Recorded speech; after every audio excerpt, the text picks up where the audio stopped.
Welcome and thank you for waiting. All participants are in a listen-only mode for the duration of today's webinar. Today's webinar is being recorded and may be posted publicly. If you have any objections, you may disconnect at this time. I would now like to turn the webinar over to your host for this session, to Curtis. Curtis, you may begin. Hi, everybody. I'm Curtis Chapman, and I'm going to introduce the conference for you today. Good morning. Welcome to day 2 of FedCASEC's 2025 virtual conference. Thanks for coming. Before we start with the keynote, I'd like to give you a brief overview of the sessions we'll be hosting today. So after our keynote presentation, starting at 11:15 Eastern, we'll have 2 concurrent sessions. The first is record linkage with justice data to enhance crime statistics, improve coverage in the decennial census, and create new statistical products. The second is advances in data collection, including talks on improving paradata collection, voluntary web-based surveys, and uses for AI in survey data collection. Starting at 2 p.m. Eastern, we'll have a session entitled Advancing Survey Data Management, Tools for Enhancing Accuracy, Efficiency, and Automation. And starting at 3:45 Eastern, we'll have a session entitled Advances in Data Processing, including talks on automated scraping of school transcripts, validating survey data outputs across various file formats, automating code translation from SAS to Python, I'm sure is interesting to a lot of people, and modernizing surveys using AI. Now, before I begin introducing Dr. Buskirk, I'd like to remind everybody that they can input questions for speakers all day, including at the keynote, using the Q&A box in the bottom right of the WebEx interface. And so now on with the show. It's my honor to introduce Dr. Trent D. Buskirk. Dr. Buskirk recently joined the New School of Data Science at Old Dominion University as one of several founding faculty members. Prior to this appointment, Dr. Buskirk was the Novak Family Distinguished Professor of Data Science and outgoing chair of the Applied Statistics and Operations Research Department at Bowling Green State University. Dr. Buskirk is a fellow of the American Statistical Association, and his research interests include big data quality, recruitment methods through social media, the use of big data and machine learning methods for health, social, and survey science design and analysis, fairness in AI models, and interpretable machine learning methods. Dr. Buskirk has also been involved in various professional organizations, serving as the president of the Midwest Association for Public Opinion Research, APOR, in 2016, the conference chair for APOR in 2018, and a member of the scientific committee for the Big Serve series of conferences since 2018. I attended the last one, and he was a great speaker. It's a great series. Dr. Buskirk has also served as an associate editor, Methods, for the Journal of Survey Statistics and Methodology. And when he's not geeking out over data science or survey research, he's likely out playing a competitive game of pickleball. So last but not least, since this is a federal conference, Dr. Buskirk was also obliged to submit the following 5 points. Last week, he says that he, 1, prepared for his keynote presentation, 2, attended search committee meetings, 3, developed a marketing video for data science, 4, made a conference pin for APOR, and 5, became part of Ted Cruz's woke watch list for his NSF grant. And he rechecked the status just before the conference, and he's still woke. So Dr. Buskirk, thank you for coming, and I'll turn it over to you. Thank you, Curtis, for the introduction and also for the invitation to speak today. Thank you all for coming so early in the morning for this keynote address. So thank you so much for this. So I'm going to talk a little bit about large language models and their role in survey research. And this has sort of been motivated by work that I have done over the last 2 years now in this space. And so I'd like to be able to share a little bit of that I've learned along the way. But before we start, I'd like to give a disclaimer. There were 3 men in a hot air balloon. Soon they find themselves lost in a canyon somewhere. One of the 3 men says, "I've got an idea. We can call for help in this canyon and the echo will carry our voices far." So he leans over the basket and yells out, "Hello, where are we?" They hear the echo several times. 15 minutes pass, then they hear this echoing voice, "Hello, you're lost." One of the men says, "That must have been a statistician. Puzzled, the other man asks, "Why do you say that?" For 3 reasons. He took a long time to answer. He was absolutely correct, and his answer was absolutely useless. This is the disclaimer. I'm hoping that things that we talk about today will be useful, but in case they aren't, here we go. This motivation for the work that I started to explore with colleagues in LLM space for survey research is no different than other work that I've explored in using smartphones for adapting data collection in the survey space. It's a new technology that can be leveraged for all kinds of aspects of our field. It turns out, though, that this actually is probably more invasive than we thought it could be. A few years ago, there was an article that was published by Orlando and colleagues that looked at the impact of GPTs on different types of jobs and application and occupations using Bureau of Labor Statistics task descriptions. And in their work, so none of the authors were survey researchers. They were economists trying to understand the potential impact of LLMs in the workforce. And they found that survey research actually was the second most exposed field for GPTs, or the highest most exposed field for GPT-enabled software. This is a really interesting finding from non-survey researchers who were looking to see how this technology could impact multiple fields. And so I began asking the question several years ago, how exactly are LLMs going to be able to impact our field? And at what point in our workflow would an LLM be better than a human? And at what other point in our workflow might we say no to LLMs and enhance human productivity? So this is a really interesting time in our field and in many fields for this reason. And so I hope today you will start to get a sense of how responsibly we might be able to incorporate LLMs in our research process, but also be mindful of the limitations that the LLMs currently have for our workflow specifically. So before we start, I just want to make sure we're all on the same page with LLMs. So by LLMs, we're talking about machine learning models, or more specifically, deep learning models. They learn patterns and relationships from large volumes of text data, and they understand the structure of language. There are billions of parameters that are incorporated into a model like this. They can be used to generate new text by predicting the next most probable sequence of words or tokens. And the models are not deterministic. They can generate multiple outputs for the same input. If you want to know more about LLMs, this is the best paper I've seen, or the most comprehensive and detailed paper I've seen describing LLMs and all of their intricacies. But like I said, there are billions and trillions of parameters. We're not talking about a large statistical model. We're talking about a humongous model. And so you can see here that the number of parameters are not in the millions, they're in the trillions or billions of parameters. So this makes these models a bit opaque. Nobody can write down all the parameters that a model has to be able to reproduce them. And they take massive amounts of environmental resources to store these models for use in applied settings. So just to keep in mind that we're on the same wavelength, I mentioned that LLMs are using text data, and many of you might say, but wait, I can generate audio or I can generate video. And that is true. Those are generative AI models, very similar to an LLM. So let's just put this into the context of AI. So here's artificial intelligence sort of broadly defined as a field. And within artificial intelligence, we have machine learning as a subfield.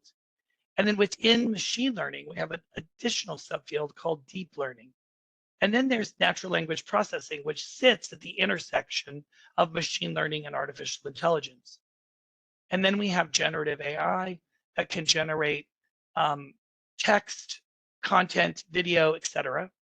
And then inside of there is the large language model, which is really text-based model. So today I'm talking more about LLMs, text-based, sort of text-driven models, because that's what the article was originally sort of asserting, that these large language models may have a large impact in our in survey research in particular. But keep in mind that as I'm even speaking today, there are the broader sort of field of generative AI is creating many opportunities for generating uh, content that is not text. You could create audio or video or images, for example, if you wanted to use to create images that were not of another human that you could have permission to easily use in a script for a survey, for example, you could generate an artificial image from a generative AI image creator. This slide was actually generated with an audio LLM. So I'll play this now and you can hear a description of LLM. Like human minds, the minds of large language models are opaque. Computer scientists understand the general steps needed to build LLMs, but the resulting models have billions of parameters, making their cognitive architecture too complex to easily explain. But we cannot be certain what goes on under the hood of large language models as they simulate participants, but their expressions appear to model human expressions of moral judgments with high accuracy. What's really interesting about this is that most statisticians who create models are able to explain their models and the parameters inside of them. And we often look at those parameters to get a sense of whether or not the models are intuitive or whether or not there's something amiss. In the case of LLMs, there are so many parameters that these models become almost black box, so black box that nobody can explain them. And so learning how they behave or how they react to certain kinds of inputs is a really important piece of our journey along the way to understand how LLMs are going to be stable for certain tasks, how they'll be reproducible, and whether or not we would even be able to incorporate them in terms of variability that they might exhibit. Here's a very oversimplified example. So here you have a sentence. LLM models are conditional probabilities, essentially. So they take as input the portion of a sentence that you see here, and the blank is what is being predicted by the LLM. And so there might be several different words that would naturally come to mind and have the highest probability of success for completing this sentence. For example, the beach, or the lake, or the park, or the mall, or the census. In my case, I spent last summer at census, but most people would predict beach, that would be the most likely word that you would see in training data if you saw the beginning of the sentence like this. This is a very simplified example of how LLMs are working, but essentially it's conditional probabilities being run through these billions of parameters to try to optimize the probability of a completion of the next word in a sentence or next token in a sentence. A couple of different vocabularies that you might have heard about in LLMs that are going to be important to understand is this kind of idea of embeddings. So LLMs take training data and they don't actually store the training data. They store a transformation of the training data called embeddings that allows you to numerically process information in text data. A token is the way that an LLM reads the world. So we read the world one word at a time, but an LLM reads the world as one token at a time. And a token can be a word, a symbol, a space, a comma, punctuation, etc. So this is how LLMs are working. They're predicting the next token. So they're seeing the world in token land, and we see the world in words. But again, you might see that there might be tokenization limits for LLMs, and this is where this comes from. Here's an example of tokenization. It's not just always about words. So I'm asking you, please don't fall asleep during the plenary. And so the tokenization of that, parsing this into words, it's very obvious what to do. Parsing this into tokens, it's not as obvious, but you can see this is exactly how the LLM would read that sentence. It would read the word or root word separately and the punctuation separately from the words. So this is how an LLM might go about this. And you can see very clearly that it may predict does or does not based on this additional token of a T at the end of the apostrophe. So this is this is how LLMs are operating. So just to give you a bare basic sort of understanding of this, now we'll put this into context for how these LLMs might be used in survey research in particular. There's a couple of different ways to interact with LLMs, and this is really important because the literature I'm going to share with you has interacted with LLMs at varying levels of sophistication. The basic way to interact with LLMs is prompting, where you provide a question or a request for a task, and the LLM responds. There's also something called few-shot learning, which you provide a few examples to the LLM, and then you ask the question after that, and the LLM responds based on trying to understand the broader context that you've provided by these examples. And then there's fine-tuning, which takes that few-shot learning to a larger level, where you might have 10 or 20 or hundreds of examples that are provided to the LLM to fine-tune or to calibrate its parameters to provide you a more nuanced solution. We've seen in some cases that prompting is good enough. In other cases, fine-tuning is too good. And so few-shot learning might be something in the middle. But these are things that you will hear me talk about, or you will read in the literature about people's approaches for incorporating LLMs into the workspace. There's also this retrieval augmented generation, which allows the LLM to access the internet and retrieve additional information that is not included in the training data.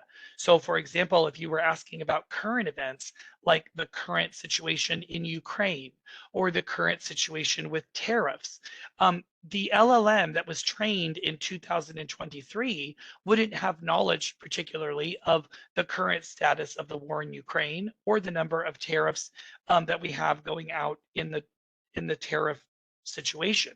So a RAG-enabled LLM would allow the LLM to interact with current events through an internet search, grabbing documents that are relevant to the prompt and bringing that back into its answer space to allow it to process an answer. So this is called RAG or RAG extension. So what are we waiting for in terms of why aren't LLMs taking over already? I saw this quip and it was very funny. An AI company said, we trained this dog to talk. It doesn't actually understand language, but it kind of sounds like it's having a conversation by mimicking the sound of human speech. The CEO says, awesome, I fired my entire staff. How quickly can it start diagnosing medical disorders? Even though it seems like LLMs have this vast potential, there are concerns about using LLMs and where we have seen LLMs not do so well at certain functions. And so this is an interesting piece here or observation, because while LLMs are here and they might be here to stay, it's not completely clear that LLMs and humans are equivalent in terms of working in all aspects of a workflow. So I'm excited to sort of share with you some learnings about this to kind of put this into greater context.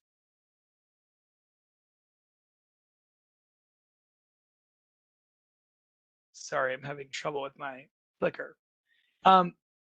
So here, I am reminded that just as the prisoners in Plato's cave allegory observed shadows on a wall, believing them to represent reality, LLMs rely on shadows of human experience described in cultural products or texts that it can mine for its training. These shadows, though, offer a limited view of the true nature of the phenomenon they represent, because folk psychology captured in cultural products may not always reflect mechanisms governing human behavior, a limitation that social scientists know very well. Despite these obstacles and limitations, LLMs allow social scientists to break from traditional research methods and approaches and approach their work in innovative ways. So we have seen this utility in LLMs for approaching, but at the same time, there are concerns about LLMs and how they're architected and how they're actually rolled out in practice that could actually limit their capabilities for research purposes. And I'll talk a little bit more about that today. So I want to give you a spoiler alert because I'm looking at LLMs through the survey research process, and here it is. Large language models, while advanced, are still a lot like working with toddlers. So sometimes they work together nicely and they build things of beauty. Other times, well, they have the best intentions, but it doesn't actually give you what you thought, or it doesn't actually produce the task you thought it would happen.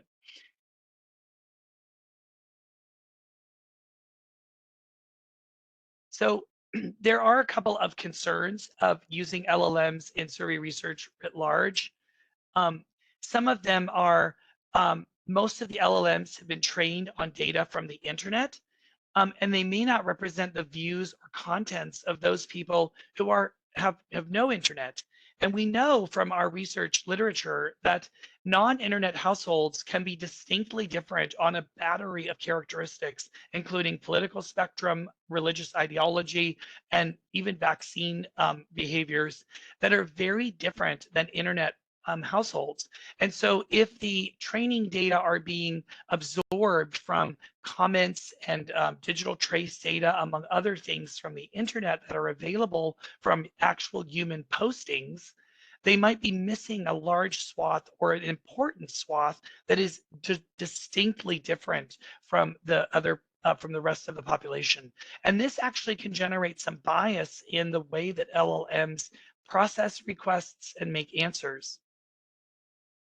The actual training data are also not very well described or even understood. And so if you're trying to think about reproducibility or trying to understand why an LLM isn't able to do what you want it to do despite heavy prompting, it may be the case that the training data just are not present or not available, and you don't really know that. So this is a real difficulty in the trial and error aspect of working with LLMs, because you're trying a lot of things, but you're not quite sure why they're not working. So it's very difficult to develop a theory around how to approach some of these things. And that's why a lot of the work that you see right now feels more empirical, because we don't necessarily have the underpinnings of how these models were actually developed vis-a-vis the training data used. A couple of researchers also noted that researchers do need human participants when they want to measure human behavior. And while you can measure human behavior passively with digital trace data or other kinds of data like sensors, you still need humans available for that kind of observation. So a lot of the phenomena that we care about as researchers in the social sciences may be rooted in actual human observation. And so to be able to simulate or emulate that from using an LLM may be more limited than we might imagine. And different LLMs may not produce the same results, even when the conditions of the request are the same. Temperature setting is the same, the prompt is the same, the context is the same. It is very possible that two models will produce completely different results, which is not surprising. These are two different statistical models that are essentially doing probabilistic prediction. And it is possible that those two models differ in ways that we cannot understand because of the massive amounts of parameters that the models incorporate. There is also this tug of war for validity. I mean, every social scientist or social science researcher at the gut feels this idea of making sure that the work that we do is valid and has validity. So there is this tug of war between external validity and internal validity for these models. LLMs of the future are going to leverage even more training data, have more massive training, have massive parameters that govern their predictions, but they also make them more opaque. Right? The more parameters that you have in a model, the harder it is to explain. And so while you have greater external validity, you lose the ability to explain exactly what is going on. And so micro-sized or moderately sized LLMs may actually be custom curated, where I understand the training data that goes into the model. I understand the parameters because I can count them. It's more moderately sized. And this has maximum internal validity, but it may limit the external validity of that model because you've trained it only on survey questions. And so it may not be transportable to medical diagnostic questions, for example. So its external validity may be more limited, but you are able to describe it and potentially reproduce it. So there is this balancing act that is happening in the community now. How do researchers approach this problem? There's also the issue of environmental resources. LLMs take up massive amounts of water for cooling the storage units that store those billions of parameters. Because of the limited resources that we have as a globe, it is not possible that everybody would be able to develop their own unique large language model with trillions of parameters. This is just not a sustainable solution. So the number of providers of these large language models will be relatively limited, and we will have to choose among those providers or those models, or develop smaller size models for particular tasks. But let's not throw the baby out with the bathwater. There are opportunities for LLMs in the survey research process that have been well documented already, and I would love to explore some of those with you now. Recently, colleagues of mine, Adam Eck, Florian Kusch, and Leah van der Heide, are conducting a systematic literature review on how LLMs are being used in the survey research process specifically. And our early results have indicated that there are a couple of clusters of research that seem to be emerging. LLMs within the survey research process itself, that seems to be well defined. There are also papers that are emerging that look at human experts to verify or evaluate LLMs in education, healthcare, et cetera. So whether or not these LLMs are good at diagnostics, et cetera. And then there's also this growing body of work that talks about surveys themselves, like developing surveys of either LLM usage, technology, privacy, opinion, concerns, et cetera. And then also using survey data to benchmark LLM performance as a way to understand its, in order to evaluate this kind of work. So surveys do have a role in LLM development as well as LLMs have a role in our research process, which I find to be remarkably interesting. We'll present this work at APOR, and we're also giving a webinar in the summer for those who cannot attend APOR. There are a couple of articles that talk broadly about the opportunities of LLMs in survey research, and some of the work I'm presenting here is inspired by this work. But one thing I want to note is the title here, Employing Large Language Models in Survey Research. But notice the journal is not a survey research journal. This is actually a natural language processing journal. And so you can start to see that computer scientists and the developers of LLMs recognize that there are uses within our industry specifically. If we don't start to think more clearly or carefully about this, I fear that we'll be given a solution as opposed to being part of it. And so this is why I've undertaken a lot of this work over the last couple of years, is to really begin to understand, both from a conceptual perspective and a practical one, how LLMs could be incorporated effectively in our workflow. And what do we need of LLMs in the future to make that work even better?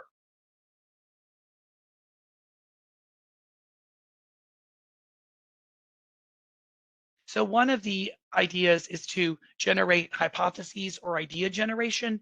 LLMs have been shown to be able to provide some ideas or brainstorming for new areas.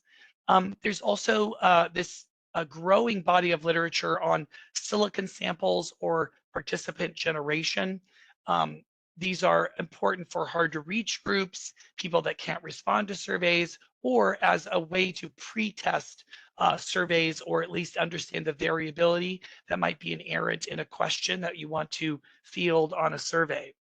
And this paper is the seminal paper, Argyle and colleagues. There are other papers by Bisbee and other authors that have explored both the pro side of generating synthetic samples and the con side of generating. So Argyle is a really great paper for looking at the pros of this. Bisbee is a paper for looking at sort of the cons of this, sort of what would you worry about if you were trying to do this with LLMs. And so these two papers together have a nice yin and yang feeling to them.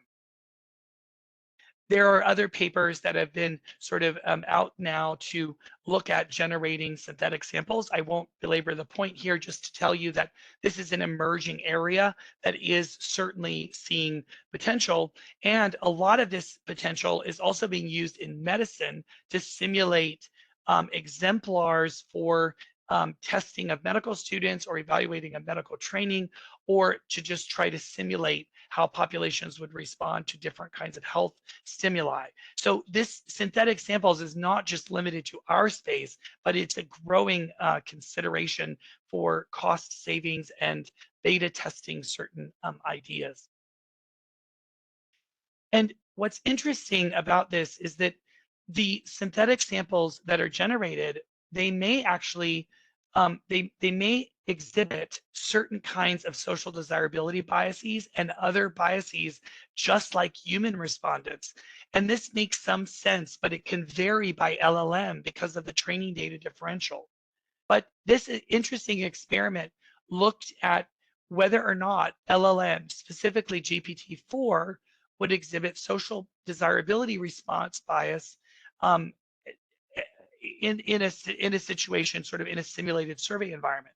So the researchers assigned GPT personas from 4 societies using data from the Gallup World Poll, and they prompted it with and without a commitment statement designed to induce social desirability bias.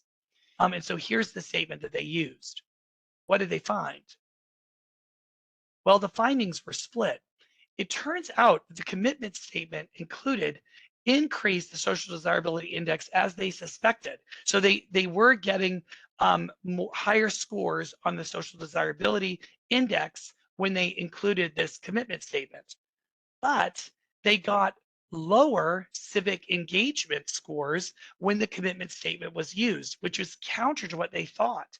They thought that civic engagement is something that would be socially desirable. So while the LLMs exhibited higher social desirability scores, they exhibited lower civic engagement in reality when they were asked a series of questions about civic engagement, which ended up being a sort of a mixed result.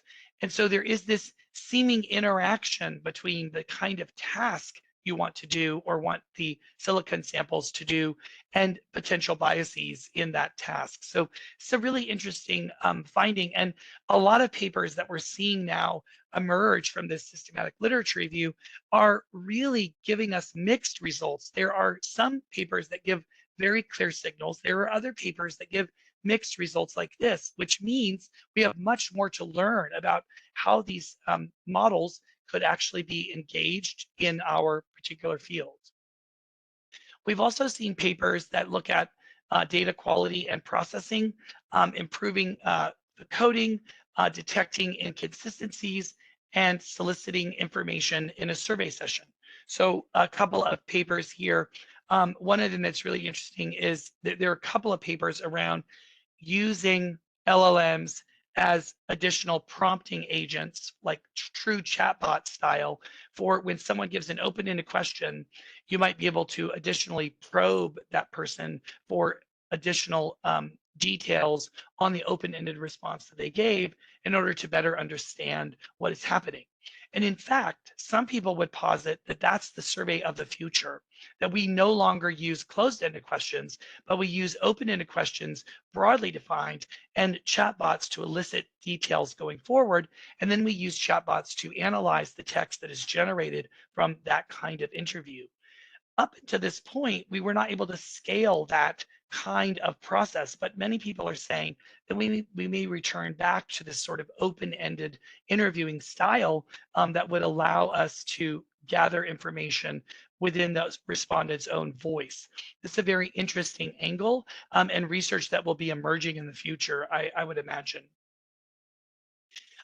There is also this look at coding quality. And while this didn't code survey questions, this particular study used LLMs to code tweets.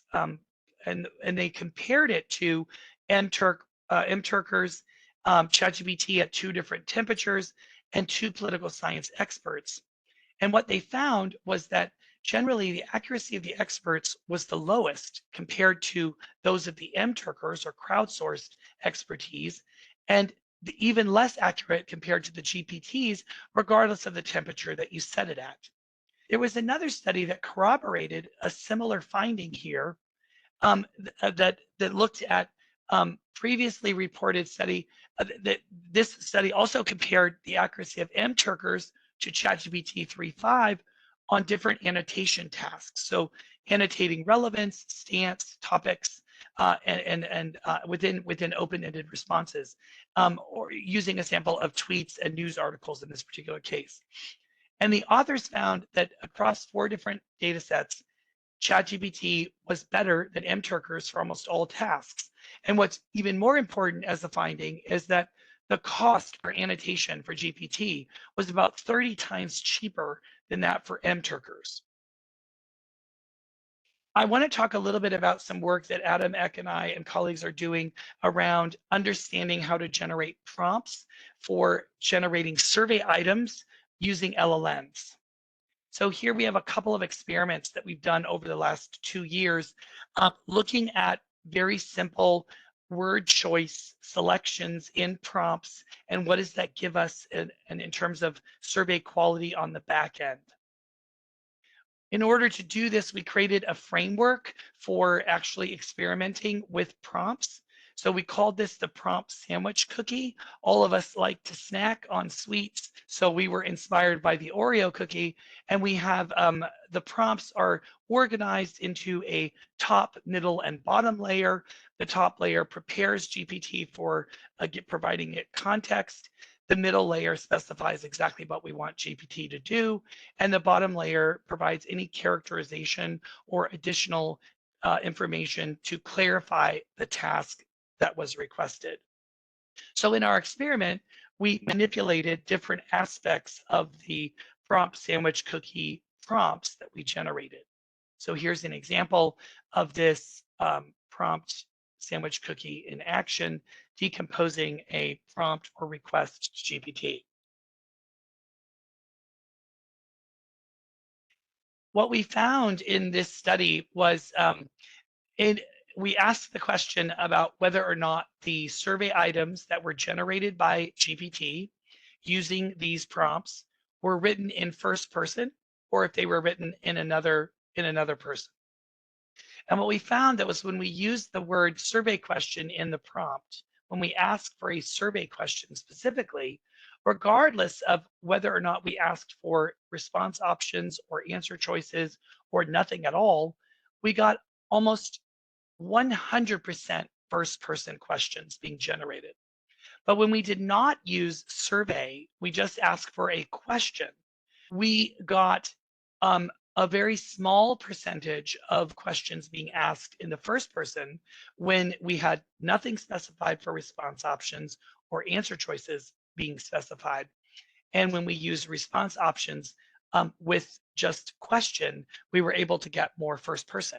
So it is possible that GPT is picking up on differences in survey questions compared to regular questions that it might see in the training data. For example, if you're looking at questions in a text document, you might not have a text with, tell me how your morning was. A, great. B, horrible. C, indifferent. You don't see question and answer pairs typically in training data documents. And so the ability to clarify what you exactly want in generating survey items, it does seem like that some of these very simple tweaks, like using the word survey question as opposed to just using question, actually can generate better quality output in terms of first person questions. And this is just an example here of a question that was asked in the first person, which is what we wanted, and another example where it wasn't. We saw lots of that when we just used question rather than survey question. We also looked at whether or not the items generated were asking one question at a time, or whether or not we saw double, triple, or quadruple barreling. And what we noticed here is that there was an interesting interaction that if you asked for the survey question, generally speaking, answer choices or response options, in addition to the word survey question in the prompt, generated questions that were only one at a time. There was a single question. But if you used the word question and you didn't use either response options or answer choices to clarify what you wanted, you got a lot of double barreling and triple barreling in the questions. And so the only asking GPT to generate a question without any kind of clarification as to whether or not you want response options or whether or not you want a survey question actually generates multiple barreled questions that may need additional editing in the workflow. And so here's an example where we see an example of a one item being asked, and here's an example of a multi-barreled item or multiple questions being asked in one place. It's kind of like GPT gives this mashup, trying to get all the information that it can in a single grab, and this is not very useful. And you can get around that by simple prompting changes in the nature of the prompt, which is what this experiment was aimed to do and what we actually showed. There are other examples of GPTs using to revamp scales. This is a really interesting article for those of you in government who may want to spruce up questions that you've asked over years and years and years, but don't want to break trend lines. So in this article, they were looking at trying to keep users engaged that were on a panel that were asked longitudinally their ideas or questions about their well-being and fatigue and just general questions over time in this panel. And the goal of this research was to try to understand whether or not LLMs could offer a variant of those questions that had similar statistical properties as the original question, but allowed for variability for the question to be asked in different ways over the course of a longitudinal survey panel environment. This would reduce fatigue of respondents. It would also maybe increase engagement because respondents wouldn't say, oh, I've already answered this question 5 times and satisfies the answer the 6th time. They applied a very rigorous process, and this was around depression. There was a depression scale, so this was actually questions that were like already sort of vetted questions and scales for understanding depression. And they applied this LLM process to try to generate alternate versions of the question. And what they found was that there was acceptable levels of convergent validity of the LLM items with the original items and slightly lower but reasonable internal consistency of those items. Both LLM groups had higher compliance with respondent interactions with the data collection system. They actually responded to those items multiply over time. However, the LLM's version of the question added additional commentary or additional clarifications that were often considered by human respondents to be artificial and possibly distracting. This is not the first time. There's another example where LLMs being asked to do similar tasks have provided too much information that was considered to be distracting. So this is why prompt engineering around either too much information or too little information is really important, because LLMs have this tendency to over-insert information that might be distracting and would need to be edited or overridden by human experts. We've also seen examples of LLMs as interviewers, and this makes total sense. LLMs are like things that would power a chatbot. So when you go to a website and you're looking for customer service, you're likely interacting with the chatbot, and it's collecting information from you and it's reacting to you. So using LLMs as interviewers is an interesting idea. One thing that's tricky about this is whether or not the LLM is going to offer the same interview to every respondent, or whether or not the LLM would vary its questions and even the order of them.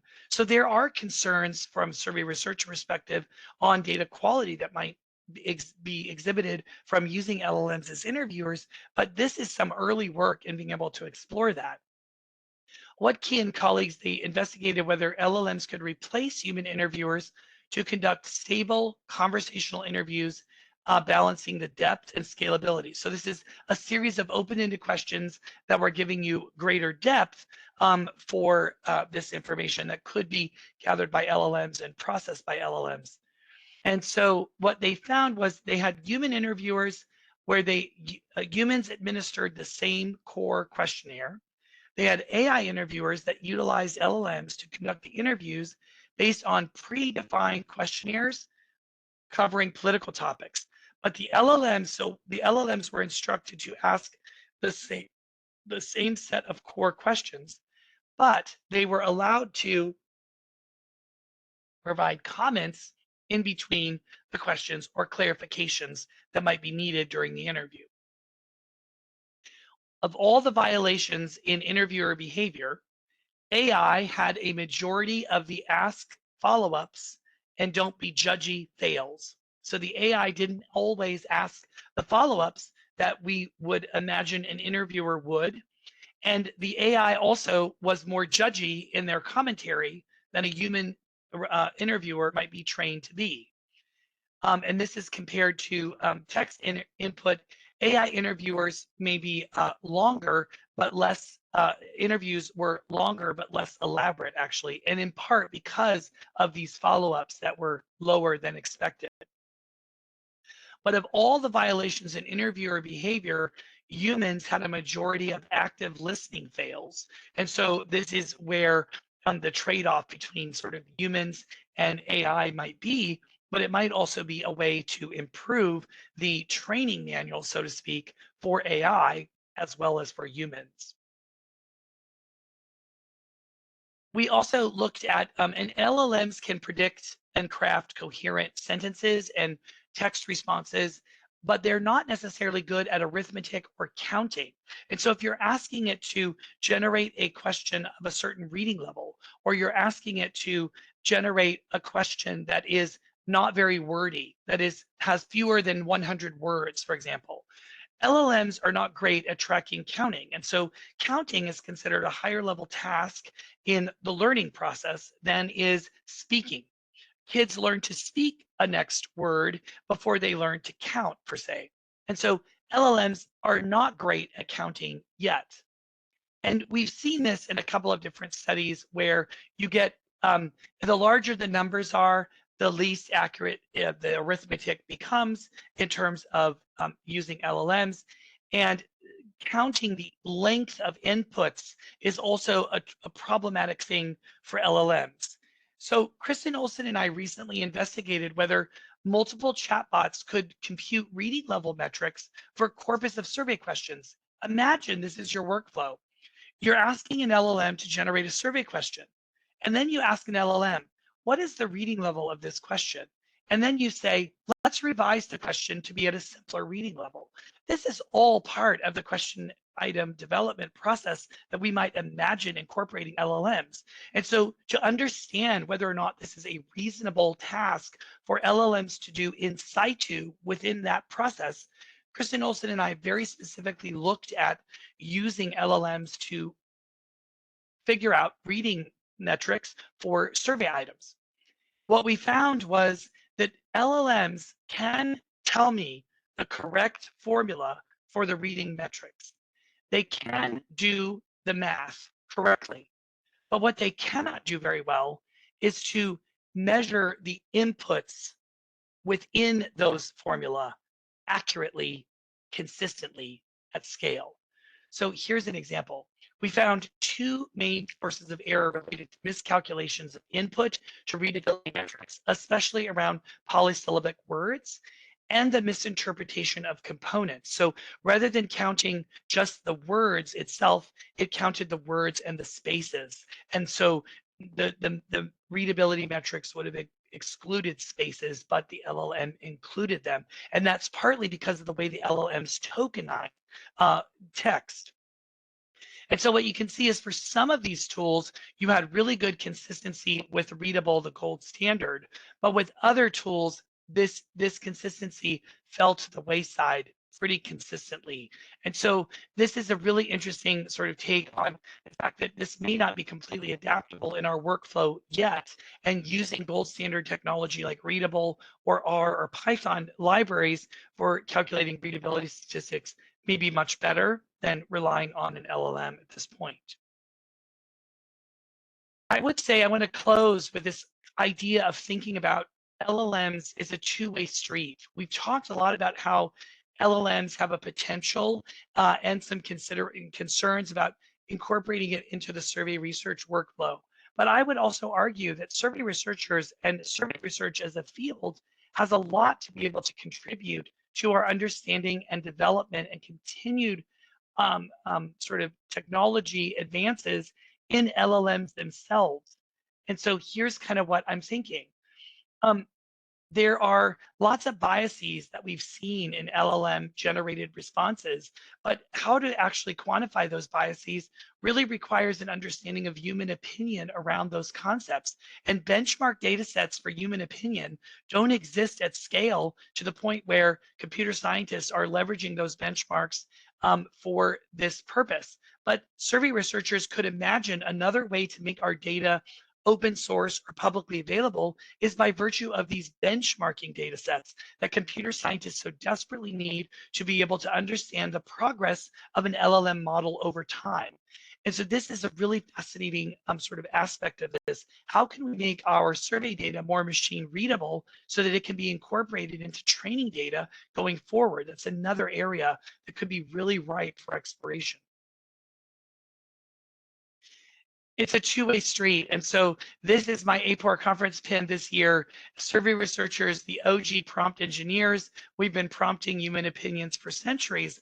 And so if you think about it, prompting is a method that humans use to ask questions of LLMs.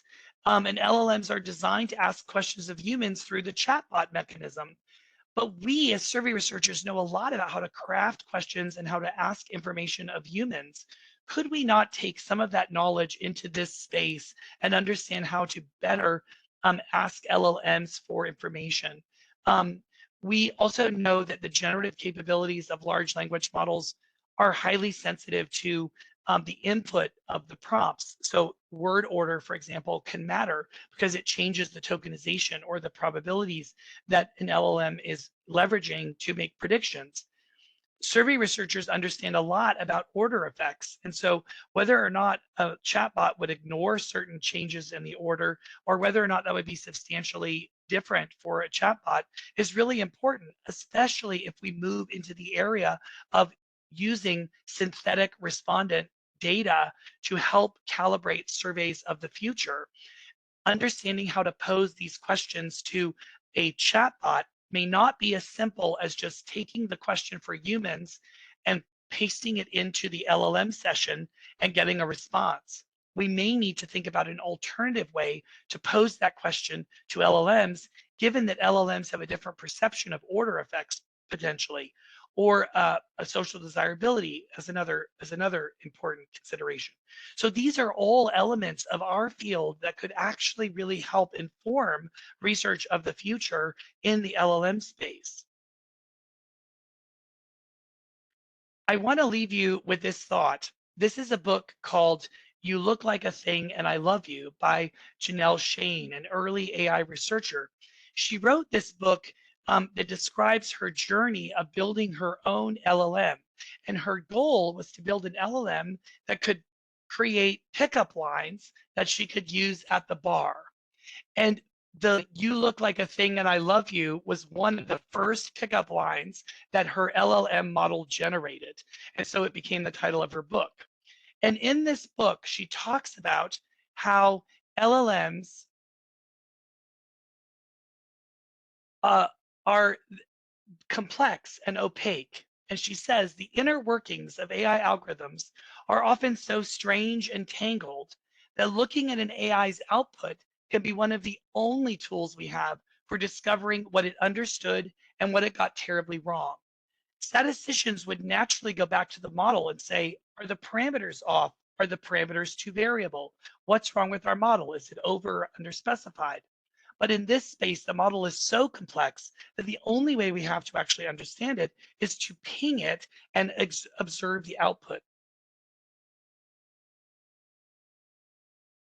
So as we adapt to yet another advance in technology, we should think about ways that we can leverage LLMs thoughtfully, and we should experiment liberally with it to understand how to adapt our best practices accordingly. And so I just want to end by saying, while the jury's still out on how we adopt and adapt to these LLM bots within our field, I am glad that this talk gave us a chance to begin the chat. Thank you so much for attending. I really appreciate your attention and the opportunity to speak here. If you have other questions for me, you can certainly feel free to reach out. I love to talk shop, love to collaborate. Thank you so much.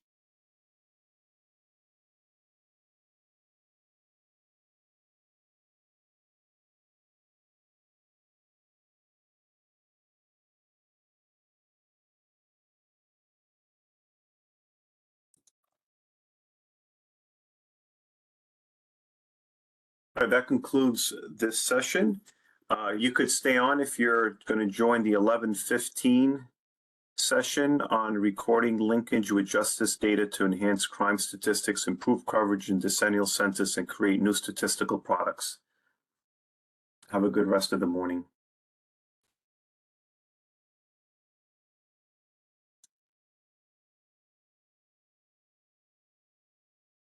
Welcome and thanks for waiting. All participants will remain in a listen-only mode for the duration of this session. Today's session is being recorded and may be posted publicly. If you have any objections, you may disconnect at this time. I would now like to turn this session over to your host, Liz. Liz, you may begin. Thanks, Anthony. Hi, everyone. Welcome. My name is Liz Wilhide.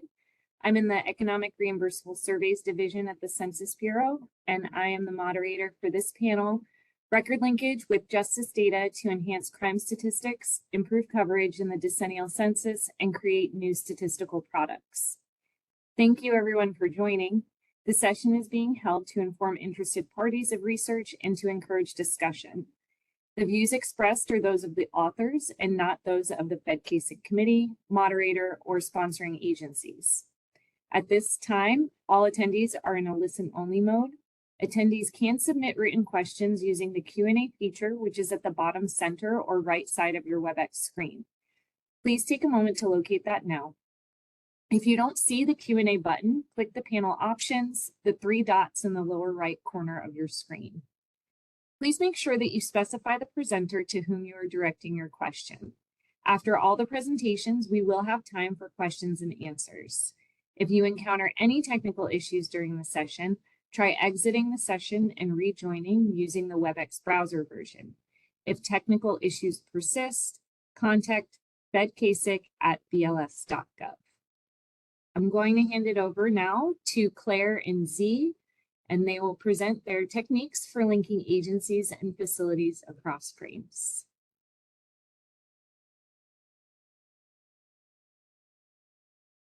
Hi, everyone. Thank you for joining today. My name is Claire, and today Z and I will be discussing record linkage methodologies and how we use them to link agencies and facilities across frames. I'll talk first about some background on record linkage, and then I'll get into the details of how we used it to link facilities. And finally, Z will talk about using record linkage for agencies. Any opinions and conclusions expressed in this presentation belong to us and do not reflect the views of the U.S. Census Bureau. Next slide, please. So first of all, what is record linkage? Record linkage is a method of integrating frames that do not share a common identifier by matching on similar attributes.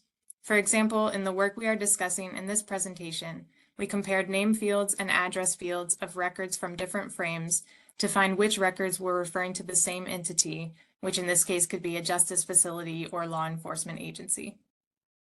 Record linkage is useful because it can improve data quality and efficiency by enabling the sharing of information between different data frames and therefore reducing the need for repeated research. Next slide. For the projects we're discussing today, we use record linkage for justice facilities and justice agencies.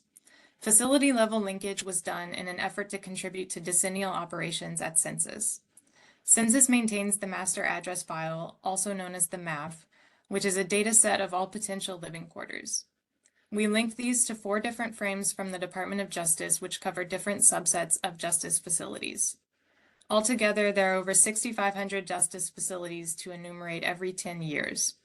Within each decade, there is significant churn which can occur, especially for community corrections facilities, private jails and prisons, and juvenile residential facilities. At the agency level, we created linkages with BJS to get jurisdictional boundaries where law enforcement agencies serve. This helps with getting more accurate denominators such as population, land use, and budgets. We linked law enforcement agency roster to the government master address file, or the GMAF, which contains boundaries and other identifiers. Our primary motivation for doing this record linkage was to reduce duplicated efforts. We were able to automate most of our linkage, and from there we could make automated updates to the data. Record linkage also enables us to move from having periodic updates to the data towards more continuous frame maintenance. It also makes it easier to identify particular issues in the data that need targeted quality control efforts. The Economic Reimbursable Surveys Division is in a good position to work on this project because of the criminal justice expertise that we have from interagency survey collaboration, because of our collaborations with geography and decennial operations, and finally because of the experience that we have from other record linkage projects. Next slide. So now getting into more detail on the facility level linkage, you can see here the categories of data which we linked. The left-hand side shows the Department of Justice frames that we used, which covered facilities for both adult and juvenile populations. We attempted to link those DOJ records to correctional facilities in the MAF as determined by their group quarters classification type, which you can see on the right-hand side. Some of our DOJ records also linked to non-correctional group quarters types in the MAF, either through manual linkage by subject matter experts or by efforts to cover residual DOJ records that did not link to correctional GQ types in initial linkage iterations. Next slide. Because there were no common unique identifiers between the MAF and the DOJ frames, we needed to use probabilistic record linkage, which we adapted from methodology used in other projects to link business data at Census. Our first step was obviously to clean and standardize the text in our records. Next, we converted all names and addresses to term frequency inverse document frequency matrices, also known as TF-IDF matrices, using 3-character n-grams as the unit of analysis. A TF-IDF score reflects the frequency with which a word appears in the text, as well as its uniqueness across all records. We decided to use TF-IDF with 3-character n-grams because it helped us to minimize the effect of misspellings and also accounts for frequent terms across all records, in this case things like jail, prison, or something like that, therefore enabling us to find high-quality links between similar terms. After generating the TF-IDF scores, the nearest neighbor algorithm was then used to compare the matrices and identify the highest probable matches based on defined thresholds. One technique that we used here was blocking, which means that for any record that we tried to link to the MAF, we limited the set of records we compared it to based on those records belonging to the same category. So in this case, we used geographic blocking and only compared records that had the same county FIPS code because we knew that if we were looking for matching facilities, they should be in the same county. Multiple iterations of linkages were conducted to cover residual records that did not initially match. On the previous slide, we saw that we attempted to link to active MAF records that belonged to one of the correctional group quarters types. But for DOJ records that did not link to any of those, we next tried to link them to inactive MAF records or non-correctional group quarters types. We also tried expanding geographic blocking to the state level and finally tried removing it altogether to account for cases where there may have been an error in the county or state FIPS code. All remaining DOJ records at this point were those that did not link at all to any of the records in the MAF, or they were above the distance threshold, and these remaining records were linked by subject matter experts. Next slide. In this slide, you can see an example of how we use TF-IDF scores and nearest neighbors to find matching records. At the top, you can see that the name of the record we are attempting to link is Example County Jail. You can see that it has been broken up into 3-character engrams, which have different shading based on their TF-IDF scores. Down below, you can see that we tried to link this to 3 other facilities with the names Example County Jail Complex, Example State Prison, and Different Justice Center. Different Justice Center at the bottom only had 1 engram which overlapped with the original record, therefore it has a very high distance score of almost 1. The first record we attempted to link, Example County Jail Complex, is a lot more similar to the name of the original record and therefore has a much lower distance score of around 0.3. Next slide. This slide shows example row output from our linkage. One of the things that we had to consider in our record linkage is that the MAF tends to represent facilities at the group quarters level. So for any particular justice facility, there may be 1 record in a particular DOJ frame to represent that entire facility, but there could be several records in the MAF where each record represents a separate unit at that facility. So in the MAF, there is a facility name field as well as a group quarters name field, and the name of the facility can sometimes appear in either of these fields. So in our linkage process, we tried to match the DOJ facility name to the MAF facility name, the DOJ facility name to the MAF group quarters name, and then finally the DOJ address to the MAF address. This example shows what the output could look like for linking 1 DOJ record to 2 different MAF records, which are group quarters at the same facility. You can see that the facility names were not exactly the same, but had significant overlap, so the distance score was 0.4. The DOJ facility name and MAF group quarters name had a distance score of 1 because there was no overlap at all, and the addresses had a distance score of 0 because they were exact matches.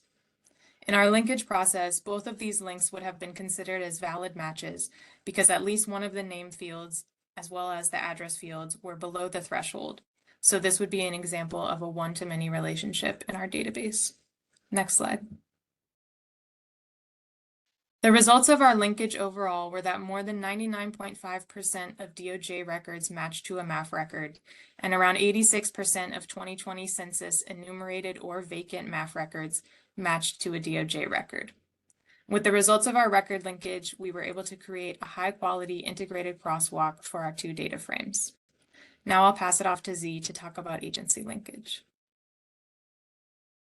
Thanks, Claire. Going into more detail for the agencies project, we look to link BJS's census of state and local law enforcement agencies, which contain the names, addresses, and other location identifiers, with the GMAF, which provides coverage of governments like state, county, and local municipalities, and additionally some agencies.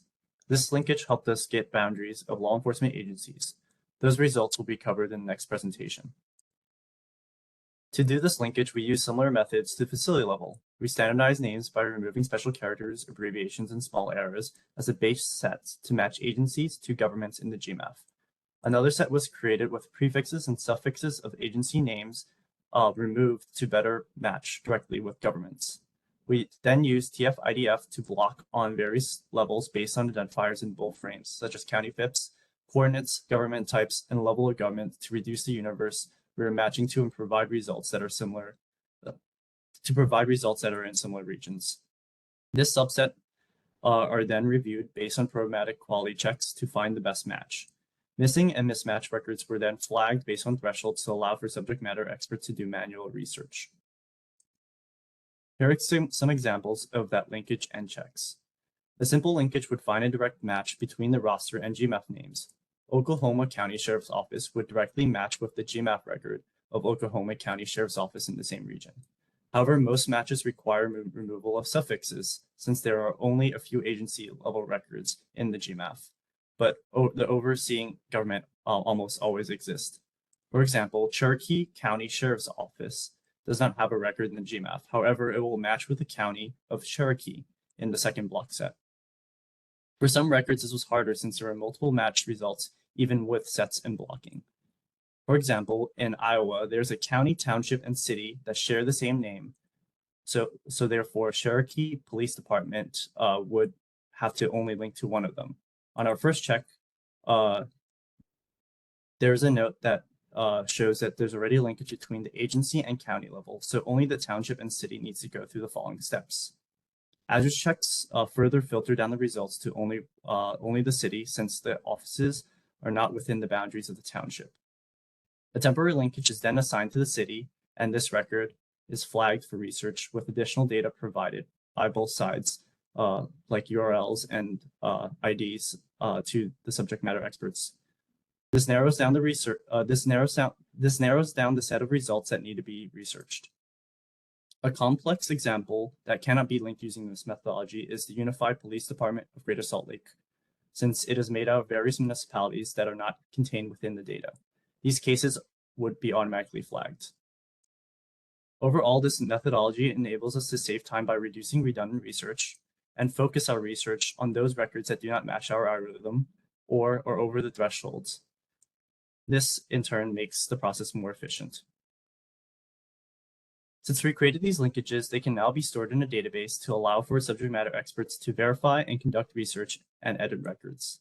We call this database and the web interface that sits on top of it the Justice Facility Frame, or the JIF.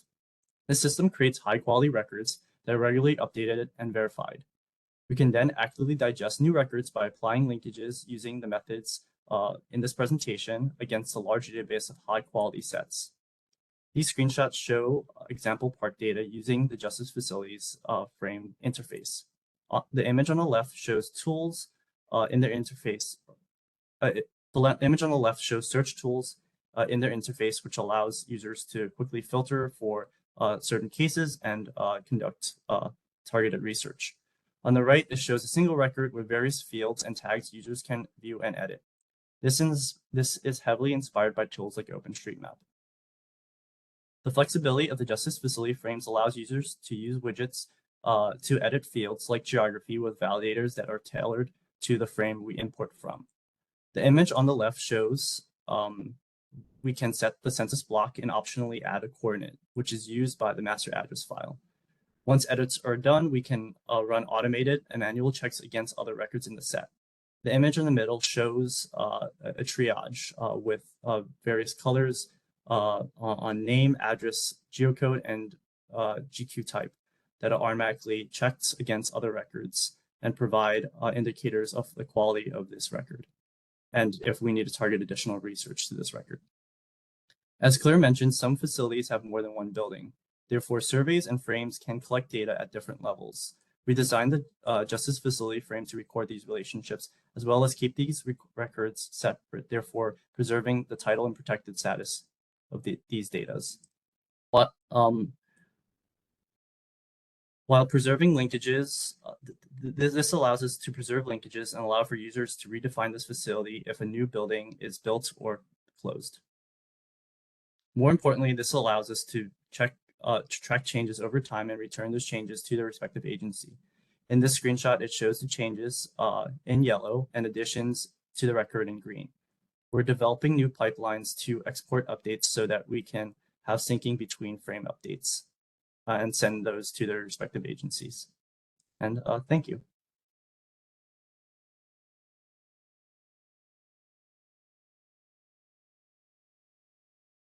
Thank you, Claire and Z. Up next, we have Lizzie and Kayla, and they are going to talk about identifying geographic boundaries for law enforcement agencies.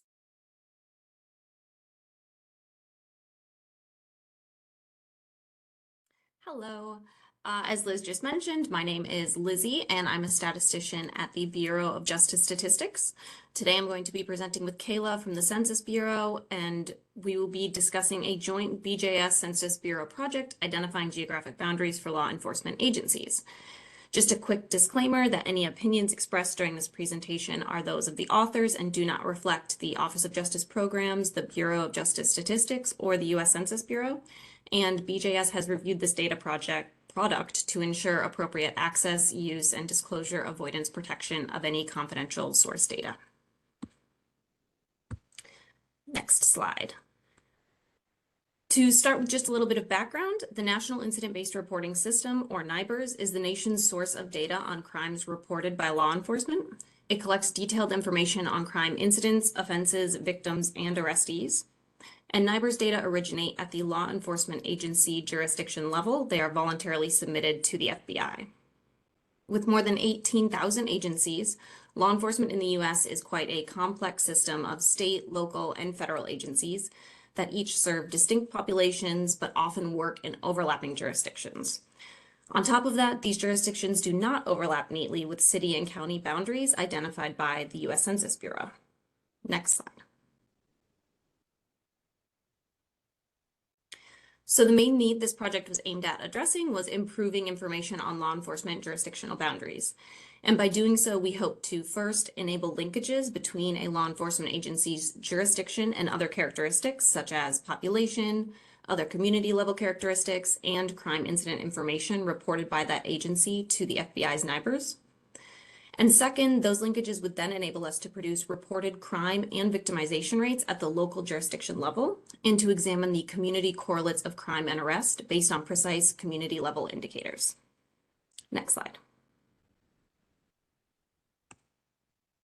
So that brings us to this project, the Law Enforcement Jurisdictional Boundaries Project. It's an interagency agreement, as I already mentioned, between BJS and the Census Bureau. And the Census Bureau is uniquely situated to conduct this project because they maintain the Census Government's Master Address File, or GMAF, as we heard a little bit about already, as well as Tigerline shapefiles for various types of geographic boundaries.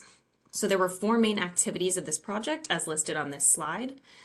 And they were produce a crosswalk of agency and parent government identifiers by linking law enforcement agencies to governments in the Census Bureau's GMAF. And the law enforcement agencies were linked based on agency information provided by BJS from previous law enforcement agency statistical projects.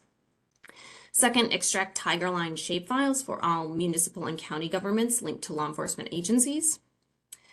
Provide classifications and hierarchical relationships for agencies not linked to municipal or county governments, such as school districts, special districts, state agencies, and federal agencies.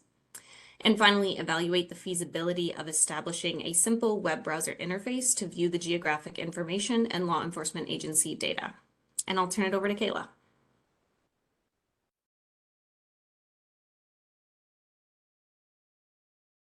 Thanks, Lizzie. As mentioned earlier, law enforcement agency boundaries change over time and jurisdictions sometimes overlap. We created this map of the country's law enforcement agency boundaries to visually depict these overlapping jurisdictions. As you can see, some areas are shaded more darkly. This signifies an overlap of agency boundaries and can be mostly seen in urban areas because they are more likely to have sheriffs, county police, and local police serving the area. I'll get into more of the findings later, but there's overall a very successful linkage rate of 98.8% between law enforcement agencies and their geographic identifiers, or GeoIDs, through the government's master address file, or GMAF. And there were some cases where we had to assign the GeoIDs manually. Before I get into the methodology, I want to highlight key data sources we use for this project. The 2022 BJS Census of State and Local Law Enforcement Agencies was our main source of agencies, and we supplemented our frame using 2018 data. The GMAF is the Census Bureau's Register of Independent Governments, used for census of governments and related surveys. It is continuously updated as governments are created, dissolved, or reorganized. We use the GMAF to link public law enforcement agencies from the BJS roster to their parent governments, which gave us access to each agency's public sector data, like financial, employment information, and GeoIDs. The Tigerline shapefiles are extracts of geographic data from the Census Bureau's MAP Tiger system. They cover areas like states, tribal regions, DC, Puerto Rico, and the island areas, and include a standard GeoID that links to census and survey data. For this project, we focused on county, subdivision, city, and place boundaries. These were overall sufficient in identifying law enforcement agency jurisdictions. Lastly, we enhanced our frame with data from the FBI's Crime Data Explorer, or CDE.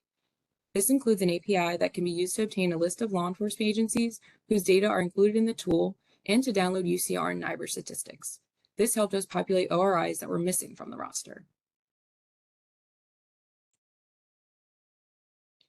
The primary focus of our research was on general purpose law enforcement agencies.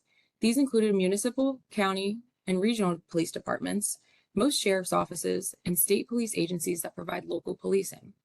We started by linking law enforcement agencies from the BJS roster to the GMAF. After these prospective links were made, we validated associations between law enforcement agencies, governments, and geographies, but focused on the unlinked records and the FBI CDE records missing from prior frames. We used tools like internal web maps, the FBI CDE website, and the GMAF database to inspect geographies and verify agency activity. I'll expand on the programmatic quality controls in the next slide, where we focus on refining the results of the linkages.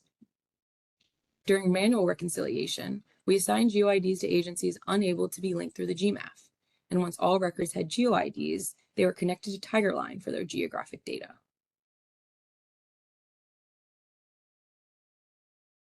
Access to multiple datasets allowed us to implement a variety of quality controls, including both automated and manual checks between our law enforcement agency frame and the datasets.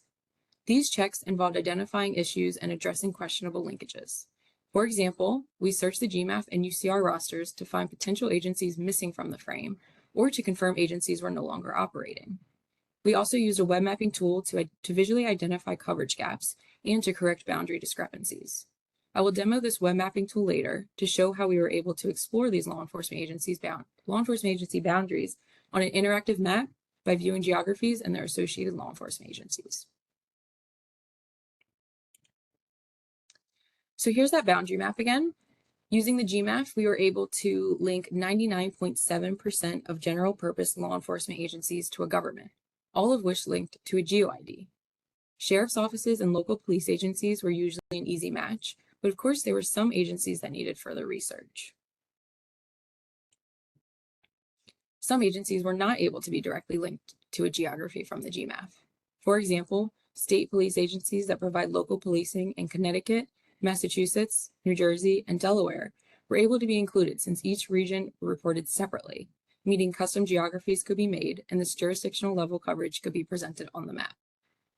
Some other examples of custom boundaries having to be made would be for regional police departments that provide policing services to multiple municipalities, and for smaller agencies where they had to be linked to the next largest hierarchical agency or the most overlapping boundary.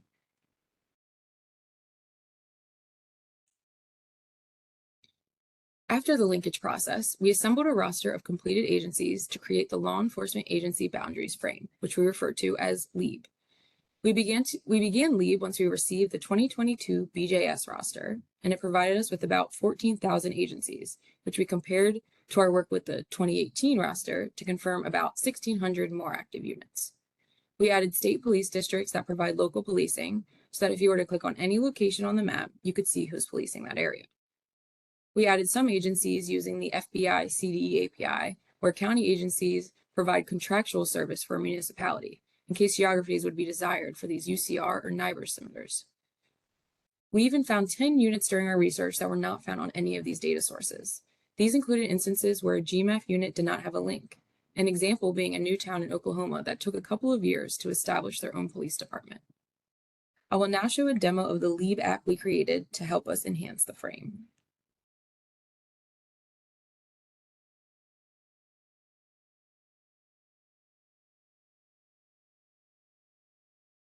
So this is what we call the LEAB app. It is a prototype on-disk web application used to explore law enforcement agency boundary data. The only thing it uses the internet for is to get the census geography files. In this demonstration, I will focus on agency overlaps and state police doing local policing.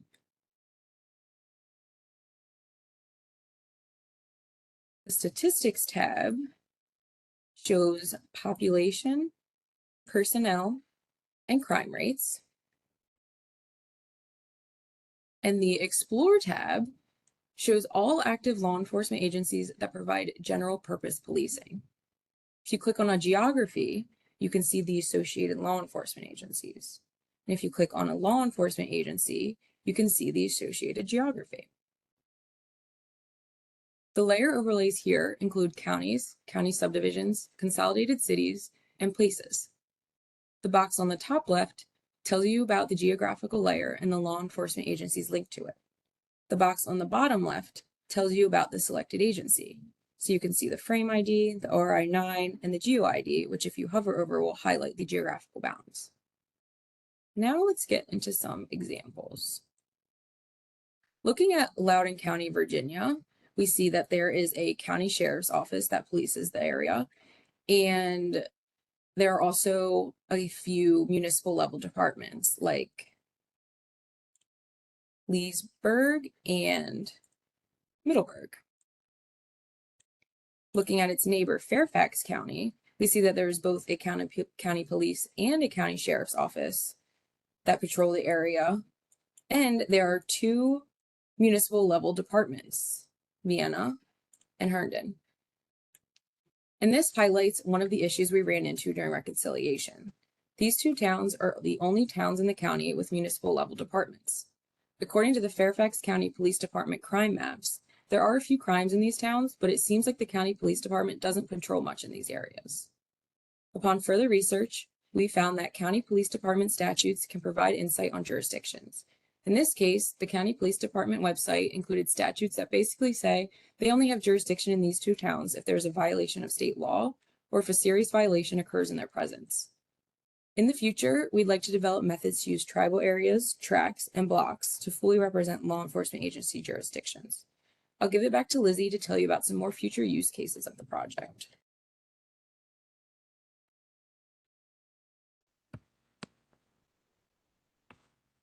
Thanks, Kayla. So just like Kayla said, I'm going to finish our presentation by briefly discussing some of the current and future use cases. So first, a current use case. Some law enforcement agencies make crime data available to the public, and with that, they include the location of the incident using latitude and longitude. And we have a BJS project that is trying to utilize that lat-long information to map crime incidents. So we have used the boundary information from this project already to validate the locations that agencies are reporting. For example, if the lat-long matches up to somewhere in the Arctic Circle, we can say that was probably a mistake and not where the incident actually occurred. Second, and moving into future use cases, we want to use these methods to enhance the law enforcement agency crosswalk to include some of the agencies that are more difficult to match to governments, such as regional police, U.S. territories, and tribal law enforcement agencies. And finally, we want to publish a variety of information related to this project so that it can be used by researchers and others. This includes the web browser data tool so that users can view the jurisdictional boundaries and parent government information, the linkage information so that users can link other data sources of interest to do more granular local level data analysis, and the user guide that explains the complex system of law enforcement boundaries and the methodologies used to assign agency populations. Thank you.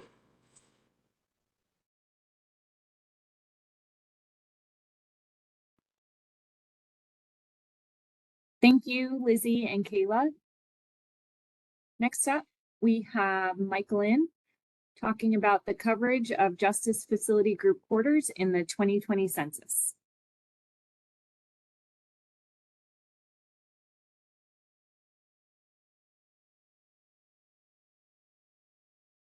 I was just trying to get myself unmuted there. Hi, my name is Michaelyn Garcia, and I am going to talk about the coverage of prison and detention facilities in the 2020 census. And just a reminder, any opinions are those of myself and do not reflect the reviews of the Census Bureau, and all the data presented in the slide has been approved for release by the DRB. Michaelyn, you gotta share your screen. Oh, is it not sharing anymore? Sorry about that. Let me try that again. Okay, is it sharing? Yep, you're good. Okay, sorry about that. You might show the first slide again though.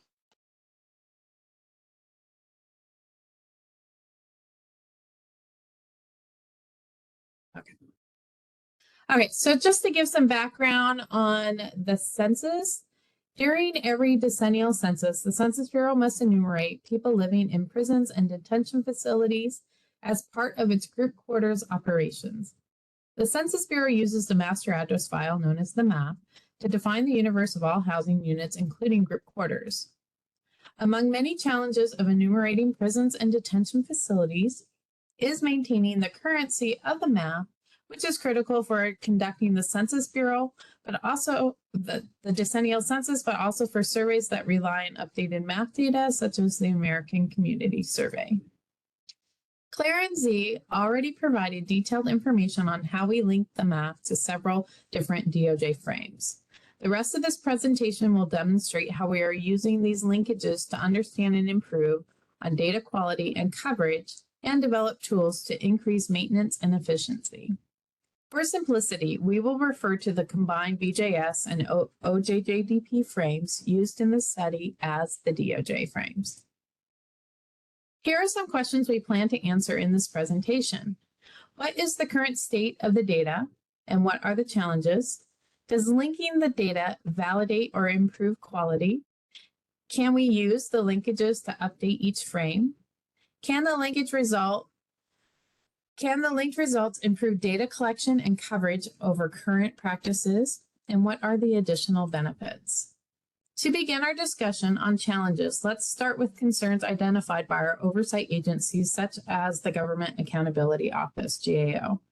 This slide shows a sample of some of the feedback received from GAO based on their assessment of the 2020 group quarters enumeration.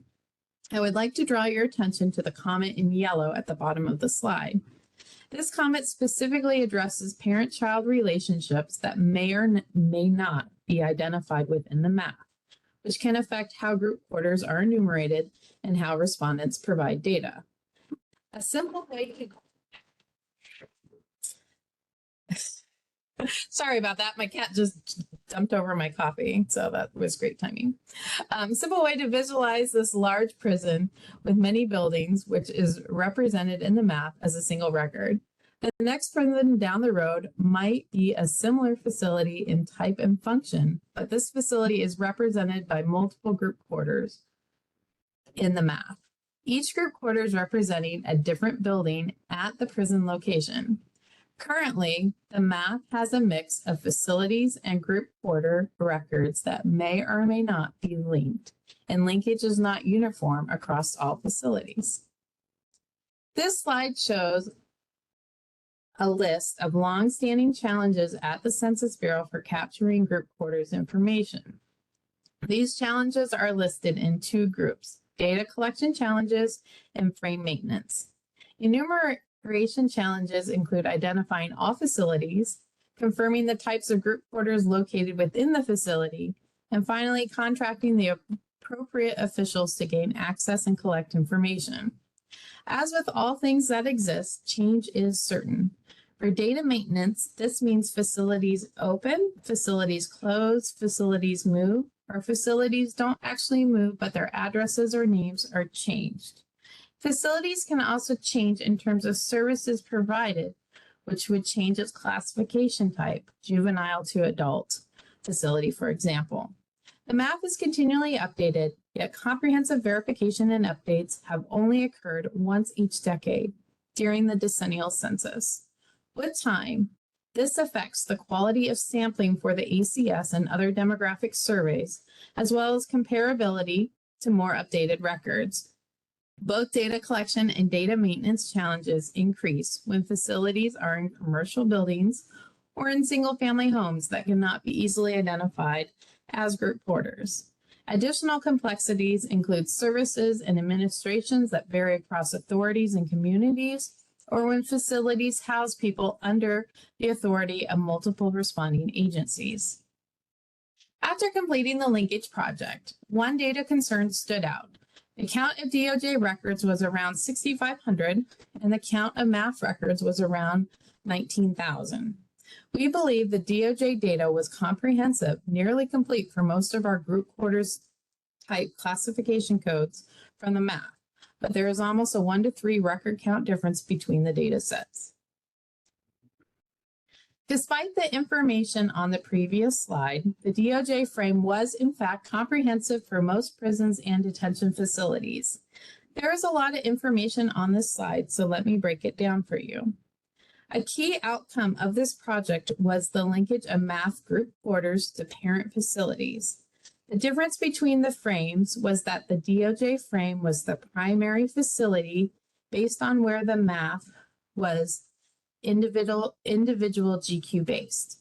This means we are now able to identify which facilities have complicated structures in the data and develop solutions for maintaining them. This also has the potential to inform data collection methods because we know which facilities nest within other facilities and which facilities probably should not be nested, possibly enabling new contact strategies. This chart in this slide shows the relationship types we identified broken out by DOJ frame and includes the total for all DOJ frames. More than half the data, 54.9%, were one map to one DOJ match records. The majority of these records were also the simpler, higher scoring automated matches, which matched in the first round of the linkages. These also tend to be smaller prisons, jails, or juvenile facilities. The remaining half are more complicated linkages that match by a subset, using shared characteristics such as address or facility name. These tend to be large prisons. For example, the DOJ would have one record for a prison, let's say Main Street State Prison, and the map would have 5 records for each building at the prison, such as Main Street Prison Block A, Prison Block B, etc. There are a few instances where the MAF record linked to more than one DOJ record.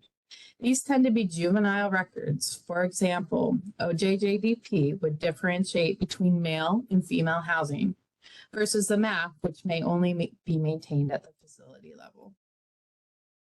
The many-to-many records indicate problematic records that may have errors or are duplicates. Bottom line, it highlights areas that need correction in both frames. We did learn some unique differences between the MAF and the juvenile frames. The juvenile frames provide more GQ-based data, where the other frames from the DOJ sources do not. This is extremely helpful for updating the MAF to reflect the correct classification code, such as identifying facilities that are currently classified as non-correctional, or group quarters versus independent housing. The linking enables further review of person-level data. This may also help us learn where juvenile facilities are co-located with an adult facility, identifying juvenile locations that may not currently exist in either frame. About 14% of the MAF records did not match to the DOJ frames. This was not due to lack of data in the DOJ collections. It was a result of additional types of facilities not covered by our research, which included within the GQ type codes. The majority of these were ICE and United States Marshal facilities that were coded as GQ type 101, federal detention centers, but can also be co-located with smaller state or county jails. We also did not have access to comprehensive sources for adult halfway houses or for Puerto Rico and the island areas. During the next phases of the study, web scraping methods will be tested to identify possible public sources that we can link to unmatched MAF data. The third key finding from the linkage was the ability to verify if records in the DOJ frame were enumerated in the 2020 census. This provides insight into records that may have been missed or were attributed to the wrong facility or location. This slide shows the enumeration results for match records. It shows match facilities that were enumerated and were not enumerated. For example, almost 85% of the DOJ facilities matched to a MAF record. These MAF records were enumerated as group quarters. There were also a few matches that were enumerated as housing units, not group quarters. Not every matched DOJ record has an enumeration status. Some of these units were once coded as residential. Some were coded as non-residential, which often means commercial. There are many reasons why a facility was not enumerated. The most common cause of non-enumeration was that the facilities were not classified as within scope for the enumeration, usually because they were coded as non-existent or as a duplicate, or they were listed as non-residential structures prior to the 2020 operations. There were also facilities that had closed between collection time of the DOJ data, pre-COVID, and the 2020 census, which was conducted during the pandemic.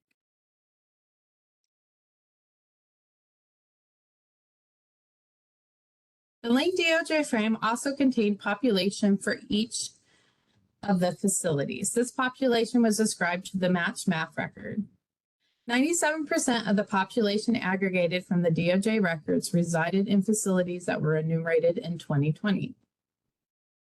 There were also populations that resided in units that were counted as housing units or not GQs and were vacant on Census Day, April 1st, 2020. The DOJ frames also recorded population for units that were not enumerated in the 2020 census. Collectively, these records were not a large percentage of the total population in the DOJ frames, around 1.6%. The difference between 9.1% of the DOJ facilities not enumerated, containing 1.6% of the population, indicates that smaller facilities tend to be the ones that might be misclassified or missed. The next few slides will revisit the study questions from the beginning of this presentation and what we learned from the linkage project and how it can benefit current programs. The first section is a summary of the results from the previous slides that we already walked through. Most of the DOJ frames linked to MAF records.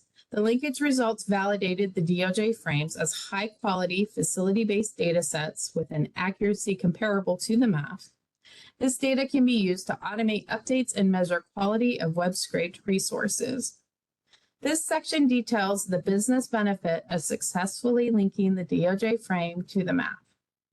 The integrated linked data enables the Census Bureau to streamline and simplify updated methods. This will increase both DOJ and MAF update frequency, streamline processing, and reduce in-office field verification and deduplication costs. Our next question was whether the linked data can improve coverage. What we found was facility coverage gaps can be identified. Alternative sources to fill the gaps can be identified by targeted research and web scraping. And the parent-child relationships within this database will enable new methods of analysis, including cost benefit of different collection strategies and the integration of personal level data sources at either the facility or the GQ levels. What business solution does this provide? The biggest gain from the linkage projects was the identification and mapping of relationships between facilities and group quarters. This effort provides a needed data element that was not previously available, which will help resolve complexity and cost issues as identified by GAO. These benefits are achieved because the linked results identify problematic records, and the analysis can find trends within the data that can be used to develop either database solutions, such as how to attribute relationship information is stored, or information collection strategies for complex GQs. For example, based on the relationship information, enhanced contact letters can be tailored to specific relationship scenarios, advise respondents on how to respond to specific internal group quarters, clarify classification codes, and ensure complete coverage while reducing overcount risk and respondent burden. The integrated database has enabled new areas of study not previously available. Some of the work we have already implemented includes automated geocoding validations, block level corrections using building footprint data from the Department of Homeland Security. This work was made possible because the relationship linkages we identified between the MAF and the DOJ. We have also developed automated tools that can identify data irregularities and quality issues. For example, we are able to review facilities where DOJ and MAF records vary across different attributes, such as population counts and classification codes. We will soon be able to conduct advanced location analysis that can provide a lot of insight into data quality, such as whether units are linked to a facility record or are located in the same census block, or whether the count of GQ records is equal to the number of buildings in the facility. There are many possibilities regarding the linkages of facilities and their relationships when combined with in-person level data. An example is a study of adult facilities that do not contain juvenile group quarters, yet the population contains individuals 16 years of age or younger. So that is a summary of the results of our work after we conducted the linkages, and I'd like to say thank you to everyone who participated in this effort. And that's everything I have today. Thank you.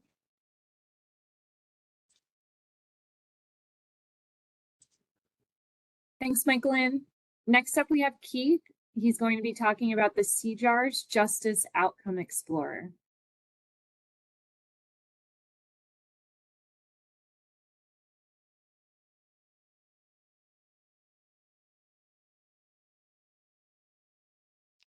Thanks, Liz. Hi, my name's Keith Finley. I work on the Criminal Justice Administrative Record System, or CJARS project at the Census Bureau. Today, I'm excited to talk about the Justice Outcomes Explorer data product and data tool.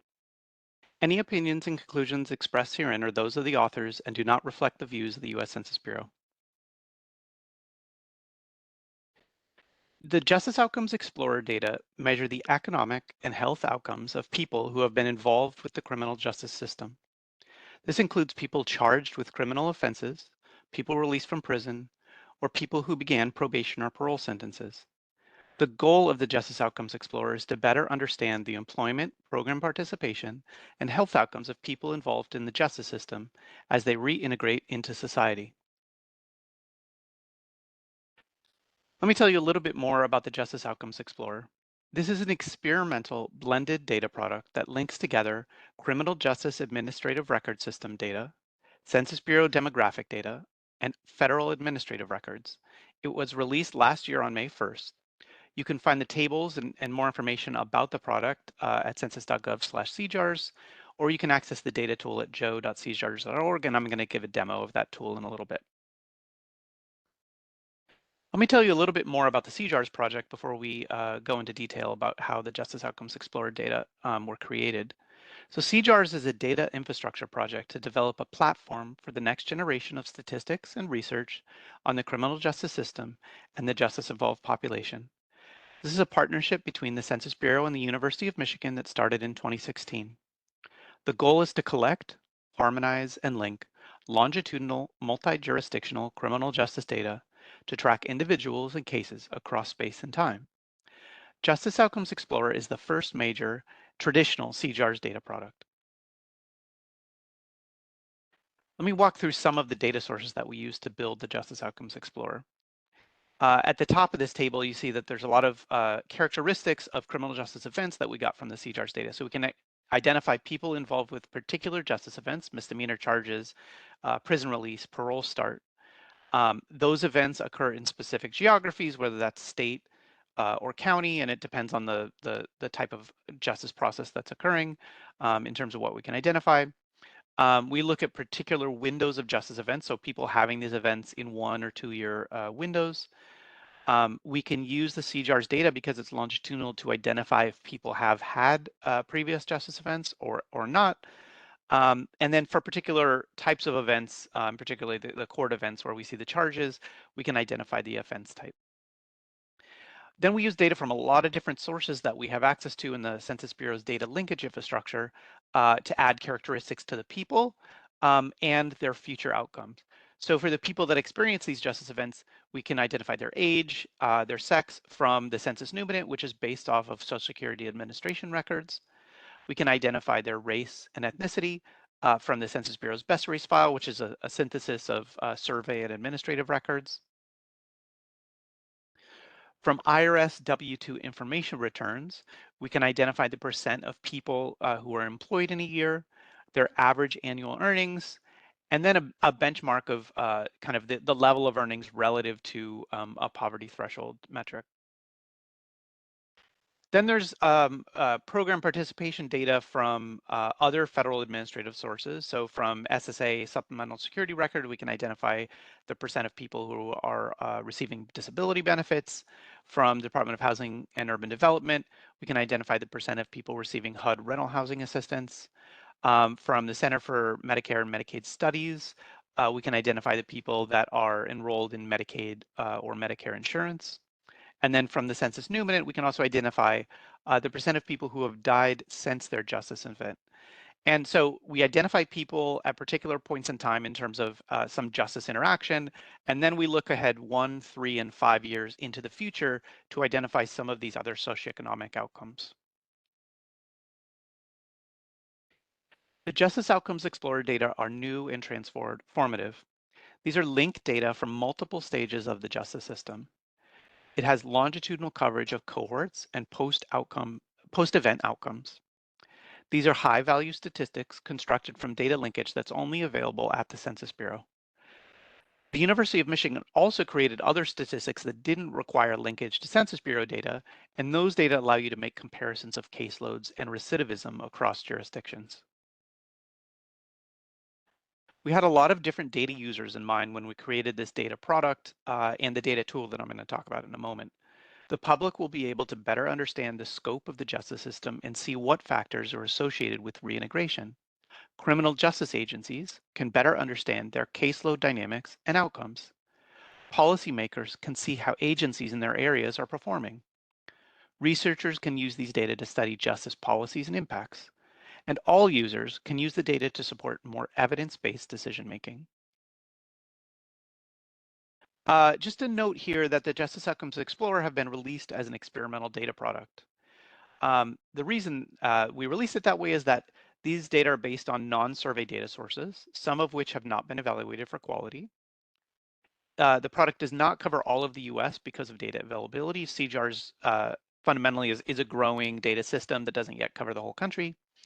The data don't include measures of uncertainty, though that's something that we're absolutely planning for the next round of Justice Outcomes Explorer data.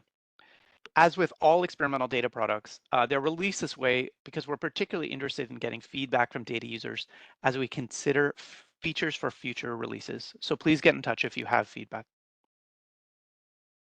I'm going to switch gears here and start talking about the data tool that we developed to allow users to interact with the Justice Outcomes Explorer data. And because this conference is oriented around technology and those sorts of challenges in the federal statistical system, I wanted to talk about some of the development challenges that we had in terms of creating a data tool that allowed users to interact with all the different types of complexity of data that are in the Justice Outcomes Explorer.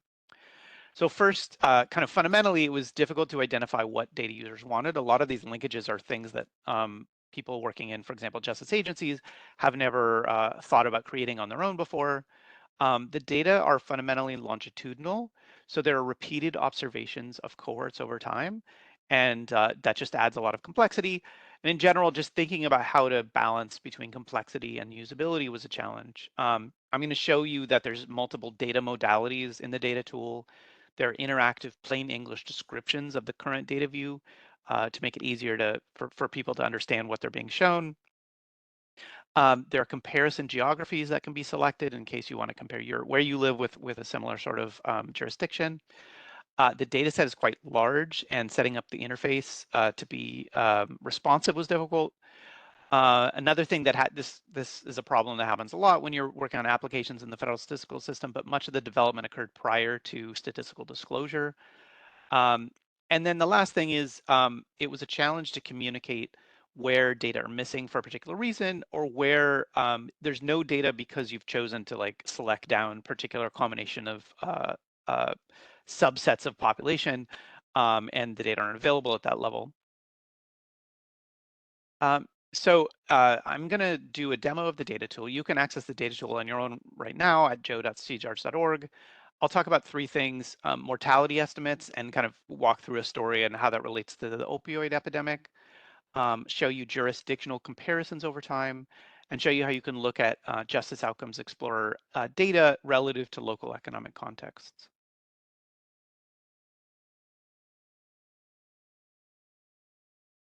So this is the launch screen for the Joe data tool.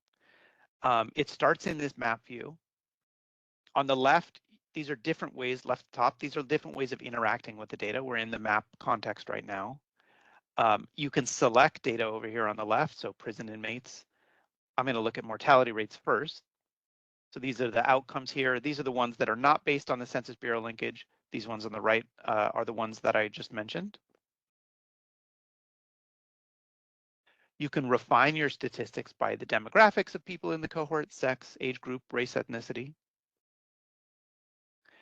You can look at different time periods associated with the justice events that identify the cohorts, and then change the outcome period you want to look over. So let's look over 3 years for mortality. You can also select people based on different levels of justice involvement, and for some of the outcomes, you can look at offense type. You can type in a location here if you want to look at a particular place. On the bottom right, it's a different way of looking at what data is in the context, so you can change the geographic area, states, counties, commuting zones. A really cool feature is this plain English version of the statistics that are being shown in the Joe tool. And you can also use these as buttons to change the kind of plain English version of what's being shown. And then there's some information here about the distribution of the statistic and where the particular jurisdiction you're looking at falls into that distribution. So we selected mortality rate for prison releases, 2016, looking 3 years forward, so 2019.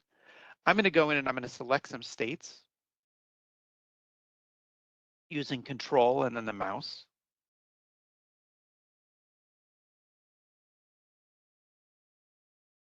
Then I'm going to go up here to the top left and change the context. We can look at change over time. I'm going to turn off this national average. But in all of these states, you can see a real sharp increase, significant increase in the mortality rate of the people that have been released from prison. And in particular, the state that shows up here at the top, Pennsylvania, we know is associated with higher rates of opioid overdoses. But it's affecting a lot of different states. And we see maybe, less so for Oklahoma. So here we're looking at change over time, and we see how that, potentially is related to other things that are going on in the socioeconomic lives of these folks that are justice involved. I'm going to go back to the map. We're going to look at now county levels. So I'm going to deselect these states over here on the left.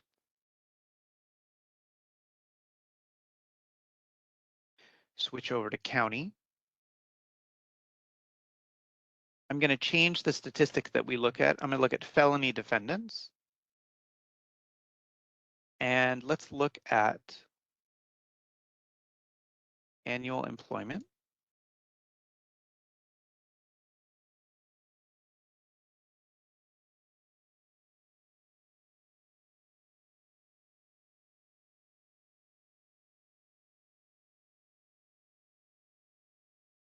Here I'm going to select some large urban counties, so Harris County, Texas.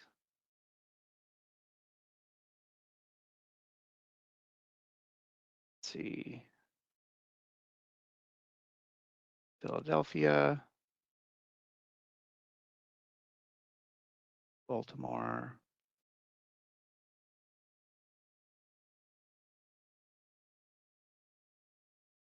And Milwaukee. Then, and you can see those are selected down here on the left. Then I'm going to click on all statistics. And this is going to show me in the columns those large urban counties that I just selected. The variable that we were particularly interested was annual employment rate. You can see that varies 45%, 44%, 38%, 50%. But you can look at all of the outcomes here, which is really nice. You can compare counties. Like if you're in one of these counties, you can compare yourself to different counties. There's outcomes for different types of justice events, prison releasees, misdemeanor defendants, parolees, probationers. We can go now to data in context. We still have those large urban counties selected. And what we could do is we could change the kind of context variable that we're looking at here and maybe select, let's see, the context variable, the x-axis, select the unemployment rate. So here you can see how the average unemployment rate on the x-axis in those local areas is related to the employment rate for people that have been justice involved. And doesn't look like there's much of a pattern. I'm also going to look at change over time. And here what you can see is the impact of the Great Recession. So if you look at maybe 2008, when the economy got really poor, you can see how people, at least in the jurisdictions where we have coverage in Houston and in Baltimore, their outcomes are really impacted by the Great Recession. So those are some of the features of the Justice Outcomes Explorer. There's a lot more here. You can download the data. You can take snapshots of pictures. You can export figures. There's a lot of great features.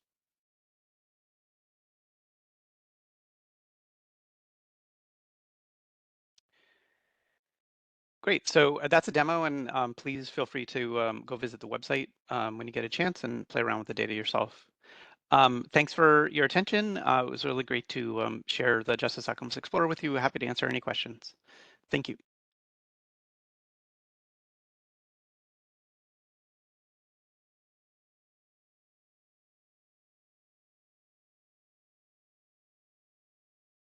Thanks, Keith. I'm going to ask all the presenters to come on camera. We're going to start the Q&A session. As a reminder, please enter your questions into the Q&A box. I will go ahead and read them as we see them.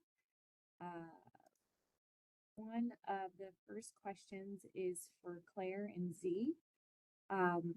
After you found matches between the DOJ and MAP records, did you estimate any measures of linkage quality like precision or recall? Liz, can you just repeat the question? It sounded very low to me, the volume. Oh, sure. Can you hear better now? A little bit. Yeah, just as loud as you can. Yeah. I'm Okay, not sure sure. why it was fading out. Claire and Z. So the first question is, after you found matches between the DOJ and MAP records, did you estimate any measures of linkage quality like precision or recall? Yeah, so we did that kind of analysis a bit earlier in the process, actually. So because we had subject matter experts who were working on this with us, and we had a manageable number of records and linkages in our data set, we were able to have our subject matter experts do some manual review of the linkages. So basically, after doing the initial linkage, we took a subset of those linkage outputs and then classified them as being either valid matches or not valid matches, and then used that to determine the thresholds that we were setting. And then kind of had a couple different tiers based on those thresholds. So like for any matches that were under the first threshold, we were able to say, okay, we're automatically classifying these as valid matches. But then those that were like under the second threshold, we were able to have our subject matter experts manually review those cases. And then anything that was above that second threshold was classified as not a match. And then because we had different frames, we did this on a per frame basis. Yeah.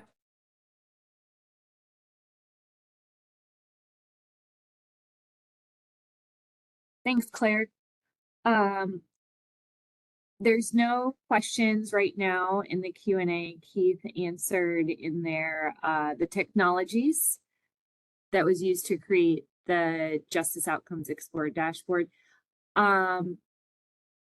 This question that just came in is for all the panelists. I'll let each of you discuss it. Who are your end users for each of these systems?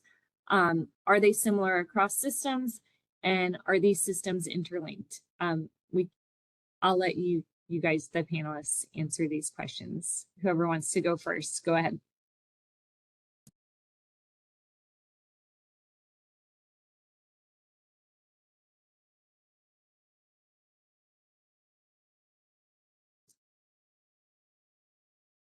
Should we go in order of the sessions? Z, Claire, Yeah. could you talk about the GIF and who the users might be now and maybe in the future?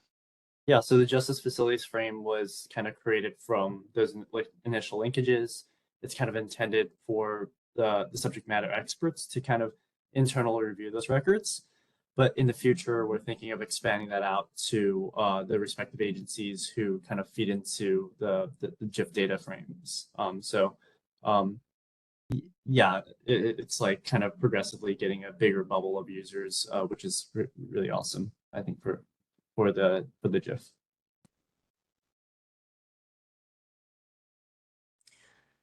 For the law enforcement agency boundaries project, currently the users are us internally at BJS and at the census because it's not published. But we do hope to publish it soon. I mean, we want to make some updates and make sure that it's a really good product that we put out there.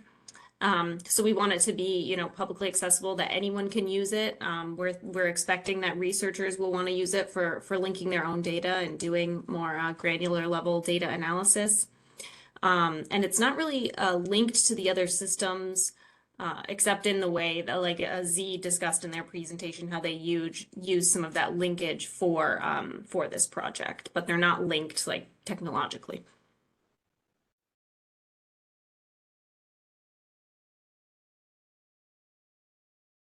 I think to add on the questions about subject matter experts, we have folks who at Census Bureau who work on Department of Justice data collections and surveys, and then also with relation to the geography and the map, we have subject matter experts who have several years of experience of working within the map and data collection, and as well as decennial operations. So those are our main sources. For the Justice Outcomes Explorer, this is a public data product, and I shared the URLs where you can access it. And so the data tool is also a tool for the public to use. So I see Zach's question. I don't know, Liz, should we read it?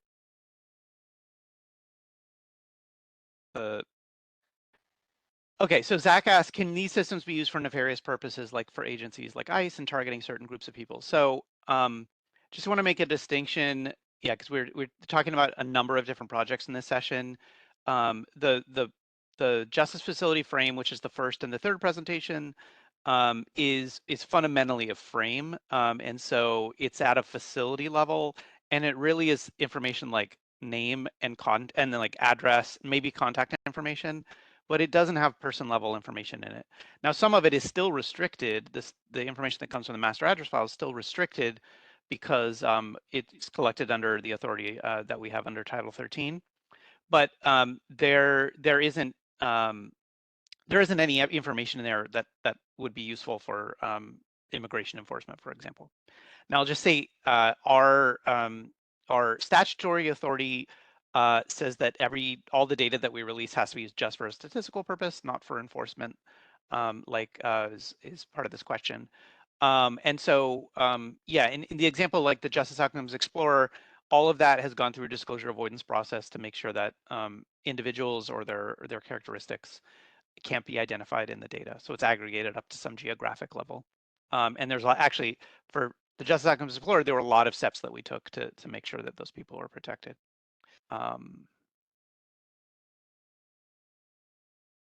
Thanks, Keith. Yep.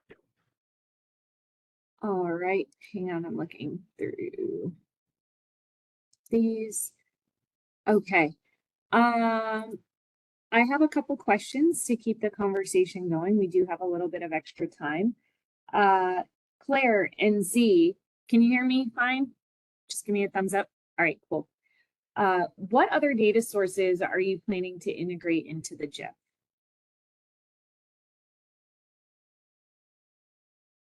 Yeah, I guess I can start. I think this may have been touched on a bit, but we're hoping to incorporate, well, we've already started incorporating other sources that we can get from web scraping. So from facility websites, PREA audit reports, other sources that are available on the internet. So bringing those in through web scraping and then doing a similar linkage process to link them to the facilities in our database. Yeah, that's one of the big things on our horizon.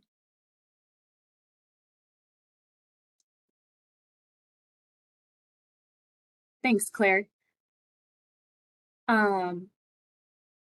Question for Michaelin. Are there any types of facilities that aren't covered well by the DOJ frames? I think you touched on this in your presentation, but just to kind of elaborate it on a little more. And what are some other data sources you might use to cover those? So within the report, we identified areas where we didn't have a full set of data to conduct the linkages. So that had primarily to do with correction facilities that are located in Indian country, on American Indian reservations, as well as Puerto Rico and all of the island areas. And then we also saw some missing information in the ICE facilities and the Federal Marshal Service facilities. We do have plans that we are currently testing right now with regards to web scraping. A lot of the ICE facilities and facilities in Puerto Rico, we can find this information online on public available sources. So we're writing web scraping code to be able to see if we can identify these sources and compare them to what we have within the current database to identify what is missing. I think there was a second part to your question. The data sources that you might use to cover those.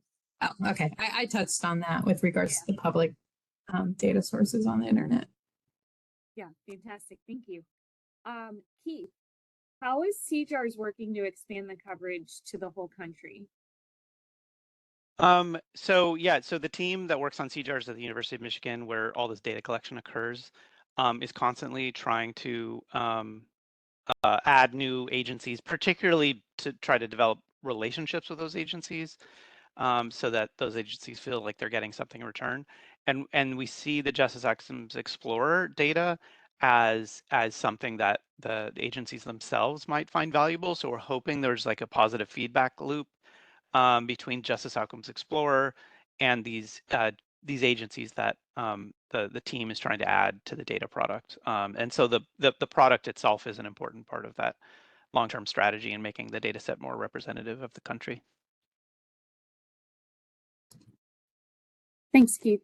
Lizzie, to go back on the question for the possible public-facing products and that and making these public-facing products, how do you envision the external data users using these products that you were mentioning?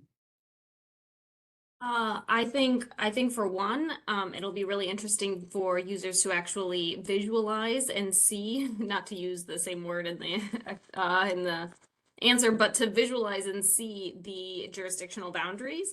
And like Kayla was showing, how they overlap, how you can see how there are, multiple agencies that might have jurisdiction and how complex law enforcement really is in the United States. And then we also envision that they will use our linking information to link other sources of data, right? So we have population data now, but they could also potentially link basically any other public source of data that has the same linking identifiers.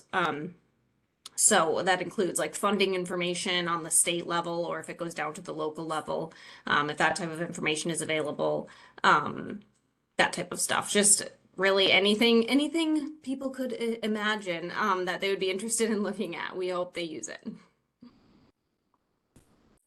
Awesome. Thanks, Lizzie. I think this next question was for Keith. What are some examples of how your data can inform public policies? So I think, I think probably we haven't even envisioned all of the different ways that the Justice Outcomes Explorer data could be used in that way. And one thing I think would be that's going to be really interesting to see how researchers take the Joe data, link it at a geographic level to other information that they know about what different agencies are trying, and then using the outcomes that are in the Justice Outcomes Explorer data with how those policies vary across different jurisdictions, to potentially assess the impacts of those policies. So a lot of it is things that data users are going to take the data to a particular research question, link in their own data at the geographic or jurisdictional level, and then run their own analysis.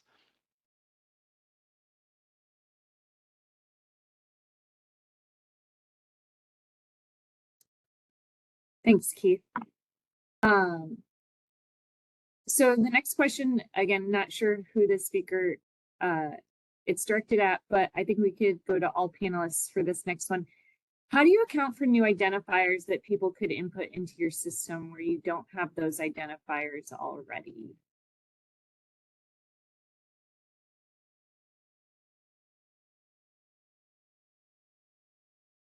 Well, I think that's the purpose of the GIF. We have all this high quality information about various facility level data sets. So like a facility cluster can have like multiple addresses at that location, multiple names, multiple kind of other like smaller identifiers like geography. And then we can digest any new frames that use identifiers that we don't already have. And that would be a part of that linkage process.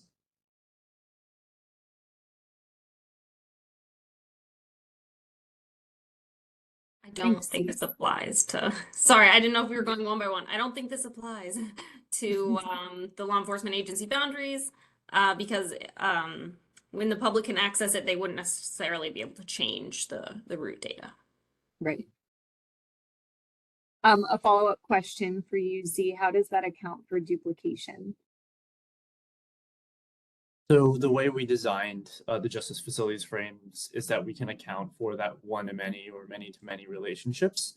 So if there are records that like belong in different frames, they can sit on a what we call a stacked card, so that they visually look like they're representing the same kind of facility. But in the database, we keep that those two frames separate. And when we do our internal kind of like research, we make sure any data that we enter comes from a public source so that we're not commingling any data sets or any variables.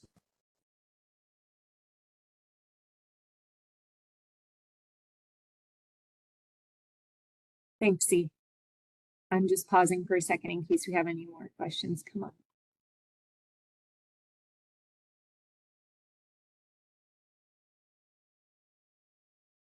All right, so the next question is for anyone that's pretty much been working on linked data.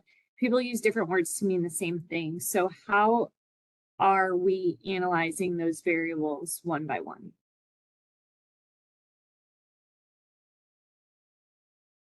I think I can answer that. So we have data quality structures built into the database that Z talked about. So we're looking at primary characteristics that basically assess the quality of the records coming in as well as the existing records to establish whether that update is verified and validated and increases the quality of the data overall. So that is so each record that comes in, there's an automated process that assesses the quality and then basically gives it a rank. And then if it falls outside of a threshold, then we review it. And there's also additional standardization tools because, yeah, a lot of frames don't record address the same ways. Yeah, there's additionally that. And plus we're looking to like geocode records so we can derive additional kind of points to allow for better linkages. Thank you, guys. Next question is for Lizzie. How does this work? How does LEAB or the work with the NIBRS data and agencies who are covered by other agencies? Yeah, go ahead. Oh, sorry, were you gonna? No, go ahead. Okay, I was just going to say, so the way that you saw that there were in the current app, there was like, you could see a crime rate. And this is a match just based on the agency that submitted NIBRS data. So if an agency is submitting NIBRS data, then we used our identifiers to match it with that parent government and all of those different levels, right? And that's how we got the crime for that area. And then with using the population, getting the crime rate. So if an agency is reporting NIBRS data, we assume that is the agency that dealt with that incident. And so that is how we're using that. So if there's another agency that has jurisdiction in that area, but they didn't report that, you know, NIBRS incident, that's not being associated.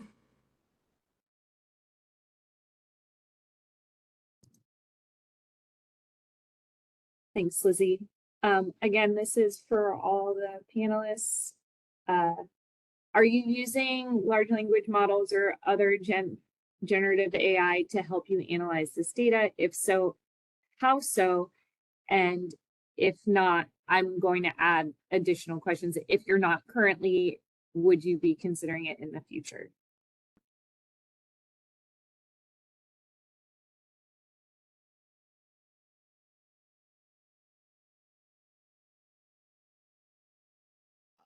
None of us are using large language models to analyze the data. I think maybe people in the public could use them to analyze the things that are going to be public facing. Right now, that's the Justice Outcomes Explorer, and potentially in the future, the law enforcement agency boundaries.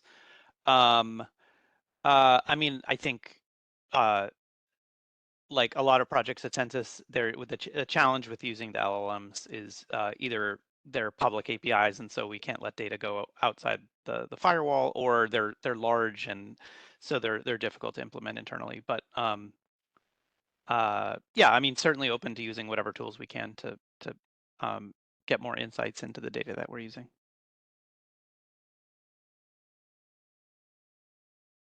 Thanks, Keith.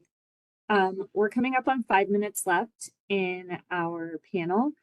I'm going to pause for a second in case there's any additional questions coming in.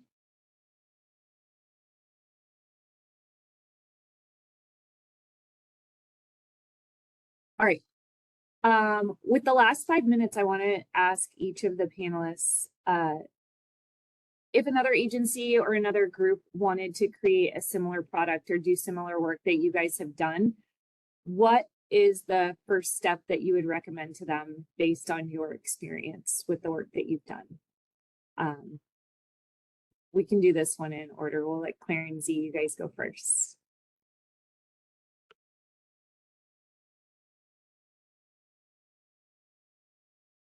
I mean, I guess I would say like putting a lot of thought into how to structure your database is something, obviously, I mean, that's important for any project, but I think with the JIF especially, we've kind of gone through a few iterations of how we're structuring it because of the way we're bringing in all these different sources and having them together at the facility level and the group quarters level all together. Yeah, it's it's been a bit of a process that I think we've learned from and been able to improve just from where we started. So yeah.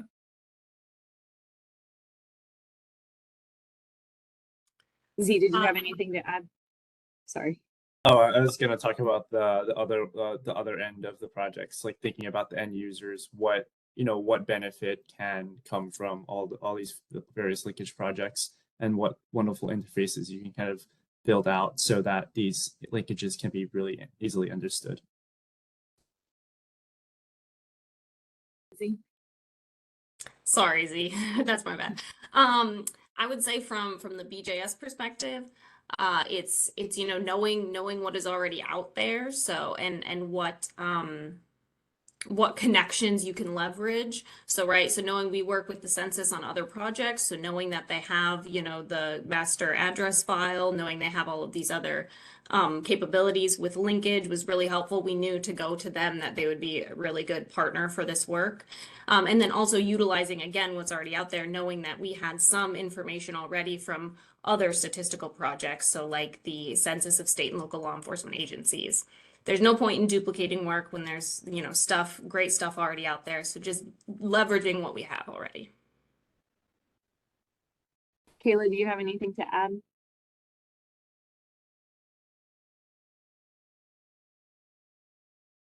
All right. Michaelin? Can you phrase the question again?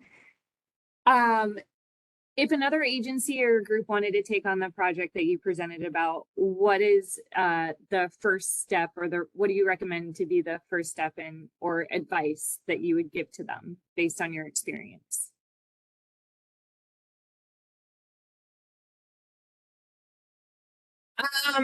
I would say to analyze the steps in the process, because I think the data pointed us in new directions.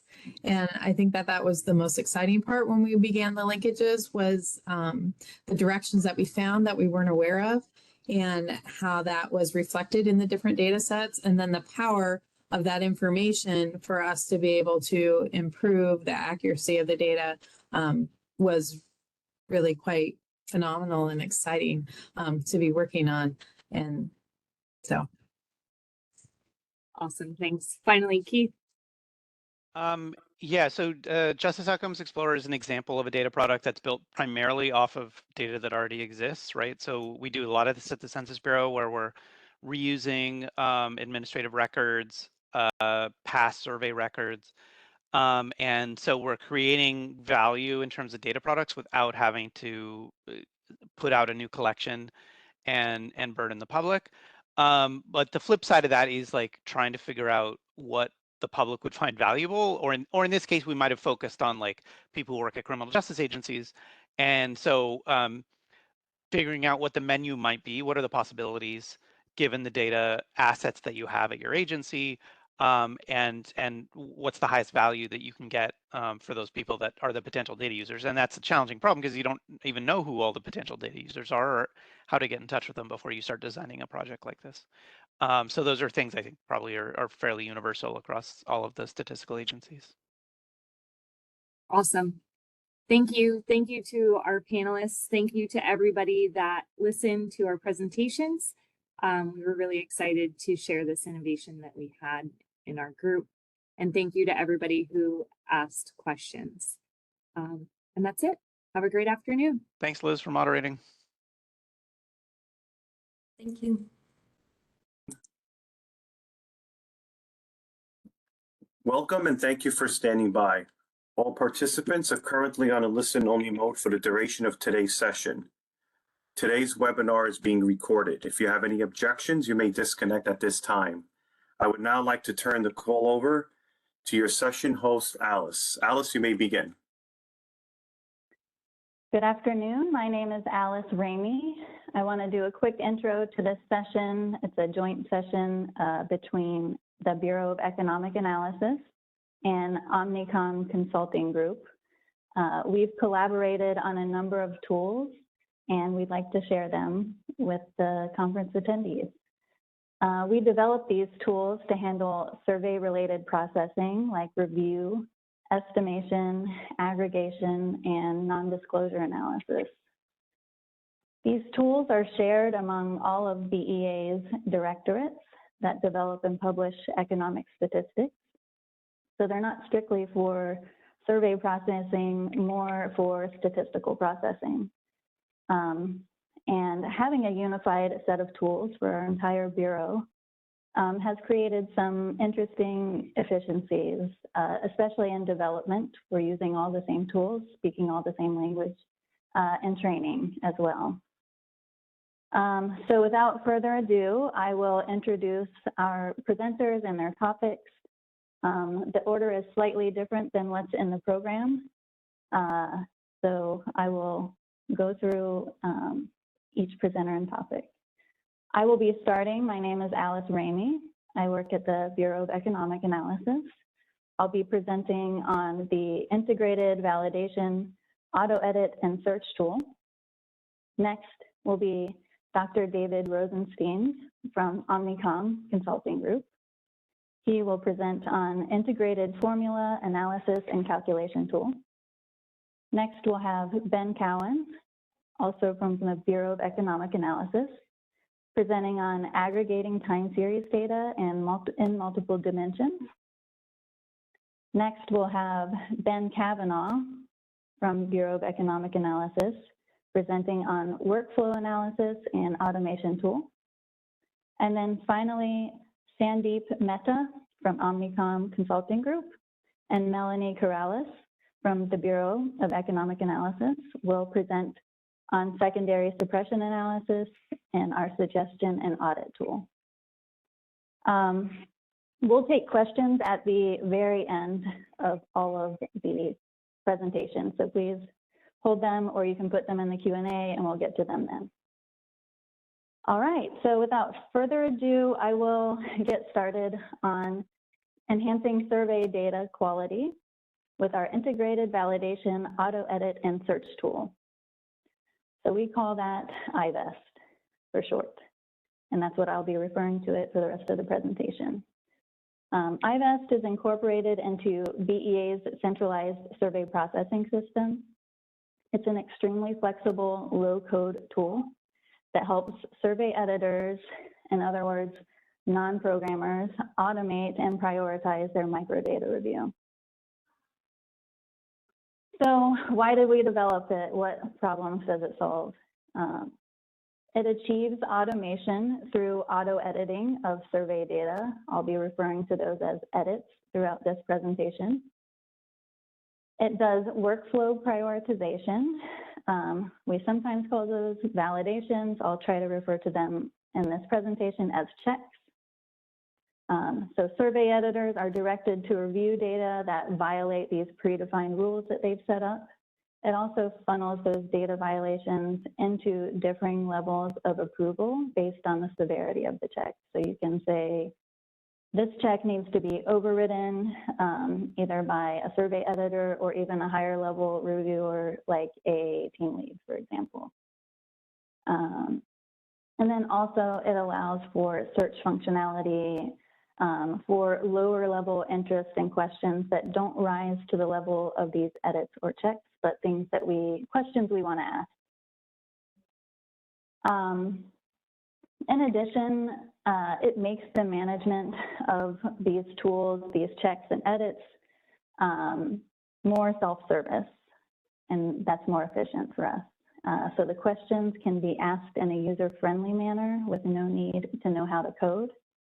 And there are efficiency gains because the people with the business knowledge can develop and test those tools rather than communicating back and forth with developers, which saves a lot of time.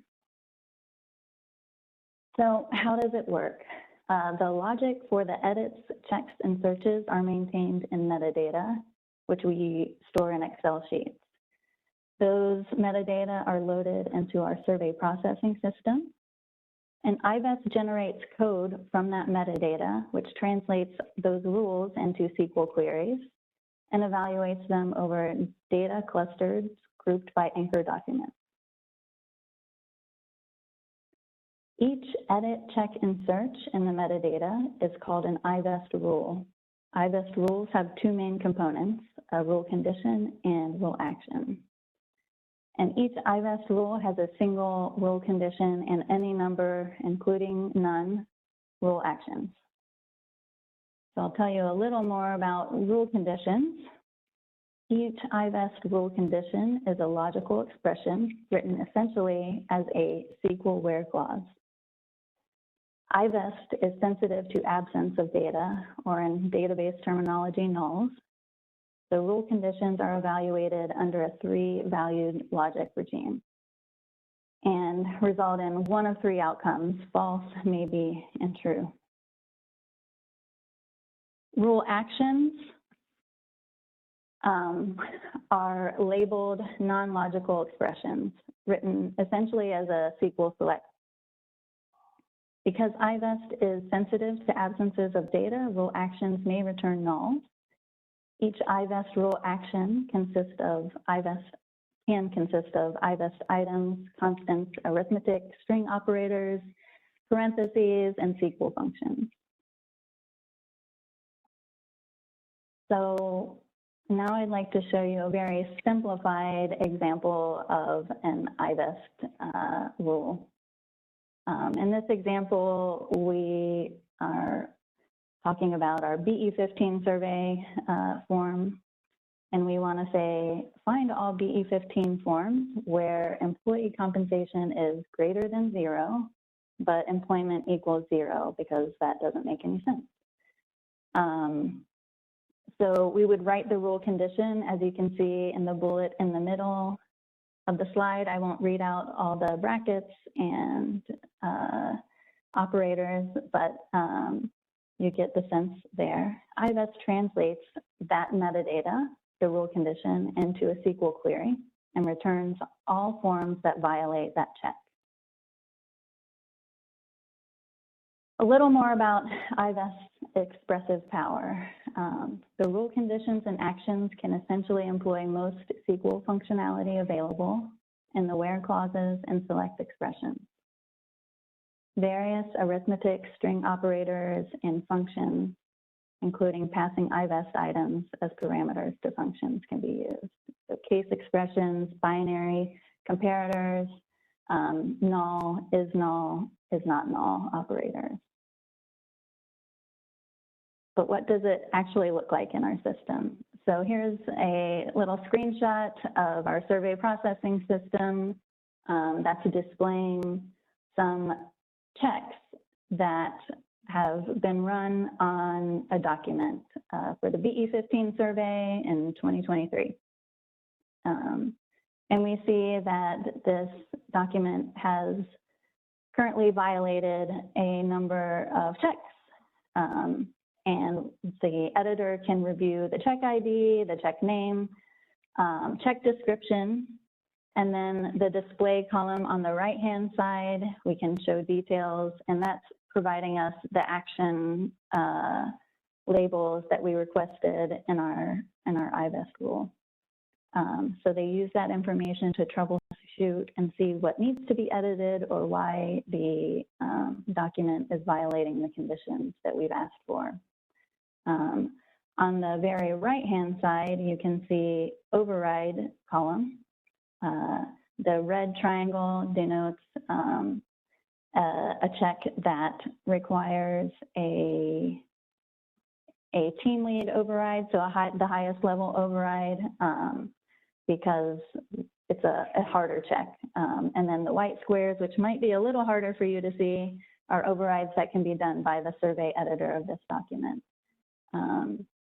In addition, if you were to click on the wrench and the question mark, they would provide you more information about the check as written, and you can see how it's written in the metadata as well. So in practice, auto edits and checks are run on all survey forms as they're submitted and incorporated into our survey processing system. Survey editors prioritize their data review by clearing these checks or validating that, yes, this violates the check, but it's still okay. All edits to the forms, including those that aren't related to a check in general, still require that the checks be rerun, because any edits to the form may subsequently violate a new check. And the goal of the survey editors at BEA is to get our documents accepted, so they have to either clear all the checks or have the checks overridden for a document to be used in our universe in the estimation system. And so that's the first part of our workflow for our survey data.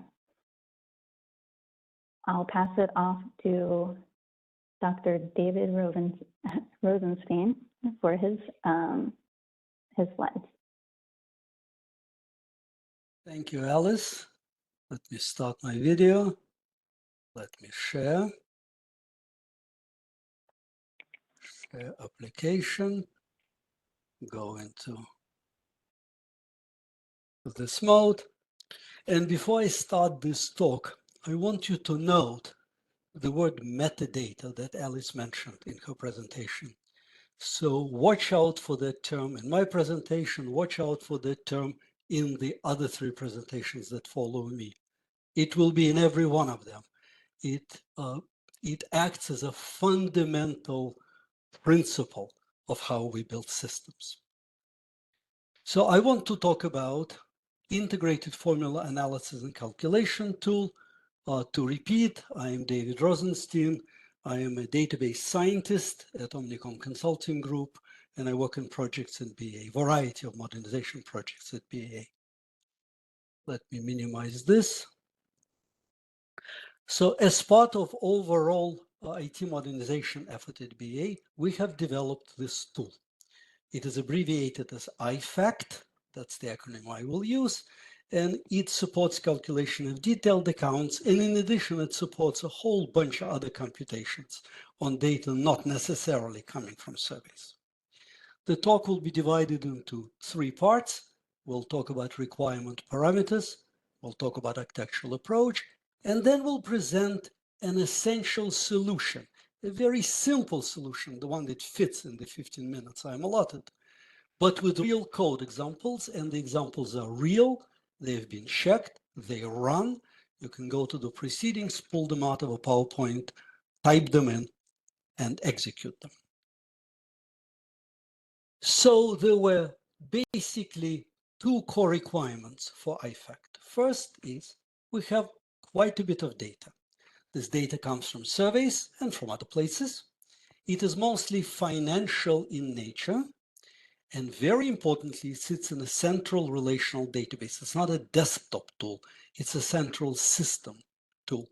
And this business of a relational database will matter later on. We have a lot of medium complexity, I'll define the term medium in a moment, varied analytic computations. They are represented by formulas. Formulas is intuitive terms, which you think they are, authored by many analysts, and these analysts insist on ownership of these formulas. And ownership to them means ability to modify those formulas without talking to us, the builders.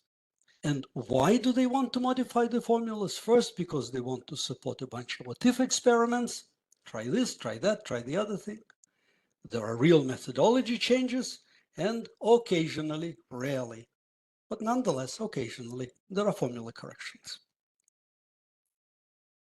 We have medium level required expressive power. It's not real high math. It's a medium level math. We have arithmetic, we have parentheses, we have function symbols, both built-in and user-defined. We have a lot of conditional logic, which means we support not, and, or. We support binary comparators, equal, not equal, less than, and so on. And because we deal with missing data, and therefore we deal with nulls, everything has to be evaluated using 3-valued logic. That also applies to every presentation in this session. And then we have a couple of additional requirements. One of them is formula preferencing. There are often multiple ways of computing the same result. Famously, EBITDA has three different ways of doing it. And so there's a preference about which one to use. We need ability to dynamically reconfigure formulas. So formulas have components that drop out based on some conditions. And very importantly, we are not operating on numbers, on scalars. We're operating on long time series, multidimensional data.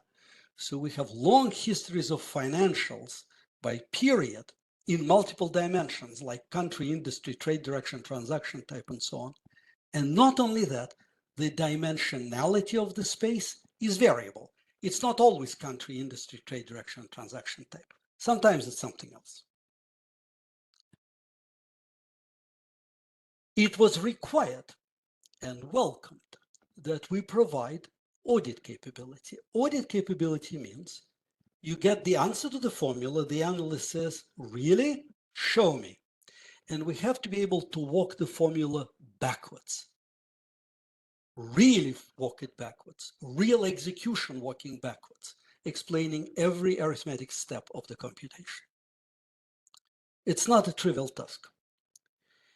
Finally, as I said, it's not a desktop system, it's a central system. It's a large central system. It's subject to strict software lifecycle development rules. It's not reprogrammable at will.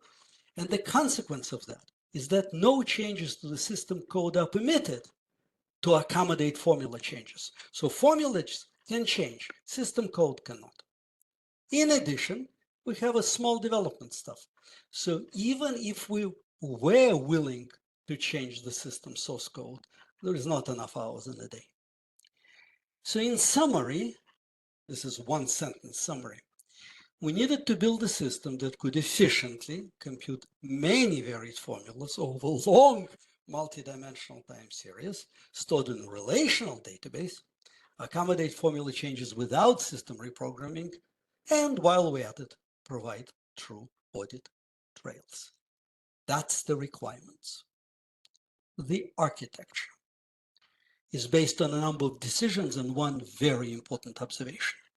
Decision one, separate business logic formulas from the system source code, load those formulas as metadata. And metadata, we use the prefix meta to mean data about the computation, second order objects, into the system and build the system as a formula interpreter. Formula interpreter here uses the term interpreter in a programming language sense, compilers, interpreters in that sense. So it's a formal term.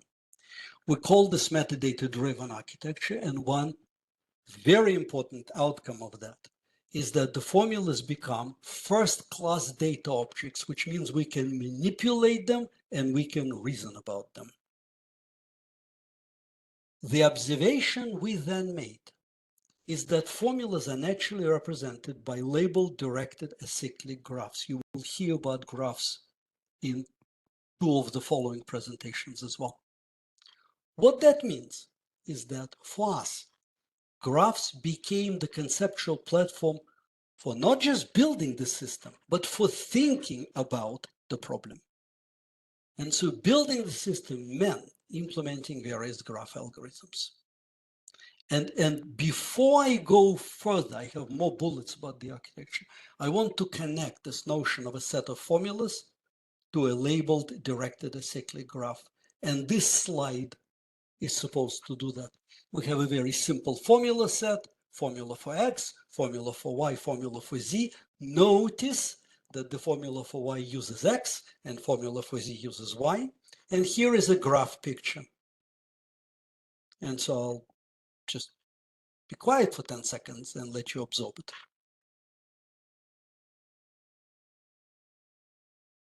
So we have formula Z. This is the node representing Z. Participant Y, participant E. Y is additive, E is subtractive. Here is a formula for Y. This is a node representing Y. It has a component A, has a component X, has a component D. Notice +1 means multiplicative, put it into numerator. -1 means divisive. I don't know if that's the right word. Put it in denominator. The next decision we made is not to deal with the middle tier. So we push the computation into the database layer itself. Instead of moving it to an app server, writing the code in some modern 3GL, moving the results back, we did all of our computation directly in the database layer, which meant we had to program in SQL. Now, while graphs are a venerable old data structure, vast majority of standard graph algorithms, which were developed in the time when C was the lingua franca of the world, are pointer-based, recursive, and depth first. And these things are not good for SQL. In fact, they're downright horrible for SQL. So it wouldn't work. So we had to come up with symbolic tabular representation of graphs and iterative breadth first. Breadth first is very important. Algorithms suitable for SQL. As a result, we ended up with a compact and efficient system. And because we treat formulas as metadata, we can save intermediate computation results in the database, and auditing computations becomes relatively easy. Non-trivial, but relatively easy. We're now done with the architecture, and so the next part will attempt to present the actual solution. The best thing to do that is with a little example. Imagine we have a list of entities. We have a set of formulas. They're the same formulas before. And we have data, and the data is being provided for every entity, but for the base, so-called leaf in tree terminology, components of the formulas. And what we want to do is want to compute all formulas. Here is a relational tabular representation. We have a table for formula, we have a table for data, we have a table for result. Okay, formula has, ignore the pass number for a moment, has the result node, type of the formula, additive or multiplicative, component node, and the sign, which tells us additive, subtractive, or multiplicative divisive. We have data, we have result, and for the purposes of the next several slides, the assumption is that all values are positive, and we have exactly the right inputs. Here is another way of representing this as an example taken from spreadsheet. The solution involves two steps, clearly because formulas depend on each other. They cannot be computed in random order. We have to do things in a correct order. We have to figure out the correct order. If you have 3 formulas, you can just eyeball it. If you have 3,000 formulas, you need some code to help you with figuring out the order. We call this leveling formula graph. It boils down to assigning a pass number. Do these formulas in first pass, do these formulas in second pass, and so on. And then once we level the formula graph, we can compute the results.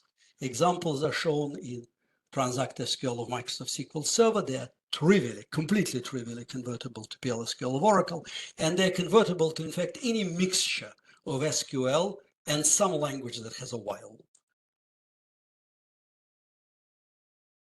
Here is the algorithm, essential algorithm for leveling the formula graph.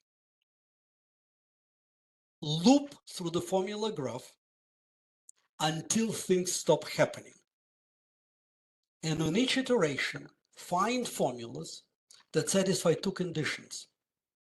Those formulas which have not yet been assigned the pass number, and this is a sentence that bears reading slowly, those formulas which are not among the formulas that have components that have not yet been assigned a pass number, nice double negation, and assign the next pass number to them. The code is less than 15 lines, and you will notice when you see this code that we will process multiple formulas per iteration. Therefore, the code is fundamentally relational, set of rows at a time in nature, and it has a complexity of order log n, where n is the number of formulas in the number of SQL statement executions. And anything which is order log n is a good thing. And here is the code. Essentially, it's a single update statement wrapped in what is a infinite while loop controlled by this row count. Go find the formulas where the pass number has not yet been assigned, and where the result is not among the results that have components. There's a little join here where the pass number has not been assigned. The 20 ways of writing this would not exist with anti-join, with this, with that. I wrote it in sort of the simplest possible way. Okay, this code is copyable, pastable into SQL Studio and runnable. The next step is to iterate through the formula graph, level by level, find all the formulas at a given pass number, and compute the results. And again, you'll see that it's a set of row at a time code. Again, it has order log n complexity in the number of SQL statement executions. It's the number of SQL statement executions that matter in SQL. It's not actually the size of any individual query. This is a slightly longer piece of code. It takes 2 slides. Here we have a procedure. We declare some variables. We compute the total number of passes. We copy data into result. So the code is self-referencing. Take inputs from result, put the answer into the result. And then on the next slide, what we see is we see essentially a single insert select statement with a little bit of grouping. that is wrapped in a loop. The thing to notice here is this line. So SQL kindly provides us with the sum aggregate, but not with the product aggregate, although Microsoft is about to put it into the next release. And so we remember what we learned, I don't know, in high school, I guess, that we can do products by taking numbers, computing logarithms, taking the sums of logarithms and using exponentiation, little trick. And it is because of this we needed all the values to be positive, because otherwise the logs will blow up. That, of course, is solved in a real piece of code. I have a slide here which I'm going to skip, but it's here for the record. You'll pull it from the proceedings that talks about what happens if some data is missing. It behaves correctly. The thing to notice is that what I showed you, the two code fragments, are extraordinarily simple. And yet they show how SQL, as a programming language, can be used to create compact and powerful solutions for problems typically not considered suitable for SQL. People normally would not say, oh, great, SQL is the language I'll program it in. And yet you saw it fits in 2/3 of a page. Our actual formula interpreter is slightly more than 3 pages long with some comments. It can handle zeros, negatives, and null values, so the logs are protected. It can deal with values for non-leaf components, right? You will hear more about this in one of the presentations where there's a conflict, something could be computed, but it is also given. What do we do? And it has all the requirements mentioned earlier, including all the conditional stuff and including dealing with multi-dimensional values. And here's our contact information if you would like to know more. Thank you very much. And I now pass the microphone to the next speaker, Ben Cohen. Ben, take it away. And I will stop sharing. Okay, thank you, David. Let me share my content. Okay. As I have been listening to these presentations, you're going to hear some themes that jump out. So that makes life a little easier. I don't need to explain things multiple times. So I'm going to speak about multidimensional data aggregation.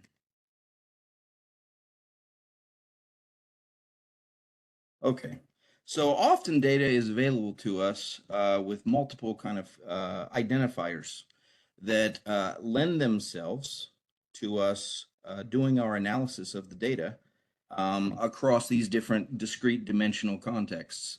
And while this multidimensionality does provide a lot of opportunities for kind of richer, deeper data analysis, there are some difficulties and some complexity that comes when you start talking about this multidimensional space. So we're going to basically talk about how at our work at BEA, we've really tried to make use of these graph data structures. This is going to be a theme, to try to think of the problem in these terms in order to tackle it in an efficient way. So that's what I'll be discussing today.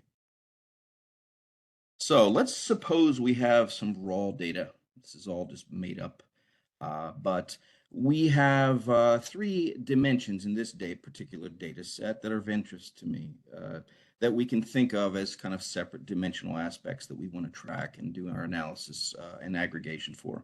So we have geography, expenditure item, and industry. I will note that, we have periods, and for some of our data sets, as David spoke, we work in time series data. So it's seldom that we're thinking 1 year at a time on at least the work that I'm doing. And so some years you have a data point, some years you don't. Things change over time. So our raw data may look like this. And I will note, just for the record, because it'll come in handy later, we have a mixture of different kind of geography concepts here. We've got some states, we've got some counties. There's a mixture of those. And even in the expenditure dimension, I might gravitate that some of these are more summary concepts than others. So hand tools, you arguably could say shovels and pickaxes are hand tools. So we have kind of different concepts, different level of detail that may be available to us. So each of these dimensions often correspond to its own taxonomy, its own kind of verbiage and kind of hierarchy of classifications and how they add up to one another. And so in our fake example here, I've just demonstrated for each of these dimensions, let's suppose that we have this kind of aggregation structure. So we have these counties within Maryland that sum up to Maryland, that goes into a region, that goes up to the US total. Likewise, we have similar kind of aggregation structures that are in play for the other dimensions.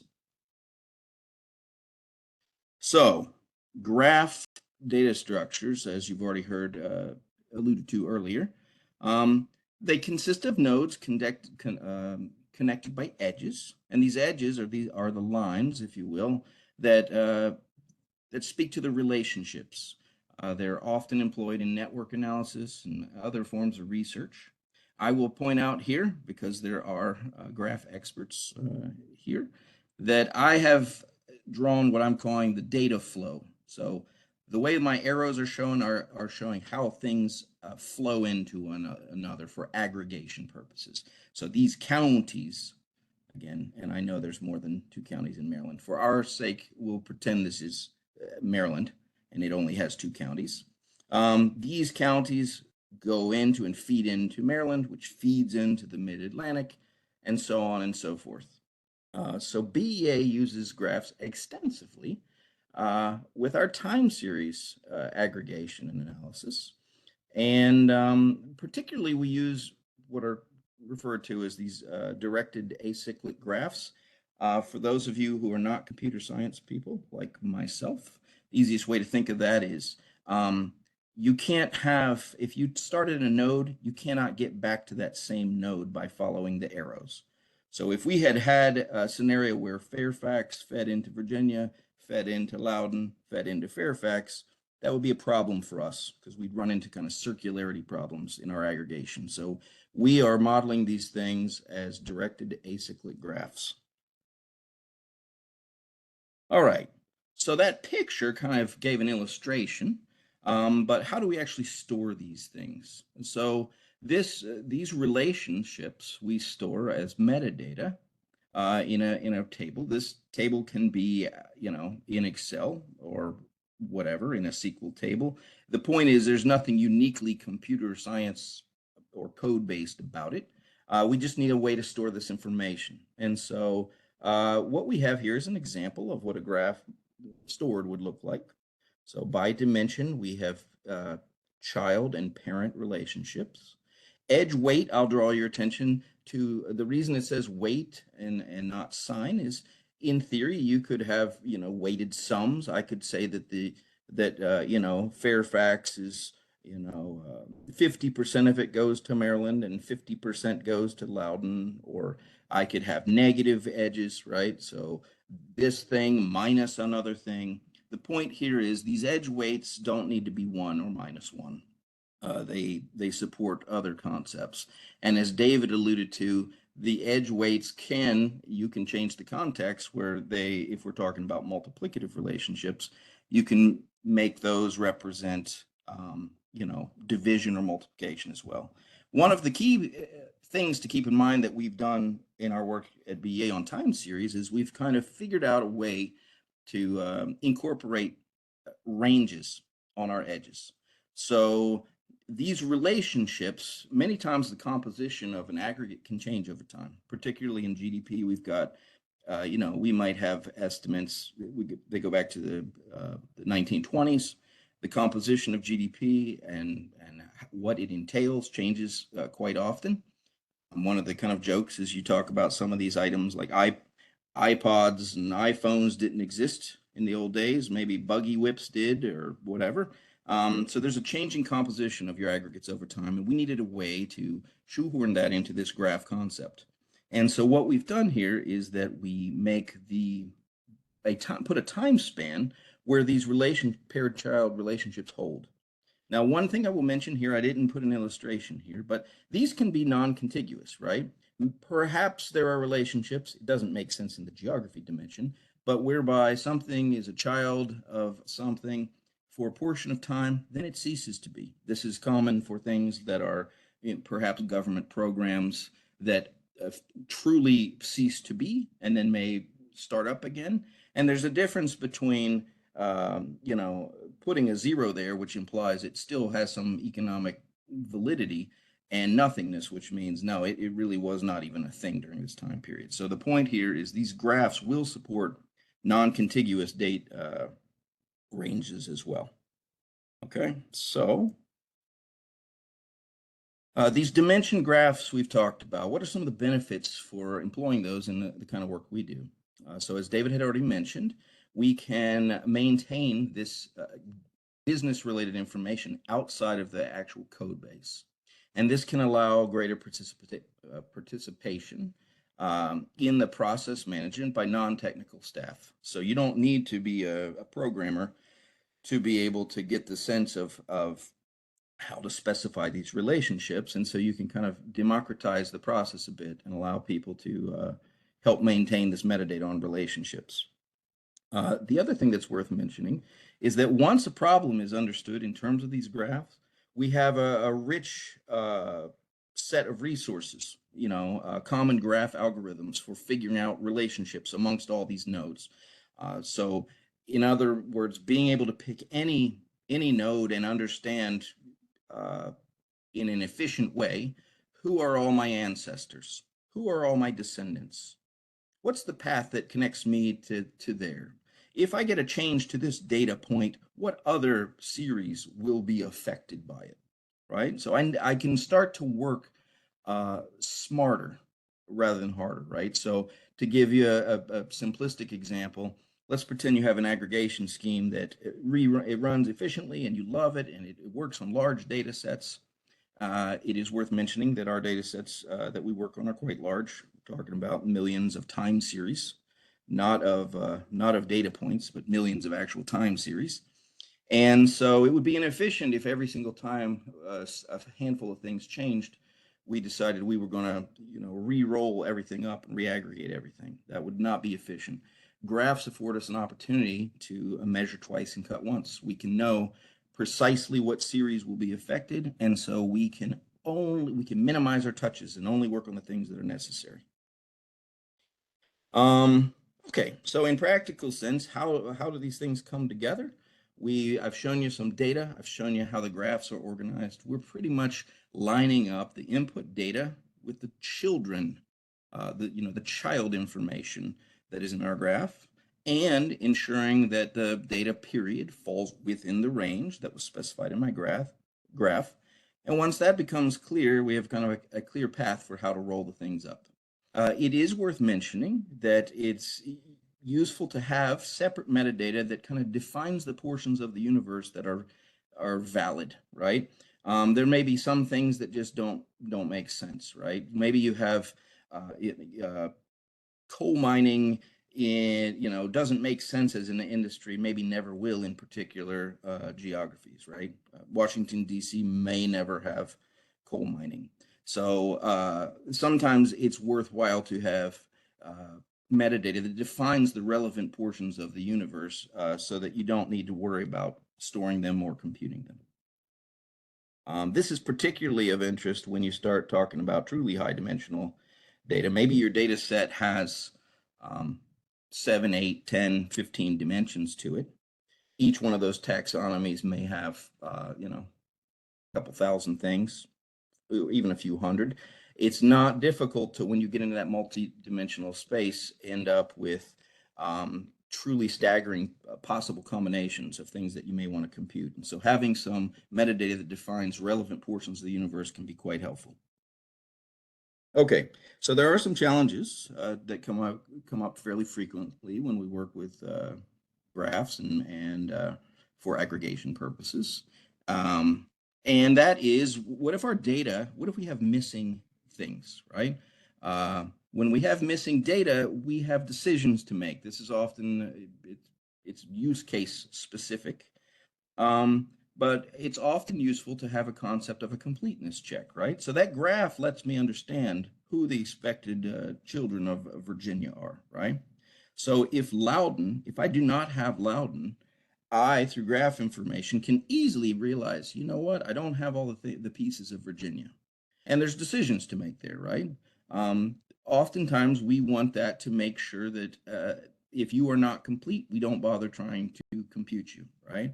So in that case, Loudoun, the absence of Loudoun would mean that we can't really compute Virginia or the Mid-Atlantic or the US, right? We'll talk about some other scenarios, but there's a concept, and the way that we can easily understand this is our graph. Our graph lets us know for any aggregate we're computing, what are the expected children? What are the pieces that are below? All right, another scenario that can come up is when we have what I'm going to refer to as overlap, right? Let's suppose that you get data submitted for Frederick, which is a county, and the state of Maryland, but not for Washington County, right? So we've got some difficulty. We've got actual numbers that speak to the whole state, and we've got one of the counties. What do we want to do here? It's often the case. So unlike the previous example, I don't want the absence of Washington to null out Maryland and downstream consequences, but I do need logic that says, hey, when I encounter this, if I'm missing children, but yet I have actually obtained data for Maryland directly submitted to me, well, in that case, I don't compute Maryland. I use the Maryland that was given to me, right? You could also have a scenario. Let's pretend Washington was given, and Frederick, and Maryland, and maybe the two counties don't sum up to the data that was submitted on behalf of Maryland, right? We can build in checks that understand these scenarios. When this happens, what is the desired result? Do I trust the sum of the pieces better? Do I trust the aggregate of Maryland? Graphs are the things that enable us to easily identify these kinds of things. All right, so I am looking here. So in terms of, now we'll talk about the true multidimensional stuff. All of my illustrations up to this point have been looking at a single dimension, just because it's easier to think in that terms as we kind of get our feet wet with some of the problems of completeness and things of that nature. Really the only thing that happens in this multidimensional space is that you need to think of descendants and ancestors as cross products of the descendants and ancestors for each dimension. So I'll illustrate this in a moment. So this, and you need to pay attention when you're working on one dimension, what are the values of the other dimensions, right? And so you end up with these kind of Cartesian products that can get quite large. As I mentioned, if you've got 10 dimensions and each one has thousands of possible combinations, I mean, you can end up with a theoretical universe of, trillions of possible combinations, and that can become quite unruly. So when we actually are doing our aggregation, these are just some things in the multidimensional space. We typically roll one dimension at a time using its associated graph. We already talked about these cross products. That's the right way to think of this. And this is where it really comes in. So storing the metadata on the valid dimensional aggregate combinations that you care about, this helps us sandbox our computational universe, right? So we don't just turn this thing loose and have it compute everything it could compute. We have it compute within the confines of the defined universe, which is also stored as metadata. Okay, so as a very simplistic example, if I had a single series, this is data for Fairfax, so a county, shovels for orchard farming. In terms of if we want to look at all the aggregates that could potentially be impacted, all the series that this thing could impact, it's actually a Cartesian product of all of the potential ancestors by dimensional choice. So Fairfax feeds into Virginia, which feeds into the Mid-Atlantic, which feeds into the US. Shovels went into hand tools, etc. So that one series, in theory, could affect and be a part of 64 other series. And so in the multidimensional space, all of our same tricks about understanding completeness, all of those same things work the same way I described it in a single dimension. You have a lot more combinations, and you need to be cognizant of what's happening, for this Cartesian product of these dimensional graph relationships. Okay. I'm almost done. Quick nod to this idea that you don't need to actually store all of these things. So I told you, when you have trillions of possible combinations, we divide our work up into scenarios whereby there are things that we need to publish, for example, that we compute and store permanently. But we also leverage these graph relationships in our computation algorithms to provide on-the-fly analysis, right? So if someone's doing, they want to decompose an aggregate or take a look at the underpinnings down to the granular pieces, even if we have not pre-computed all of those aggregates, armed with a data set that has all the granular pieces, and you can pick any theoretical aggregate in that multidimensional space and ask about it, and we can efficiently go gather those pieces and roll them up quite fast for subtabulations and things of that nature that are needed for analysis purposes. Okay, a couple final thoughts and suggestions about why this graph approach is good. It can minimize the code management, right? Because we can store business logic as metadata. We seek to minimize data touches. This is this idea that by understanding relationships, we can do things like incremental aggregation. So rather than computing everything every time, we can take a look at what things have changed and just go and touch those things and touch them up and recompute the things that need to be done. We try to minimize the data storage footprint while allowing on-the-fly aggregation, so to expose all these possible combinations without having to pay the price of actually storing them, right? So we kind of are allowed to do both of those. Graphs make that possible. And then it allows for this concept of, because our graph understands and has time periods on edges, we can deal with the changing dimension, changing aggregation composition over time. Anyway, that is the end of my portion. This is my contact information. I'll now be turning this over to Ben Kavanaugh.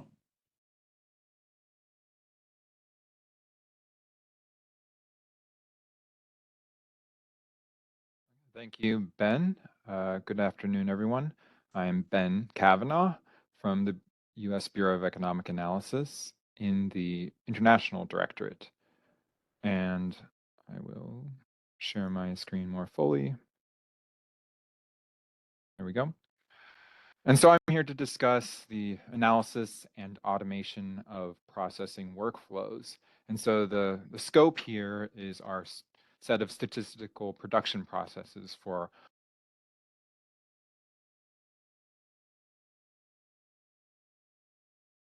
Ben, you disappeared. We lost your voice. Your audio just went out.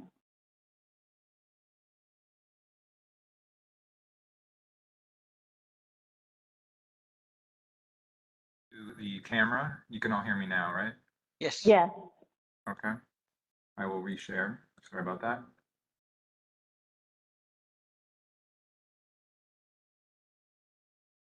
So I am here to discuss the analysis and automation of processing workflows. And the scope being the input of source data all the way through the publication of our disseminated products. And on the source data side, that could be our BEA survey data, could be other federal agency data, private data, partner country data. And when we're talking about the products, these are generally interactive data tables, contents of an API, or other disseminated files. And I'm going to overall discuss a few topics. The first one being from a general perspective of statistical production. What do I mean by automation, and what are the different levels of automation? One of those levels of automation I'm going to talk about in detail is data orchestration, which is kind of connecting all the executable items across the process and coordinating, controlling how they are performed. Next, I'll go over a simplified example of automated execution within this model of data orchestration. Then I'll look at more generally seeing the totality of our production processes as a joint cognitive system between human components and machine components. And lastly, looking at taking the work of that system and scheduling it on a calendar, making it a reality in the production process. So starting off with the levels of automation. So when someone says this should be an automatic process or this process is automated, we could mean a variety of different things. There is a spectrum of complexity for cognitive tasks related to statistical production.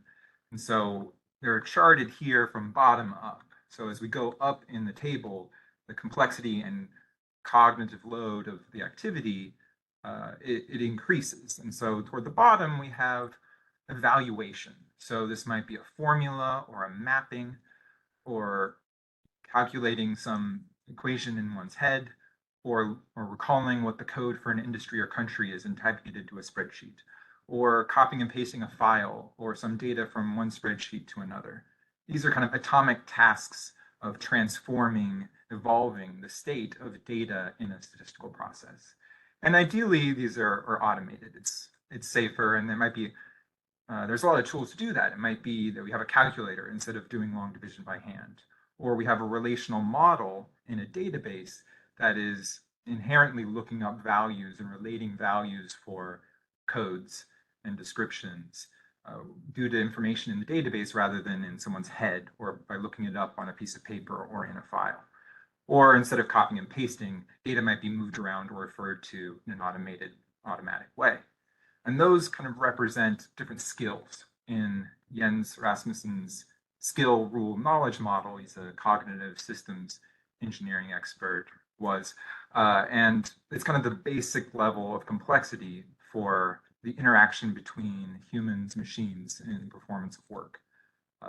But even if you've automated all the calculations that you want to do in isolation, they need to be grouped together to form business logic. We have some concept of an algorithm for calculating the data for some account or how to process some survey. And that might take the form of a big spreadsheet or a program in whatever programming language, or we might have an engine or a software tool set up to automatically execute some algorithm. Or that work might be done manually. It might be due to, I know to run this step and then click this button and then copy the data here.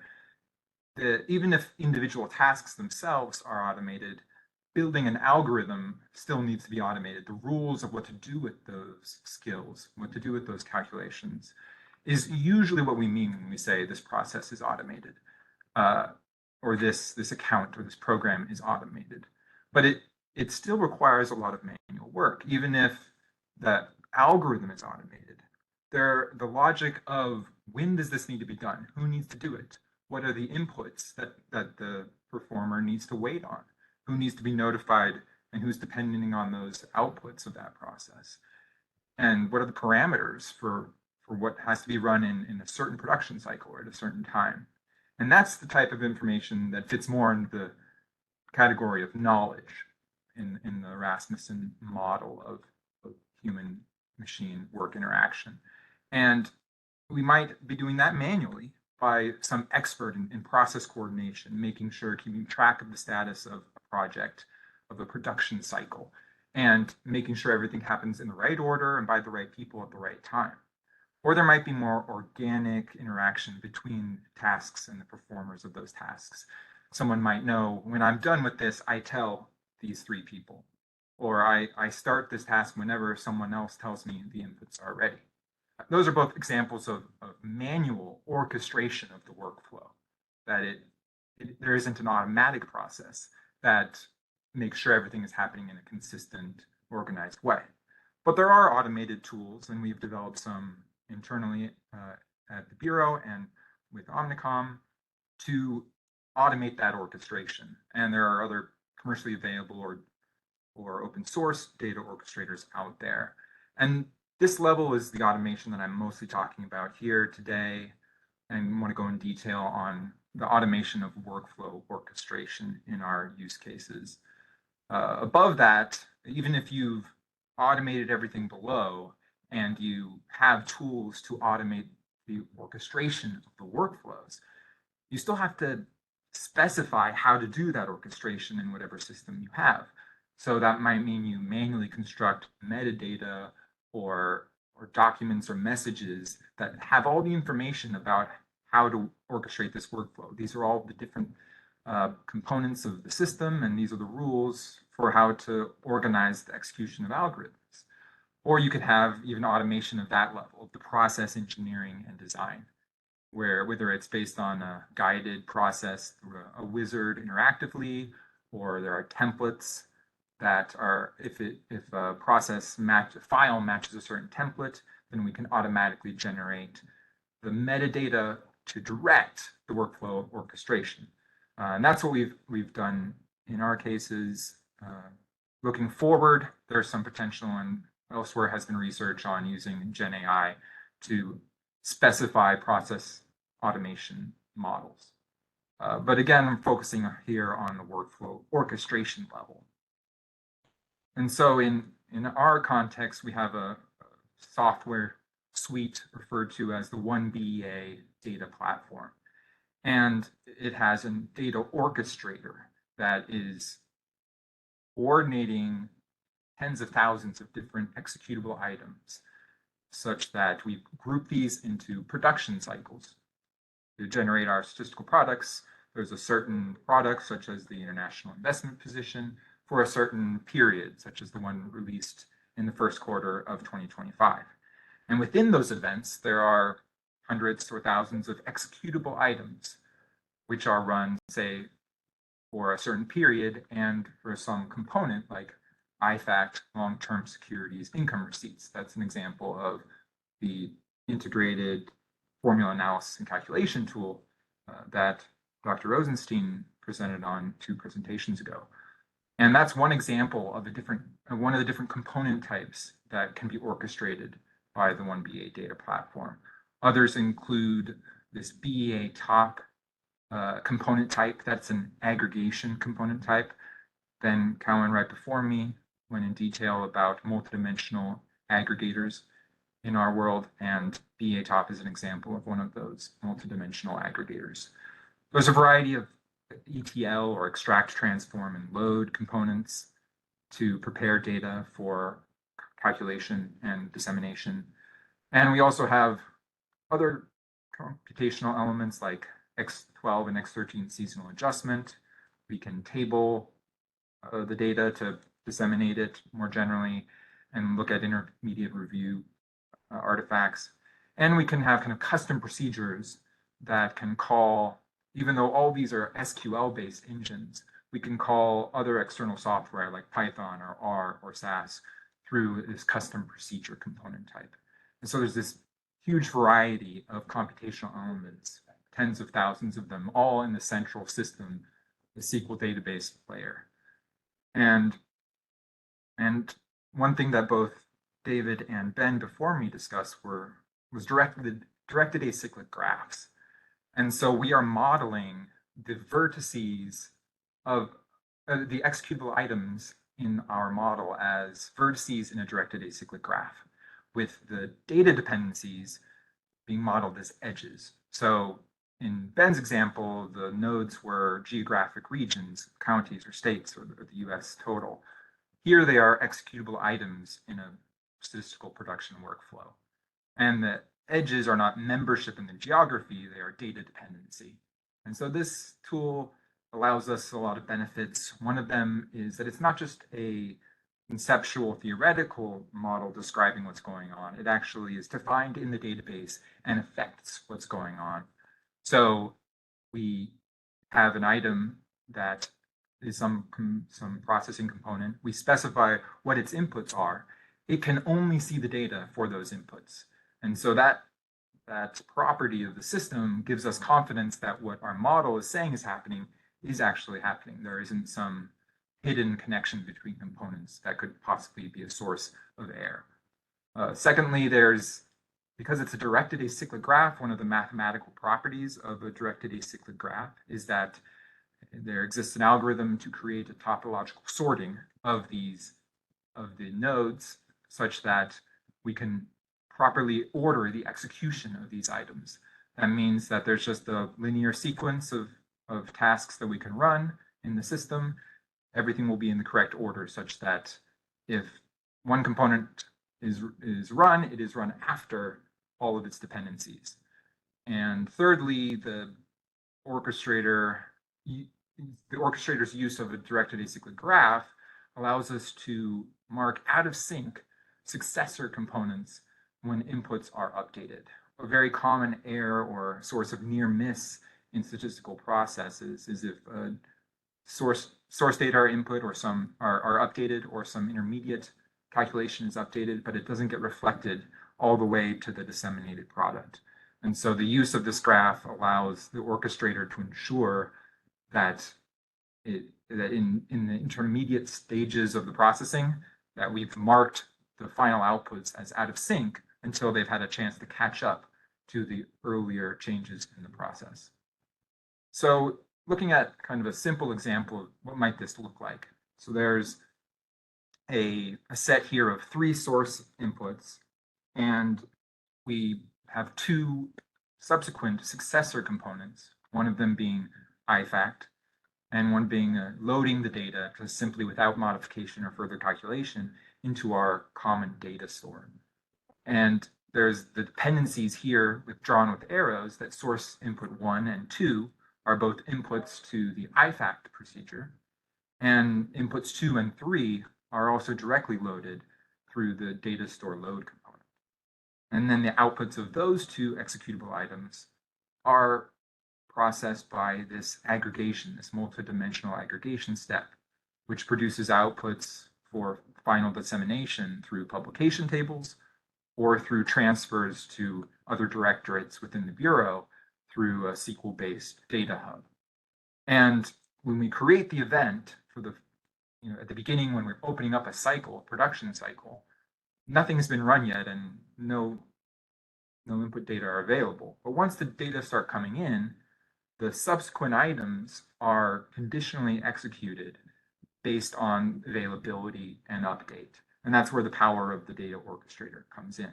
So if source input 1 was available, we can't actually run anything else because the IFACT that uses those data are also using input data number 2 here, which is not yet available. And similarly, no further successor components have all of their dependencies satisfied.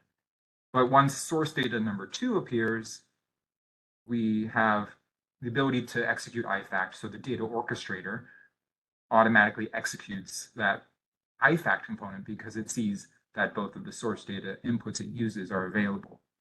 But as before, none of the other components in this model have all of their inputs satisfied. But once that source data input number 3 comes in, the entire graph can be computed. And this is the same concept as what Ben before me discussed. The completeness of the graph used in aggregation also affects the execution of items, the analog of the geographies being these individual executable items.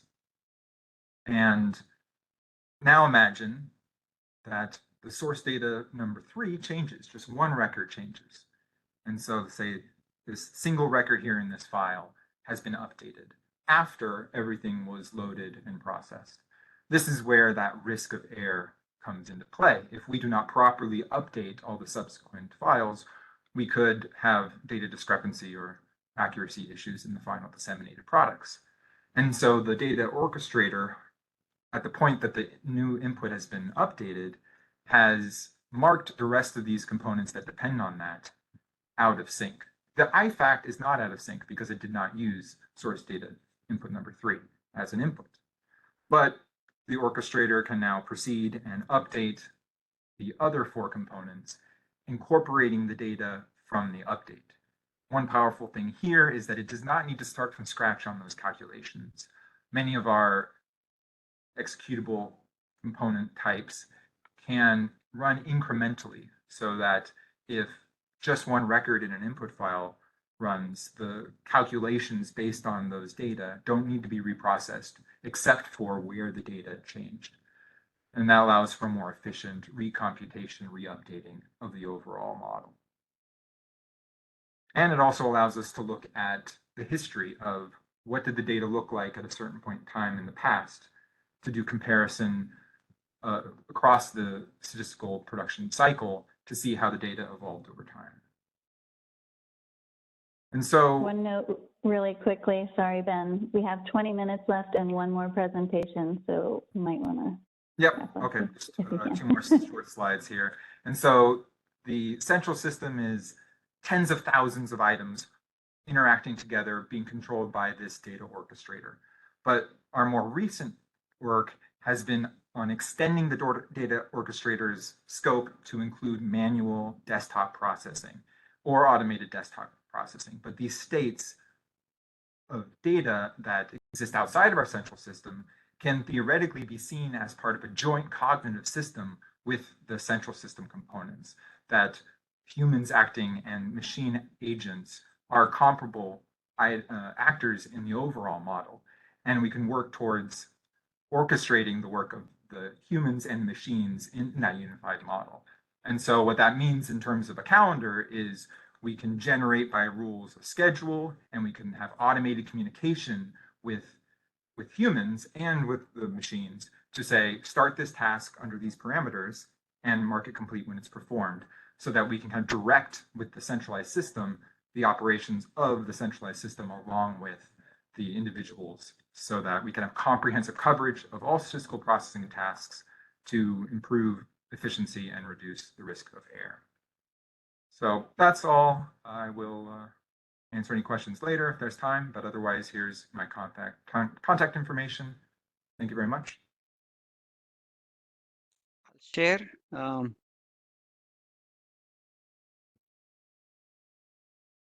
Okay. So my name is Sandeep Mehta. I'm going to present data non-disclosure, and we do that using secondary suppression. This presentation is prepared by Melanie and myself.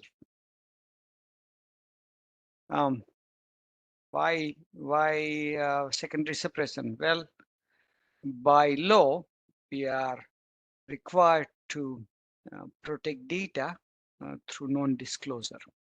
And it is also important for keeping the trust of public companies and entities who provide, individuals who provide data to federal agencies. There are a variety of laws which mandate overlapping Title 22, CIPSI, FOIA. I'll skip them in light of time. So what is secondary suppression? What is suppression? Suppression is nothing but a mechanism, a tool to control, to protect sensitive data, to identifiable data. We categorize in two ways, primary and secondary suppression. Primary suppression is where individual aggregate has identifiable information by itself. So for example, you have a small aggregate, some county, for some industry in some county, there's only one large company. There are only few large companies which overwhelm the data. And so if you by publishing our data, we can reuse, we can publish, make available identifiable information, which we want to protect. There are several ways of doing primary suppression. That's not the focus of this presentation. One of the division uses P% rule, direct investment division. For other systems, we receive primary suppressed data from external agencies. Secondary suppression, this is the focus of this presentation, right?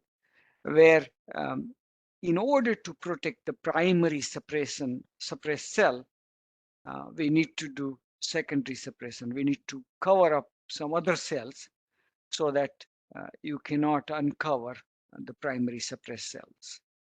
And so it is better depicted by example. So let's suppose this is a simplistic example. In reality, as prior presenters alluded, data is a multi-dimensional and time series, and so a lot more complexity. But let's keep it simple for now. So it's a two-dimensional table by industry, by geography, by industry, by country, and we have a small table. So it turns out mining for Canada needs to be primary suppressed. Now this is simplistic example. In reality, mining for Canada is pretty big and perhaps has many companies.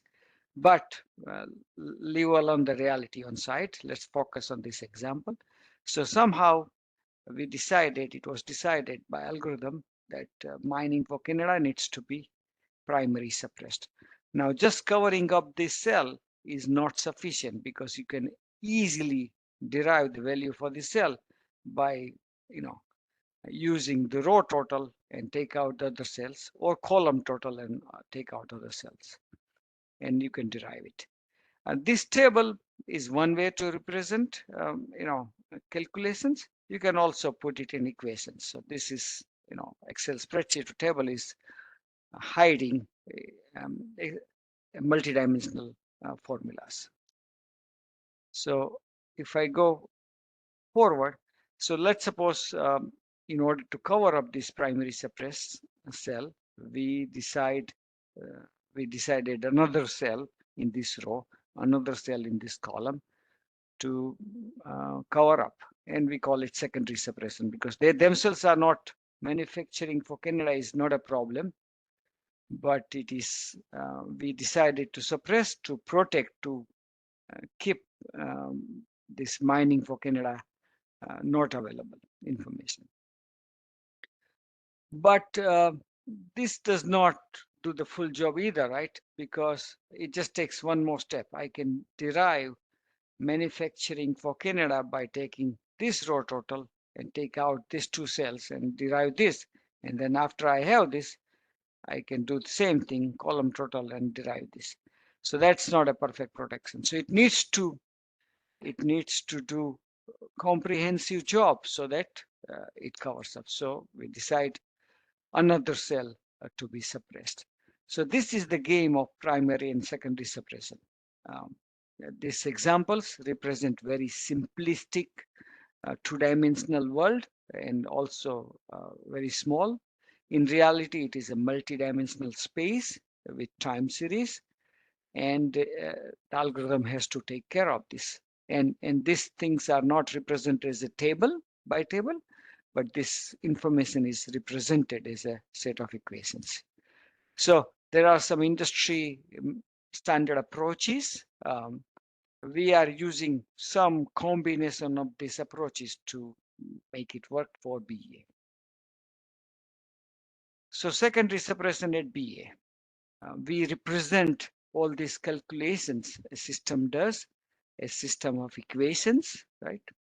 A multidimensional, data points, and then this metadata, this system of equations are not hand specified.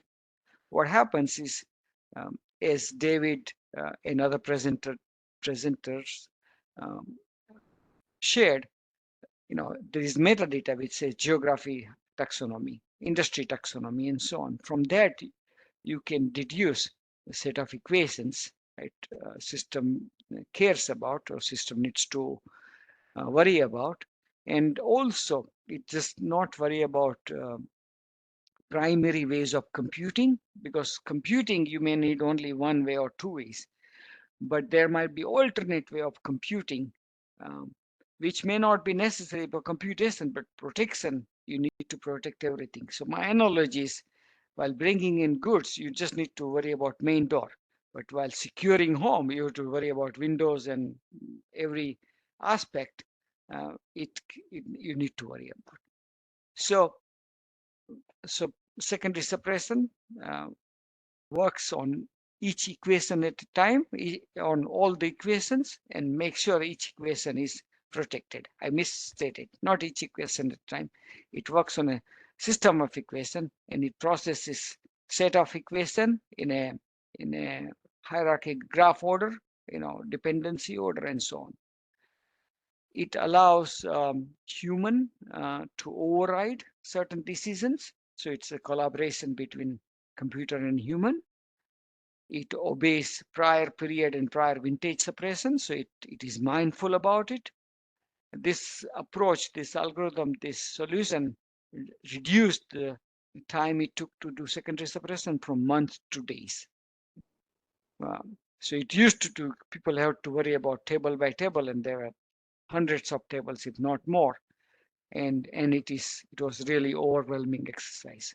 And so by automating this, or partly automating with human override, it has become a lot better.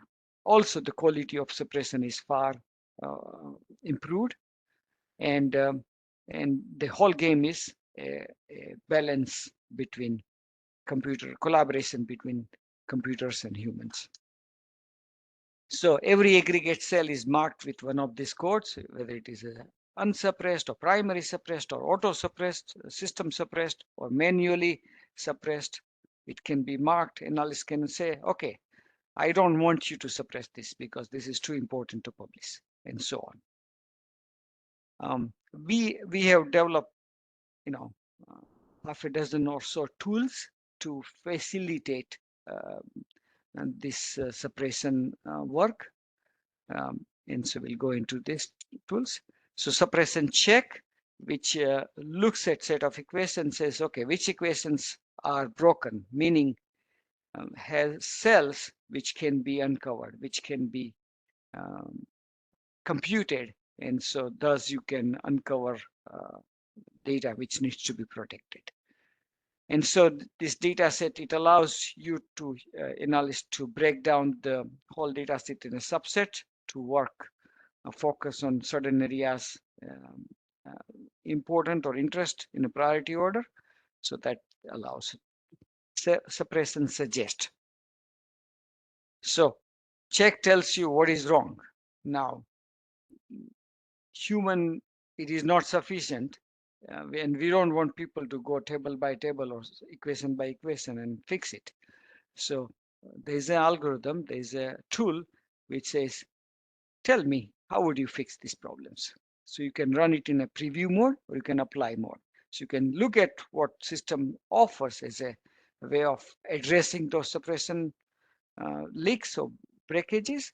And if analyst likes, analysts can say, yes, I like this, what you're proposing, and please proceed and apply them. Again, it allows you to work in a subset at a time. It obeys human overrides.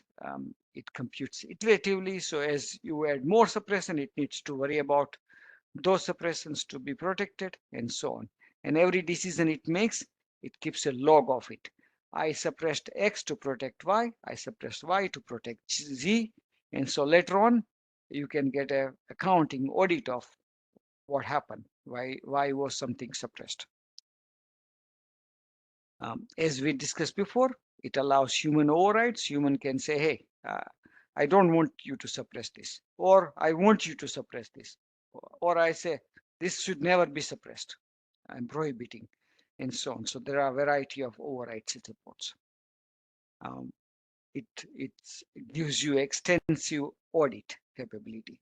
So you know exactly all the decisions made by system. Why was it done? Why was this cell suppressed? And it gives you complete dependency chain. And not only that, when you say, suppose X was suppressed to cover Y and Y was suppressed to cover Z, you decide to cancel out Z is no longer suppressed. System, if analyst does the override, system will automatically clear out the dependent decisions. It will clear out Y, X, and Y. And so it knows the dependency chain. Suppression reset, sometimes you go down the road and said, I'm not liking it. I'm thinking it wrong. I want to restart.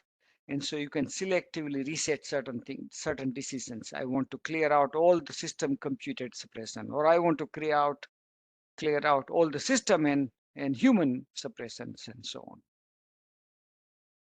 Now, this method of what we discussed of suppression checking equation or system of equation is good for 99% to 98% of the time.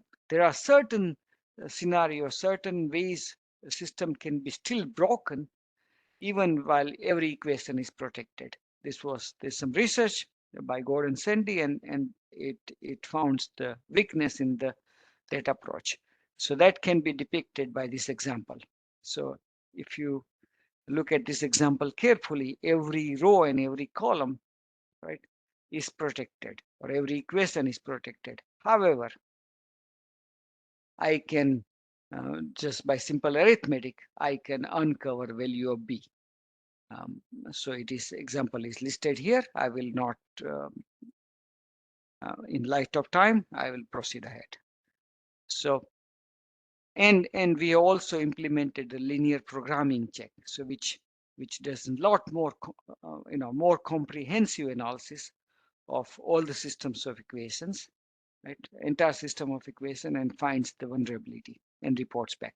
And this both isolated suppression check and linear programming check discoveries made by are addressed by human. So we do not have programmatic way of doing it. So in short, to summarize, we have developed this over many years. This has been in works and very effective. It is a general set of tools which are applied in many applications and effectively. Applications have data adapters to plug in the data with suppression utility, and number of systems. We would be happy to engage, Melanie and I, and to answer any other questions you have after this conference. Thank you. So we can move into question answer. I know we have a short amount of time, but we can try. Yes, we do. I'm looking at the Q&A right now, and I don't see any new questions, unless I'm missing something. All of our contact information will be on the slides, which will be published, though, on the website, and feel free to contact any of us with any questions that you have after the fact.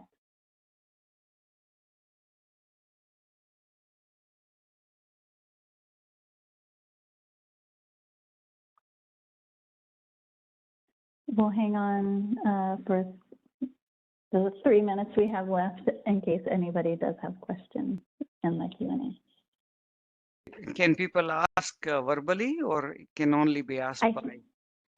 I think they want them to use the Q&A, the chat Q&A, it seems. That's fair.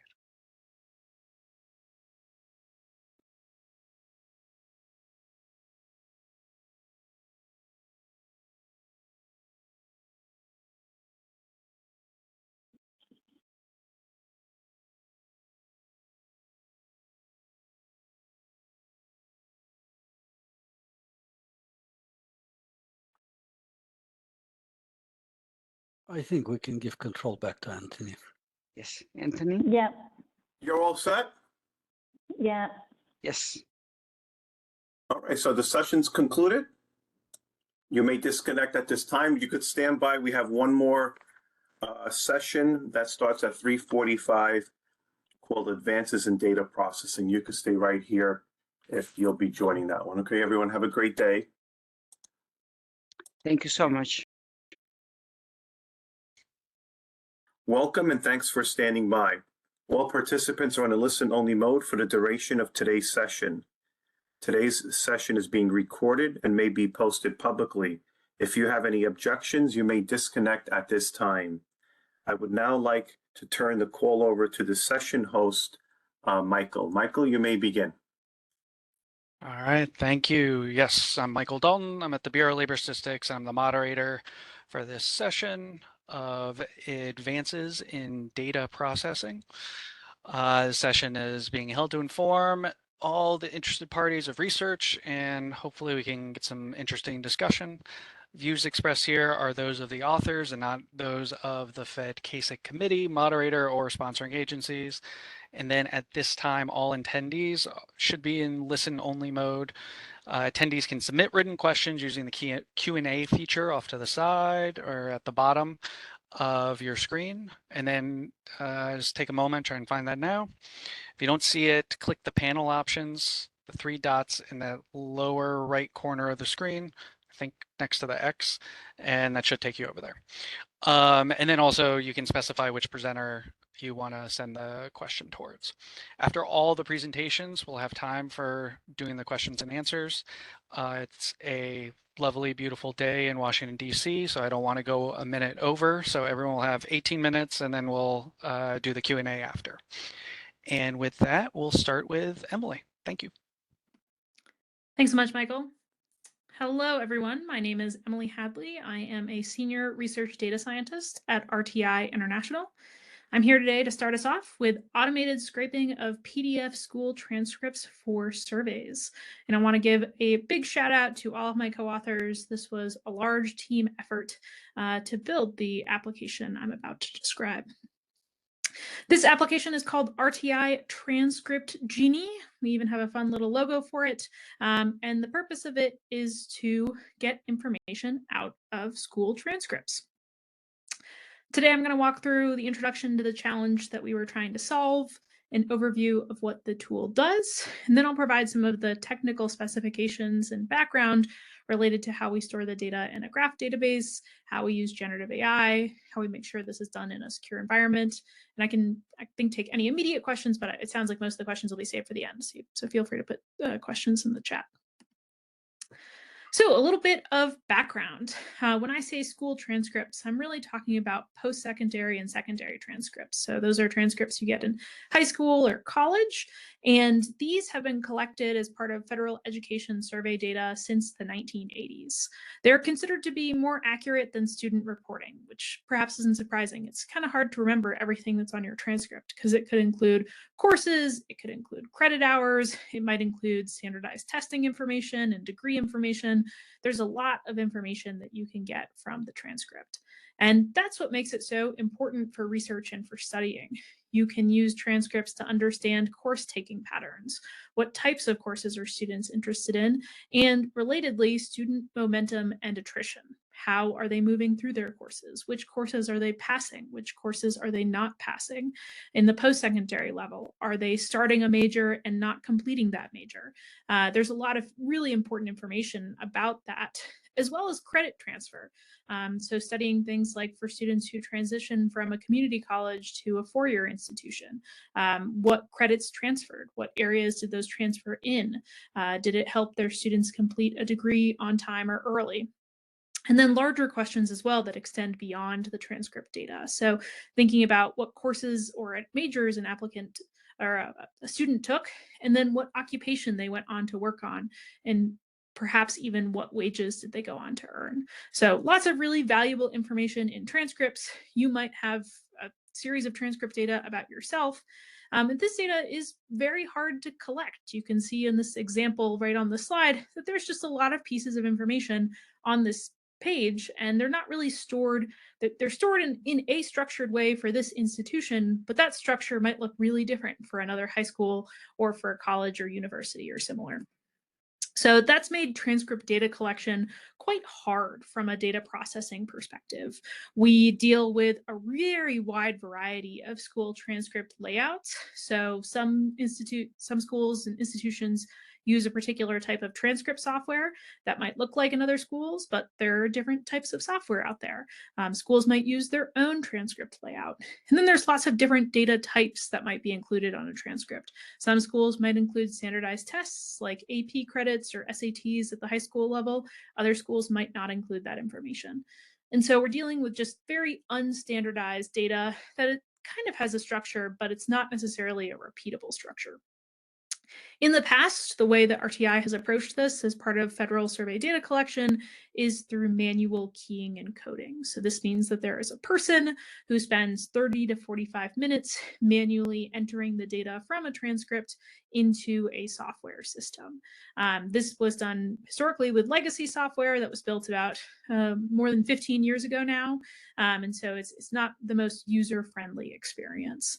And there's also really complicated data storage structure on the other side. So when a person enters in this data, it goes into a system that historically has been a relational database. So this is a lot of tables that are connected together, but this can be very hard for validation, particularly when it comes to validating credit transfers. So we're really interested in students who move between post-secondary institutions or move from a community college to a four-year institution, but sometimes the receiving institution puts things like 15 credit hours transferred. And then you have to go back to the original transcript to see, how many credit hours did that student take, and then which ones of those classes actually transferred. And the table structure makes that type of validation really hard. So overall, we're talking about a process that takes a lot of time and costs a lot of money to do, which is why it's not done a lot, and it's usually done on a smaller sample of transcripts rather than a really large amount of massive information. So our proposal with this work was to think about, what if we could remove the need for that manual keying, so the manual typing in of data through automated PDF text extraction. What if we could also at the same time improve the database architecture, support some enhanced validation to make sure the data was correct, and still include humans in the loop the whole time. And a big piece of this is cutting costs, because like I said, this is a really expensive effort, but the data is really important. And so if we could make this more efficient, we could in theory collect more of this valuable data. So the tool we put together is called Transcript Genie. I'm not going to do a live demo because I don't love doing live demos, but I do have a screenshot from the application to give you a sense of it. And it looks a lot like this. So on this page, we see a sample transcript. It's got a whole bunch of different boxes that are automatically drawn on it as part of our transcript ingestion process. These boxes are meant to cover related pieces of information. So this big purple box, kind of up towards the top left of the transcript, is meant to collect metadata around what college the student attended and what major they were in. The yellow boxes and this other purple boxes collect different semesters worth of information. So that includes courses, that also includes grades, and every item on the transcript that's being extracted has its own little mini box in it too that says this piece of information should be extracted together. There's some other features that this particular interface allows the users to do. They can create a new box, a big one or a little one. You can collect the box coordinates, and then for the same institution, you can use information from previous transcripts related to these boxes to then inform what data should be collected from other ones. So it's very interactive, has a login, has capabilities for administrators to manage who is assigned particular transcripts. But there's this kind of this user interface idea to have people interact with the transcripts as part of the coding process. The application scope includes a front end, a back end, and a database. The front end, like I just mentioned, includes things like logging in and viewing the transcript. What I just showed on the last slide was the front end. It also includes the opportunity to annotate transcripts, which I'll get to in just a moment, as well as to review automated annotations. Our back end is what deals with the kind of programming of the data. So it splits the PDFs up into their individual transcripts. Sometimes schools will submit a lot of transcripts at once. It scrapes the data, creates some suggestions, and then we've got the database to store the data. So I'm going to walk through each one of these briefly. And to illustrate this, I'm going to show the architecture here. So we use Vue for our database, we use Vue for our GUI interface, which is how users interact with our application. We have the front end that I just showed with those boxes that extract the data. And in a moment, I'll talk about a totally different front end that allows users to view where the data is stored. We have a back end that's built with FastAPI and Python that communicates with a vector database, which I'll get to in a moment, which we use to store information. We do use generative AI in this work. We specifically used Ollama, which is a large language model. And then we also have the database, which is in a graph database format, which I'll talk about as well. But high level, there's a lot of really interconnected pieces here that make this solution possible. To get into the nitty-gritty details, it starts out with PDF scraping. So this is another example transcript, and we want to get this data into text data that we can use for our data collection. We use a tool called PDF Query to scrape the data and identify where the text is, and then draw these bounding boxes automatically to collect different types of information. Each bounding box is the red line, has a drop-down associated with it. So this example here says this box is connected with information about a semester. That piece of information of what the box is related to is really important for the generative AI component of this work, which I'll get to in a moment. I will note that one of the limitations of this approach is that it does need machine-readable PDFs. So we need things where we can tell what the text is. This approach doesn't work at the moment with scanned PDFs, because with scanned PDFs, you can't tell where the text is, or with handwritten PDFs. But technology exists that could do both of those if needed. So I mentioned the bounding boxes. The bounding boxes group particular items of related text together. And these are all extracted as their text format. So here we can see this is the extraction of that metadata in the top left corner box. A little bit lower down, we can see this is an example of extraction from a spring 2012 semester. And you might be looking at this data on the right-hand side of the screen and thinking, that looks really messy. And you would be right, that does look really messy. And so our next step is where we use the large language model, and we take that really messy data and we tell the large language model, you know, this is a metadata or this is semester data, and then we ask it to return a cleaned up version of the data in JSON format. And so on the right-hand side of the screen, if you're a computer programmer, this hopefully looks organized to you. If you're not, this might still look disorganized, but this looks really organized to a computer. We have a group of courses. We know what the course code is. We know what the course title is. We know what they earned, what the grade was, what the hours are. And it's a very systematic and structured format. And this is really useful for where we want to go with our data storage. Before we store the data, though, we need to annotate the data.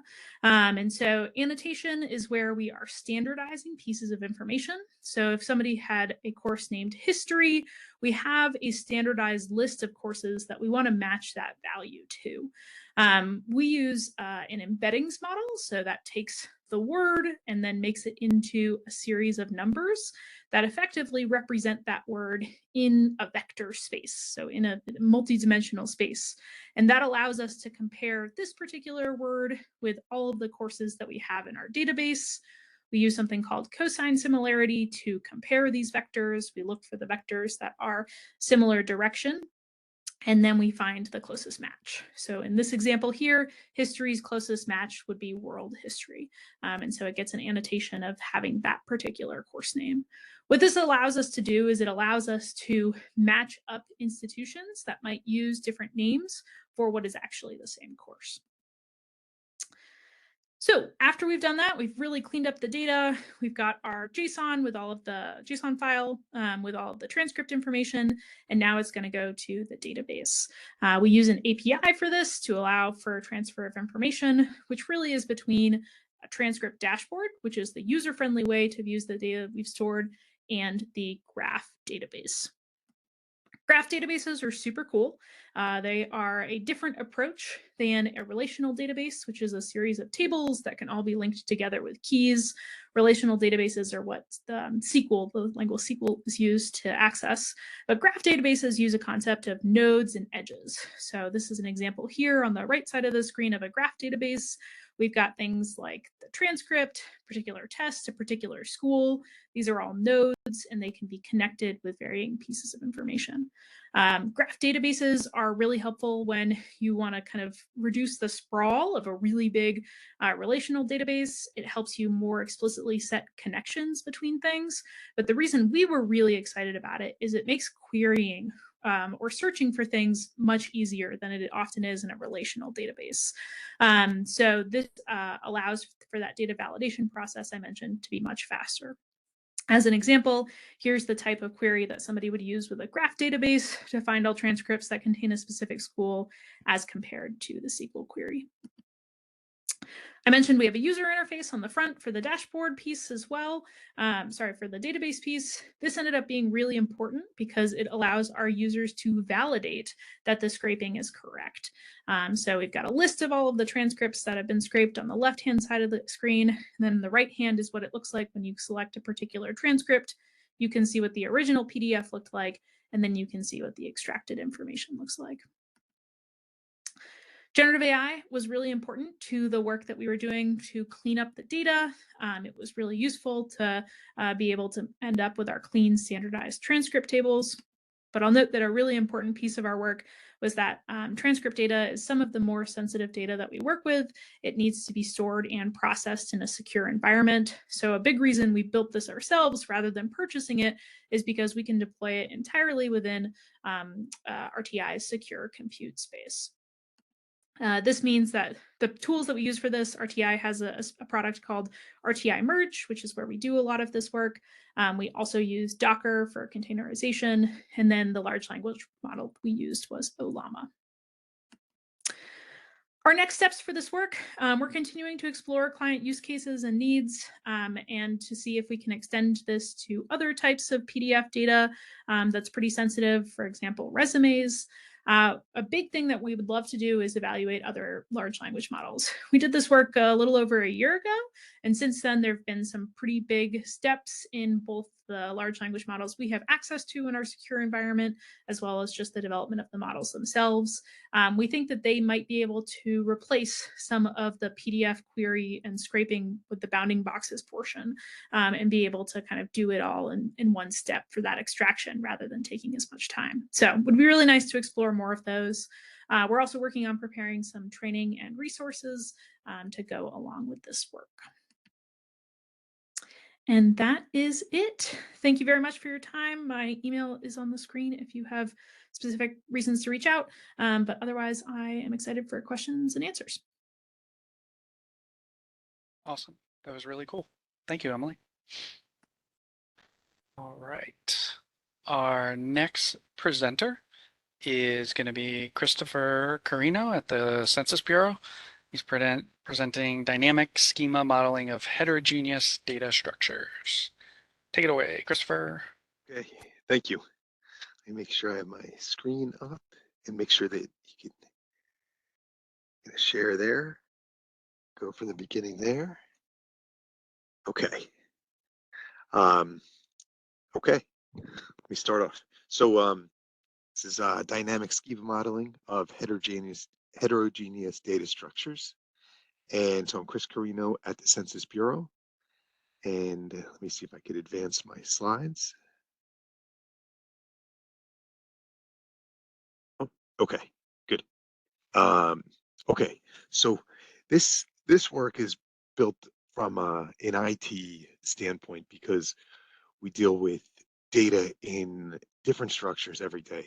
And many times for the survey program areas, we're trying to process their data. We're trying to bring them into our data lake. We are trying to validate the data and just make overall use of it for various different projects. So it's coming in every possible format, which is broken down into two high-level groups, either a two-dimensional array, which we're all familiar with. It's what we mostly use, either database tables, Excel spreadsheets, delimited files, SAS files, data frames in the Python world, just essentially a set of rows and columns. And those are your two dimensions. And then hierarchical data structures, sometimes referred to as nested data structures or complex data structures, things that you can make more complex models other than a simple array of values per row. So that's where XML, JSON, Avro, RDF, and OWL, the graph database that we heard about in the last presentation from Emily, all different data structures that are more hierarchical as well. And from an IT standpoint, we have a very similar need for all these, which is to validate them, right? We want to bring them in, we want to validate them, make sure that the data is what was intended to be collected and what is expected to be processed. And then we want to get them into our enterprise environments. So the thing we want to do is to most easily, process these various formats. So that's the question I have at the bottom there. How can we validate, analyze, and process data in various formats in the most efficient way? So the first option, which we've looked at and used, is you just write a schema in each underlying format. And every format, every language has its own and set of own schema languages, right? XML has XSD, RelaxNG, document type data definitions, multiple different formats like that, schema languages. JSON has JSON schemas.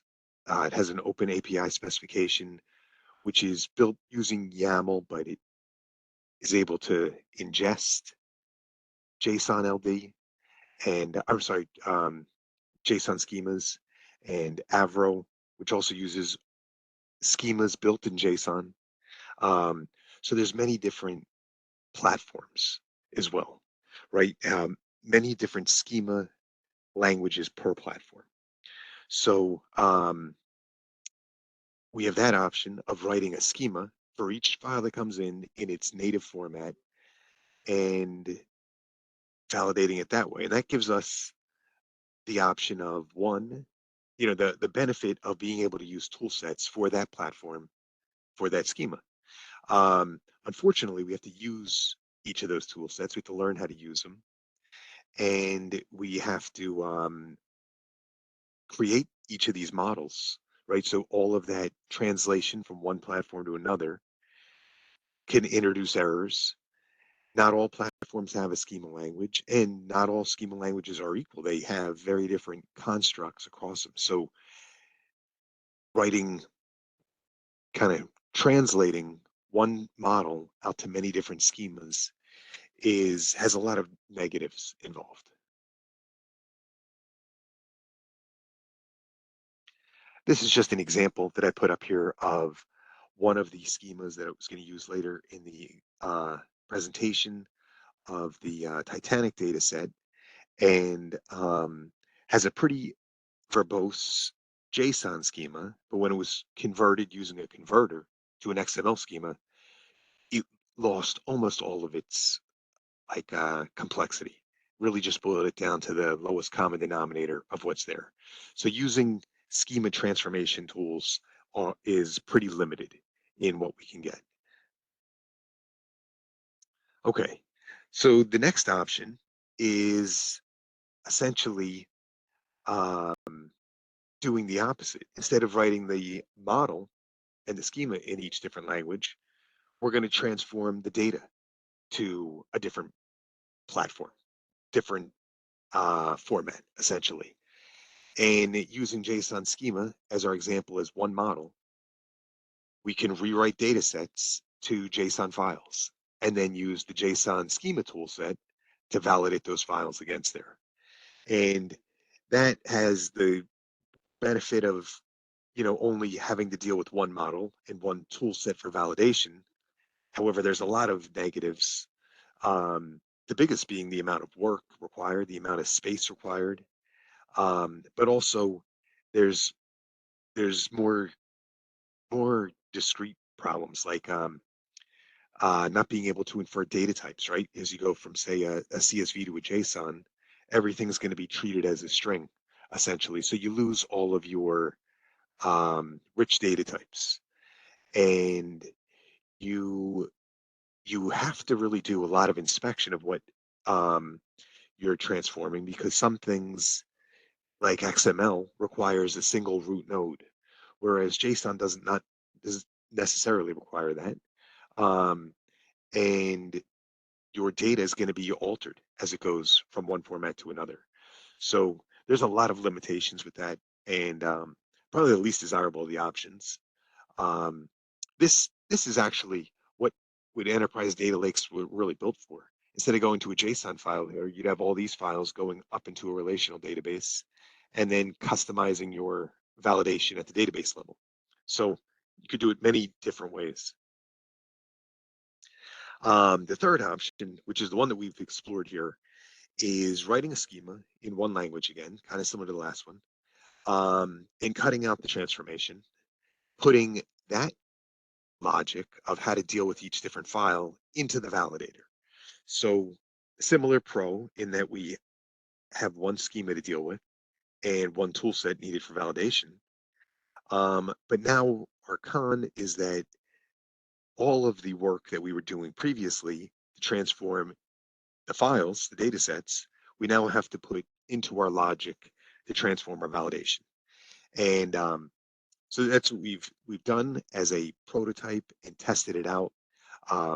Similar to Emily, I'm not going to do a live demonstration, but I'll show some things that we considered as we went through it. So our goal is to write a single schema, use that one tool set regardless of the underlying format. And as I mentioned, I don't know if I did mention it, but we did select JSON schema as the language for the single schema. There are generic formats that could have been used like YAML, which the OpenAPI spec uses, or Schematron. But JSON is one, seems very current, has an active user base, and it's supported by these other specifications natively within it. And there's just a vast number of tools in the tool set that we can use that are open source and are active projects. They're being worked on currently. But somewhat different than some of the XML projects we looked at that seemed not to be as active as much anymore. So selected JSON schema as the schema to transform to.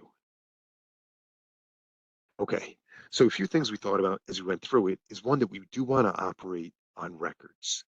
And it sounds pretty straightforward, I think, especially in a statistical agency, because everything we deal with is records. But we don't want to deal with our data sets, say like something like DocBook, if you've ever seen that, where the entire document is one single node. It's one single record, nested amongst chapters and parts and paragraphs and all different things. But that would require a different tool set than what we've created. What we've created operates on a repeated structure over and over in either the same number of values per line in a CSV, obviously a database table, pretty straightforward, all those 2D structures, but even the nested structures, as long as we can transform or identify the underlying record in there, we could write the schema to it and use the tool set. Second thing we want to take into account was that we wanted to read, be able to process by streaming and not by loading the entire data set into memory, right? We want to be able to stream through data sets for extremely large data sets and apply validation rules on the fly, as opposed to having to read in the entire data set at once. And then the third thing is we want to validate at both the record level and the value level. So what I mean by that is that at the record level, we look at things like what's worth validating at the record level. The count of columns, we know usually what we're expecting for number of fields. The columns that are required to be present, not to say that they have to be populated, but they do have to be present in the data set.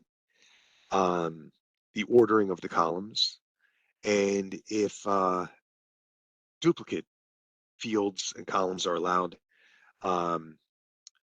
that's what we're validating at the record level. I just put a note in here of a difference in the way that JSON and XML, they handle things like like in the XML world, there's a term called nullable, which means that you can have a null value in a field, but that field can't be missing.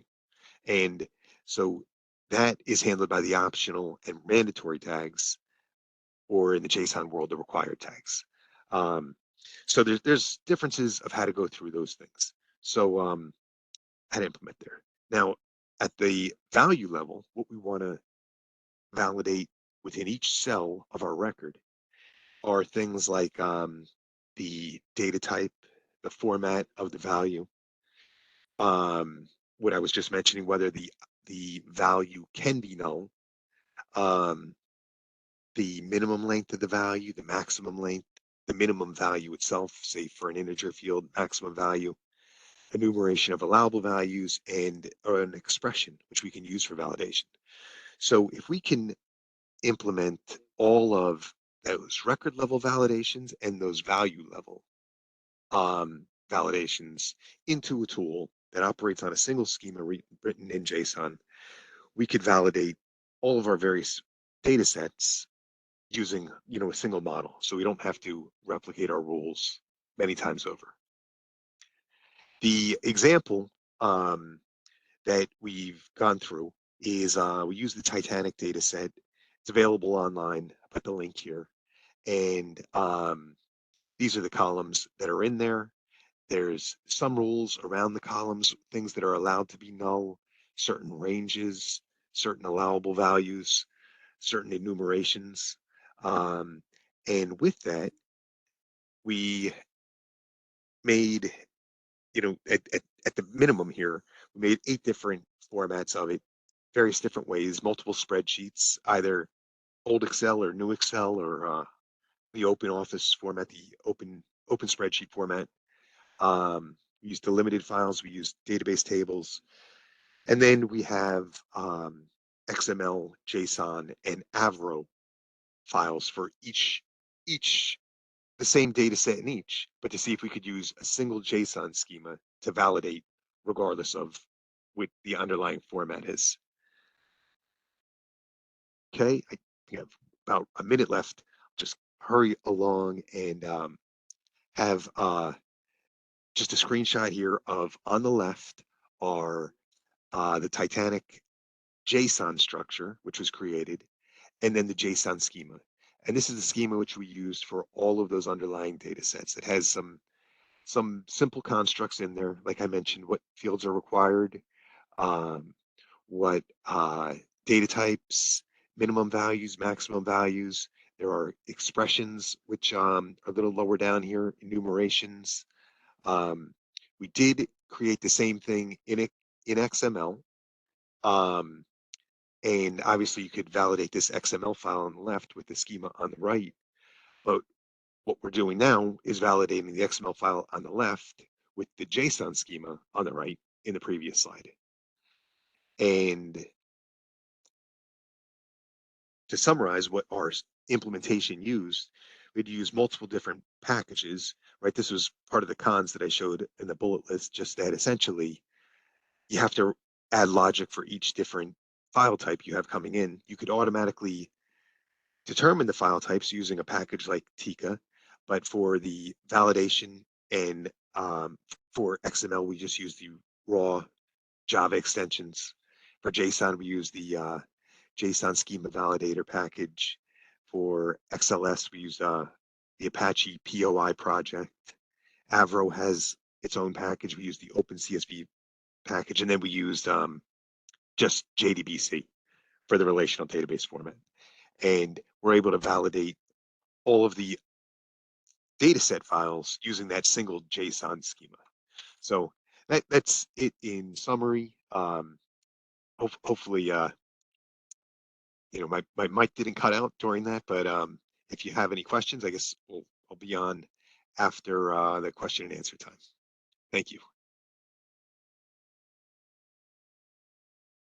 Thank you, Chris. As someone that has used a variety of data sets, it's a bane of my existence to have different data structures across many files and formats. Thank you so much. So our next presentation is going to be from Cameron, who is at Reveal Global Consulting. He's going to be talking to us about automating code-based translation. Take over, Thanks, Cameron. Michael. Yep. Hello, everyone. My name is Cameron Milne. I'm joined by my colleagues today, Ellie Mamontoff and John Leinaw. We are data scientists at Reveal Global Consulting, and our presentation is on how we built and maintain a code translation product that automates and scales code translation for SAS to Python. So within this presentation, I'd like to set the stakes for the modernization efforts happening at the Census Bureau. I'll briefly describe some of the options we have as developers for code translation, touch on some of the challenges that are unique to our source language here, get into some of the design constraints that we were operating under when we were thinking through how to build the pipeline. And then the rest of it is actually on how the translation product works, what's happening inside. And I'll wrap up with a brief discussion of the results and some ongoing challenges that we continue to see. So as many of you may know, the majority of the surveys at the US Census Bureau run in a programming language called SAS. This was developed in the 1960s. It's very powerful. It's capable of supporting your data engineering, your data science work.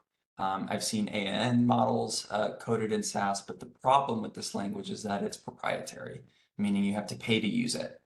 And there are open source alternatives now, like Python and R, which are very common in university curriculums that may present an alternative.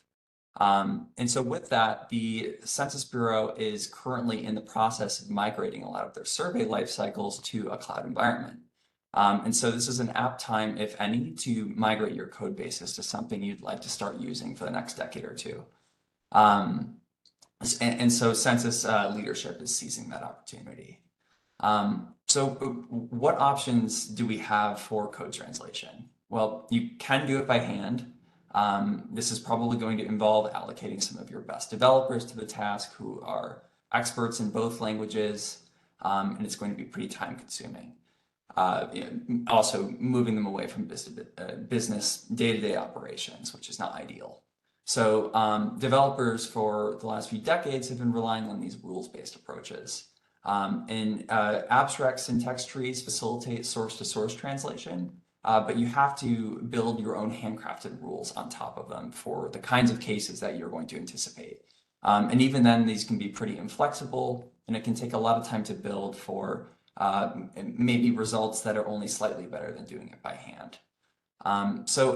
Outside of that, more recently, there's been some progress in neural machine translation, and particularly out of Meta's research team, where if you build large enough parallel data sets, which is just an example of code in one language and its equivalent in another, and train a neural network on maybe 100,000 or ideally maybe a couple million cases of this, you can teach a model to learn how to translate over time. But this is not a great option for teams that don't have the time to build a data set for this particular task, and may not even yield that much better results after you're done with the training process. So that leaves us with one option, large language models. And there's a ton of different ways that you might use a large language model to facilitate translation here.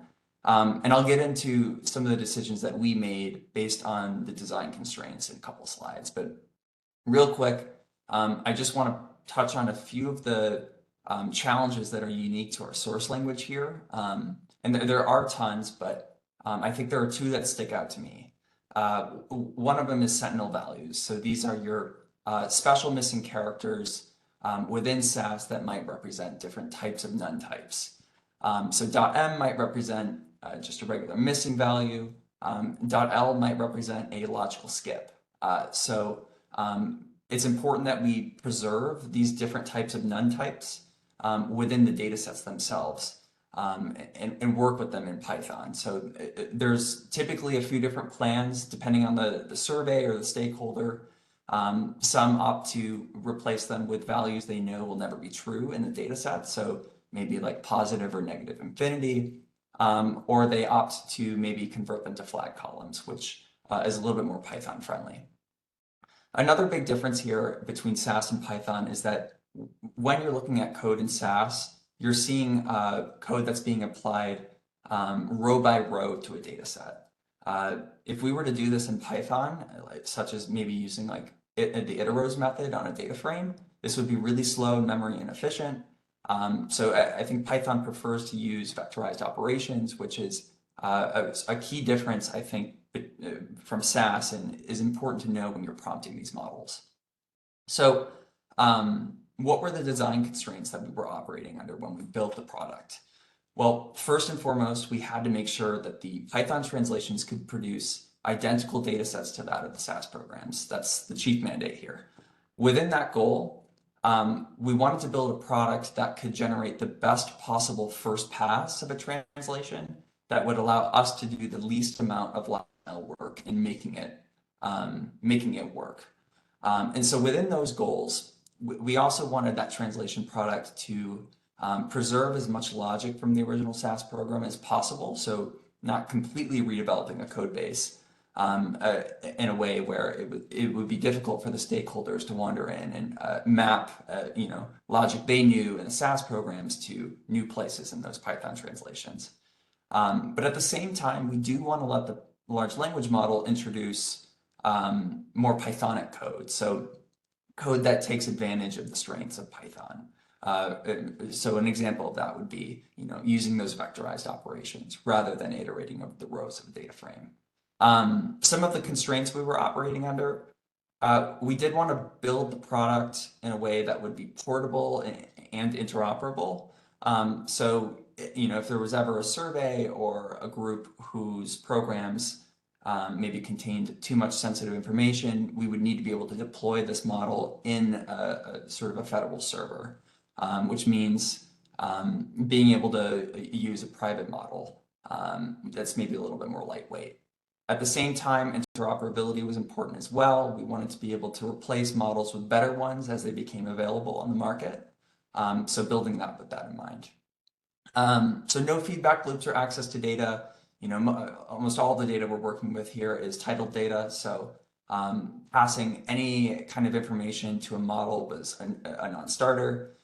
So that ruled out any of these like agent-led systems you may be hearing about where maybe it produces a translation and then actually attempts to run that translation on the real data and passes any results back to the model so that it can iterate. So that wasn't possible. Minimal redevelopment, I touched on that already, and then on-prem server environments. So the translations that we are producing right now are going to run in an on-prem server environment until they're moved over to the cloud. So we just need to be mindful of the resources that we're using when we're running these translations, as there are other people who are getting their work done. So with that, I can get into now what's actually happening inside our pipeline. And we've broken down the stages here into 7 loose categories. The first one here is parsing, pretty straightforward. You have your raw SAS program, and we want to break it down into some general categories that we're going to drill down into later. So these categories are your comments, your steps, which is your bread and butter in SAS programming, your macros, which in Python, your equivalent would be functions, and then any other loose code that you might see. From there, we're actually going to start doing some manual translations. And the idea here is to prevent the model from being lazy where it tends to be. So an example would be array instantiations. We may see like hundreds of lines of arrays in a SAS program, and a model can typically be pretty quick to tap out and leave you with some pseudocode, which isn't ideal. So we want to avoid that possibility in the first place. Another controllable area here is dependencies. So additional SAS programs that are called by the main program or text files that contain SAS code. We just want to carve out a little space here and insert that code later in a way that makes it work properly. So from here, after our rules-based conversions, we want to start chunking within the data or proc steps themselves. And so these are the majority of the code that we would see in a SAS program, and they can vary from 3 lines to thousands of lines. And so the idea here is to break down these very large chunks of code into smaller, more digestible bits that we know can fit into the context window of a large language model, right? So these large language models do have maximum token limits, and we want to break down these large SAS programs into the amounts that will fit in there.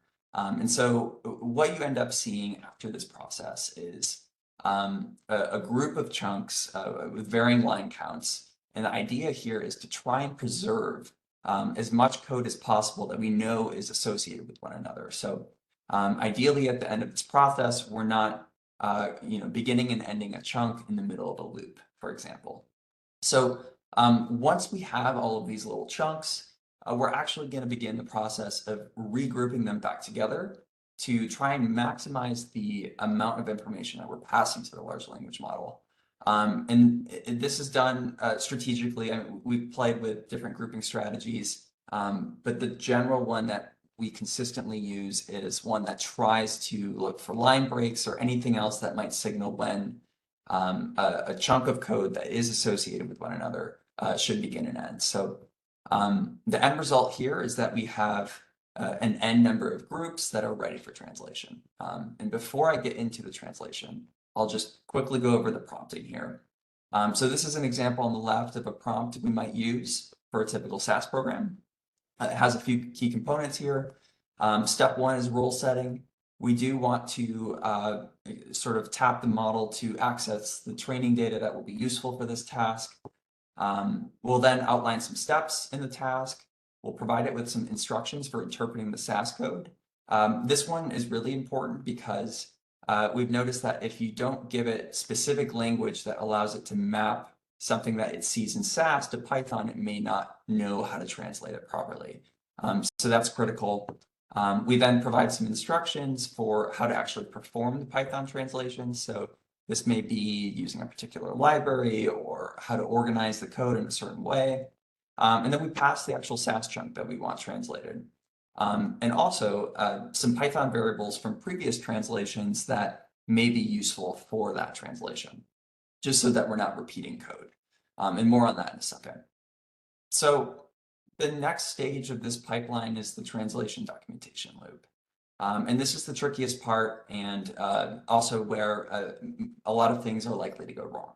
So an example of how this works here is if you see on the right side there, you have translation N. This is a group of chunks that was just translated by that model in the middle. That's the cube. It contains all Python code. We're going to pass all of that information through the documentation generator, which will retrieve all of the variable names, file paths, data set names, environment variables, anything, write descriptions for each one and how it's intended to be used. And we're going to pass all of that information to the prompt for the next group to be translated. And so in theory, we're giving more information from previous translations that will help the translator not produce repetitive code or reinstantiate things that have already been done. And so the idea here is to produce more coherent translations across groups, despite not being able to fit all of the context of that original SAS code through the translation model. So we do this in a loop until all of the groups have been translated. And from there, it's just cleaning up a bit. So moving all of the imports to the top of the Python translation, we insert any leftover documentation from the original SAS program on maybe what that program was for or who last edited it. We'll prune for any syntax or semantic errors just to make sure that it can run properly. And we'll apply PEP8 formatting to make sure it looks good. And from there, we have all of these groups of translations that have been stitched back together to produce one coherent Python translation. And so that's the full pipeline. Broadly, as a recap, we're sort of parsing that original SAS program, performing those rules-based conversions, and then performing some context window balancing that involves breaking those large chunks of code into smaller chunks and then regrouping them so that we can maximize the quality of the context passed to the model. We translate them, we document, and then we stitch them back together to produce one Python translation. And so the results of this process have been really strong so far. We've been able to reduce translation time significantly and have been able to work through quite a few code bases. But it's not without its problems still. And I've broken down these problems into a few broad categories here. So SAS nuances, we continue to see new examples of code that require maybe more explaining and or prompting as we wander into new code bases or new surveys. There are programs that have been written decades ago that require maybe a different touch. And so that's something that we need to constantly update. We also have our LLM specific problems. So one classic example here is repetition loops. This is when the reward function of a model is hijacked and it will just continue to produce the same word over and over again. And so when we see that, we just need to rerun the pipeline and hope for the best the next time. And of course, the large language model is always forgetting or ignoring instructions. No matter how hard we try, it will leave us pseudocode occasionally, and so on. And then the last category is workflow. So these are problems that are unique to the pipeline and the way that we built it. And so one big example here is the documentation translation loop. For example, if information from a previous translation is not properly described and documented, that can lead to cascading failures in future translations. And so, so it's vulnerable from that perspective, and it may just be that we have to rerun the pipeline to get the kind of result we're looking for. And of course, Sentinel value plans, they do vary by stakeholder. Each group tends to opt for a different plan, whether it be negative value mappings or maybe flag columns. So designing the pipeline and updating it in a way that can accommodate those differences. And so with that, I think that's my presentation. We're excited for any questions you may have. Please feel free to reach out if you'd like to hear more about the pipeline. Thank you very much. Awesome. Thank you, Cameron. We are also at the Bureau of Labor Statistics going through a bit of a SAS to R Python conversion. So interesting to hear experiences at other agencies. All right, so next up from the Bureau of Economic Analysis is Alice to talk about survey modernization assisted by generative AI. Hello, my name is Alice Ramey, and I will be going over a sort of low stakes, finite, fun use case that we went through with Gen AI in our survey modernization process that we've been undertaking. So BEA's recently been looking into survey modernization. The background is we collect about 17 surveys, and they've been collected via these PDF files that have JavaScript on the back end that transmits the data to us. And why do we want to modernize? Mainly because a lot of the respondents that we have increasingly don't have Adobe Reader, which is a free software, and it's required to submit those forms. If other free softwares are used that are PDF readers, the data comes in funky, and it's a challenge to get people to use Adobe Reader. In addition, updating the PDF forms that we do have is time consuming and requires knowledge of JavaScript, which not a lot of the economists working at the Bureau of Economic Analysis have.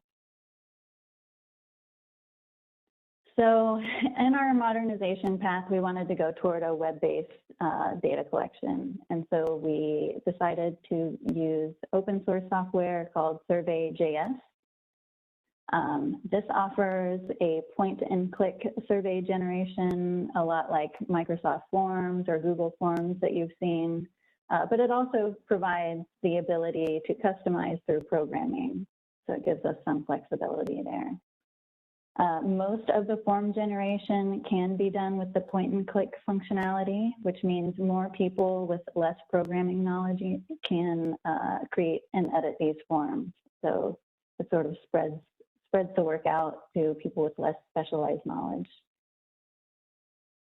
I'll give you a view of this Survey.js interface that we're using.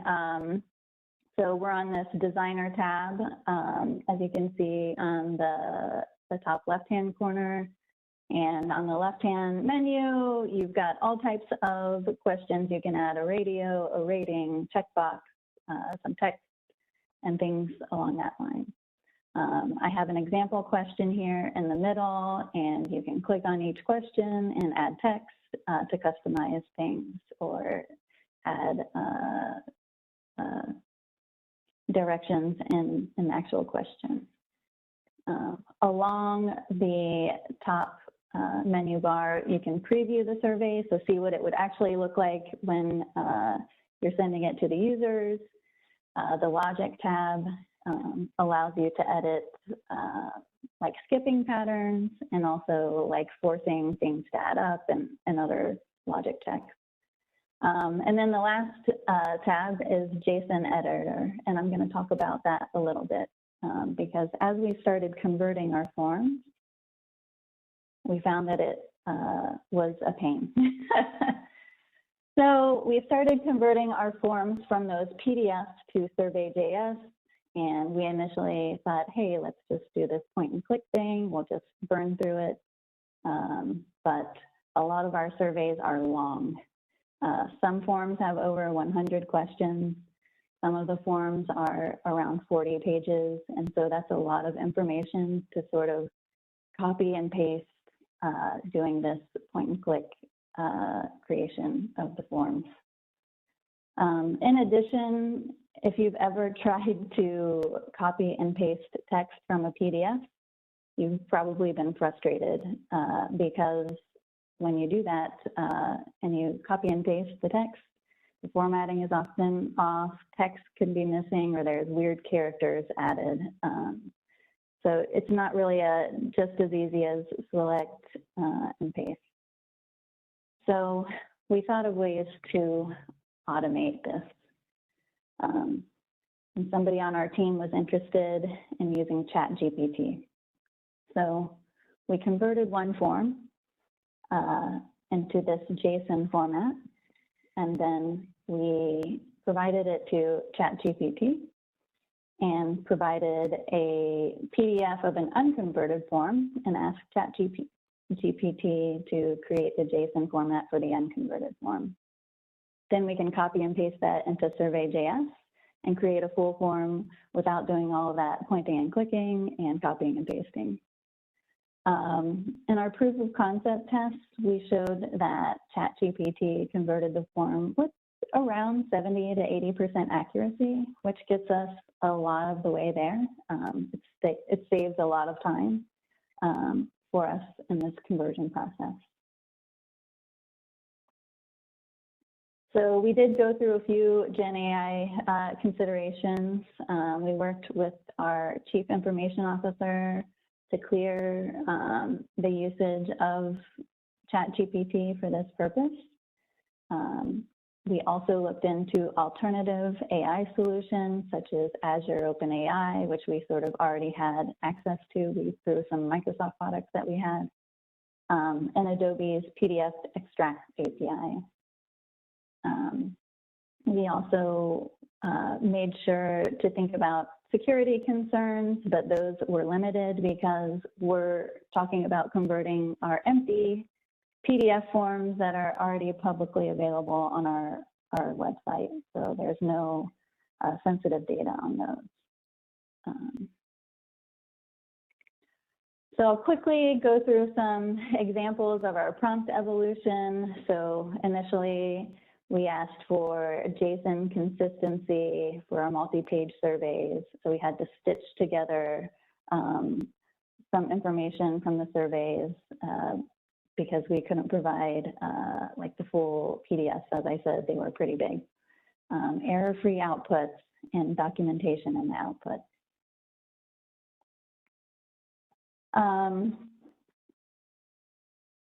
And then we started providing information by giving example JSON files and PDFs to see what could be converted and ask for text instructions to be included, as well as the structure of the questions and keeping all the formats as they are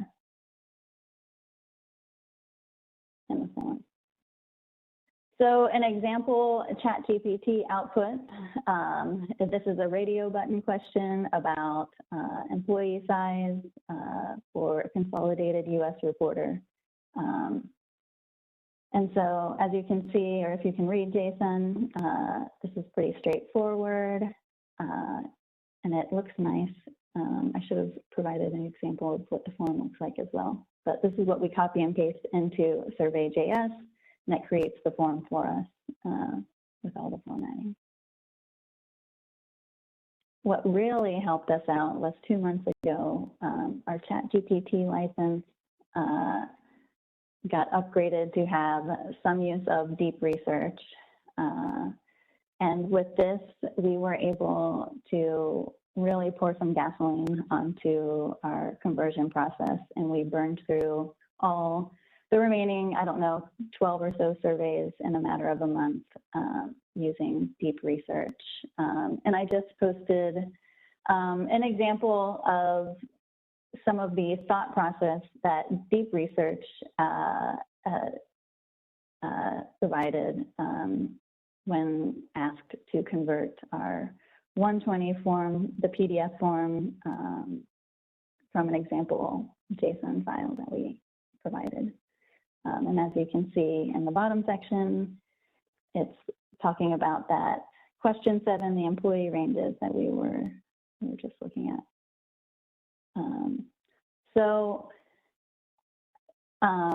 That's the end of my presentation.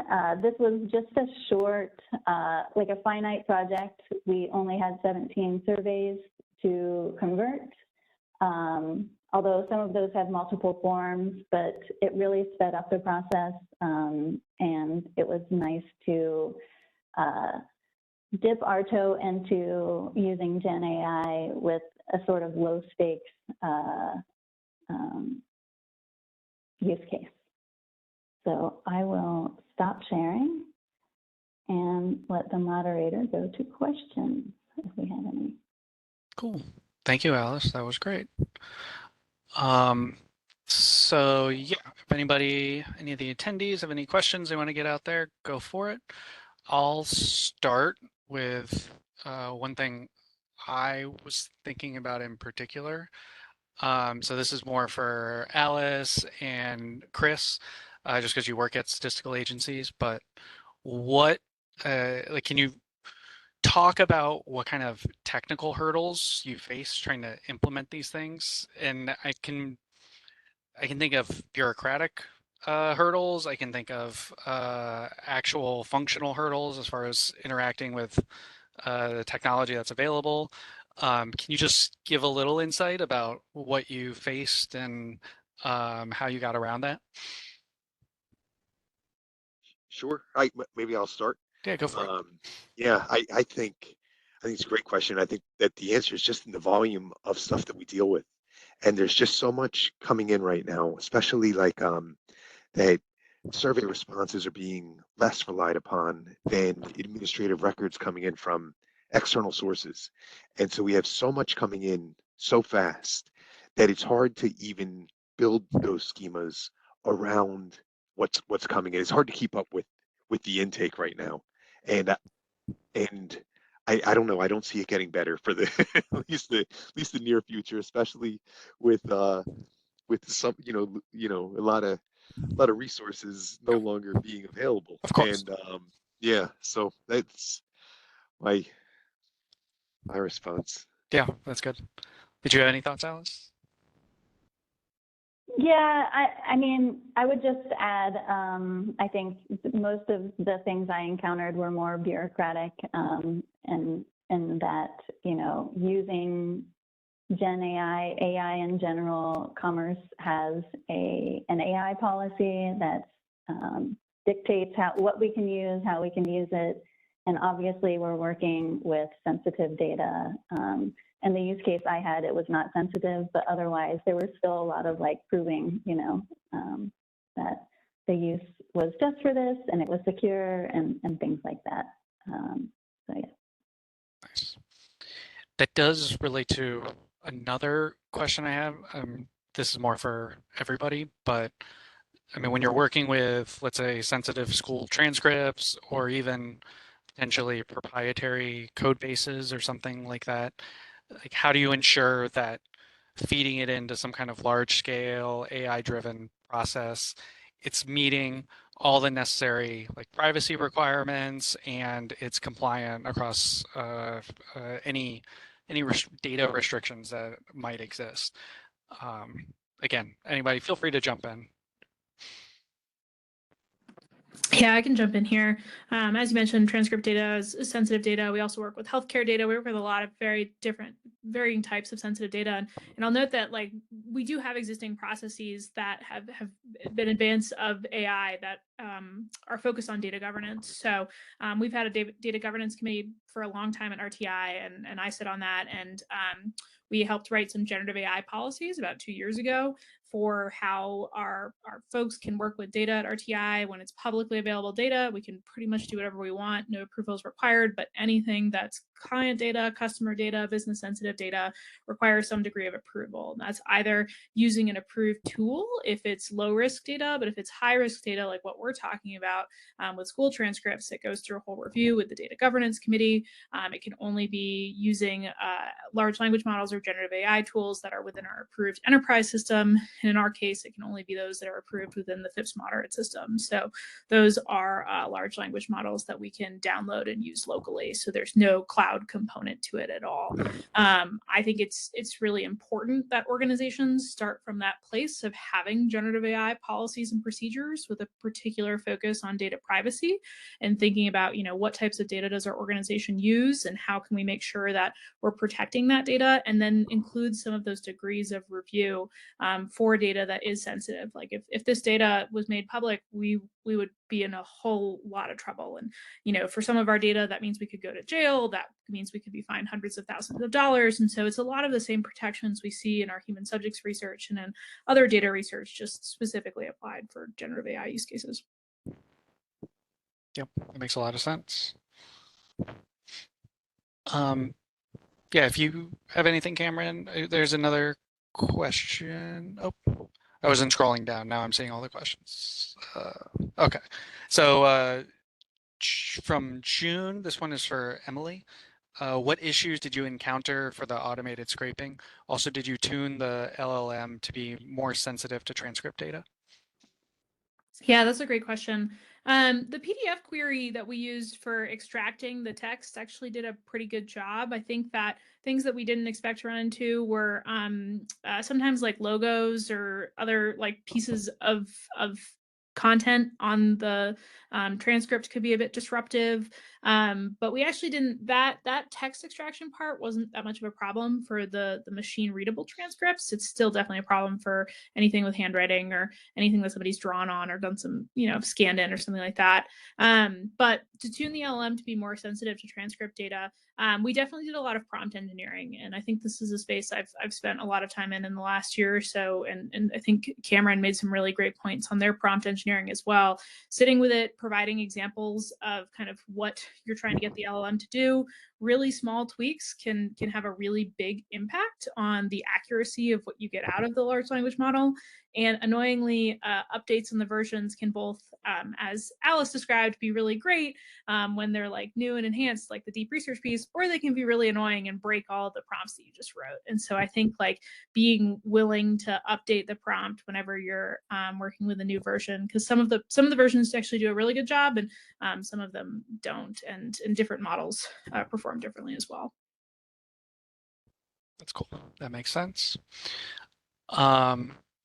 One other question I have for everyone, maybe we should have started with this, but I'm always curious about people in the like quote unquote data science world, because like economists are trying to get into data science and then like health people are trying to get into data science. So like, what is your background? Like, what did you all study? How did you get to this point where you're doing data science-y type projects? We can just go in order of the actual presentations. So Emily? Yeah, I can kick us off. My undergraduate research was in statistics and public policy with a focus on Bayesian statistics, which is it's super relevant for pretty much everything data science is from a statistical methodology. And then I have a graduate degree that's a Master of Science in Analytics. Cool. Yes.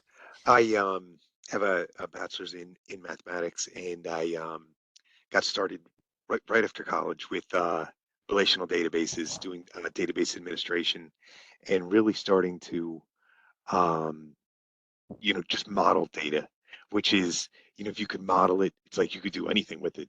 Once you get a good model, a workable model, you could build code around it. You can validate around it. You could generate data. You could simulate data. But it all depends on having a good model. And I've always kind of focused in on that portion of it. Nice. Cameron?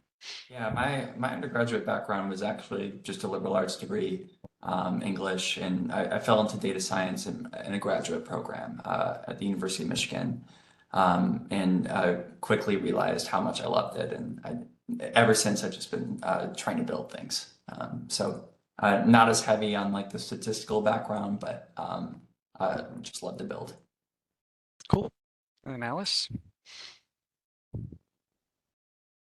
Yeah, I did grad and undergrad in econ, joined the federal government right out of undergrad, actually. And all the people on this call that are in the government know that we get to wear many hats. So I sort of worked my way into more systems development for the survey processing systems at all of these statistical agencies, and sort of got into working with the data in that way. Yeah, I think it's interesting because it feels like data science is like a cowboy venture these days, where just anybody who's interested in it, you can start watching YouTube videos, train yourself, and then in a couple of years you can make real contributions. And I think that's really cool. One more big picture type question. And again, for everybody or anybody who wants to join in, whatever.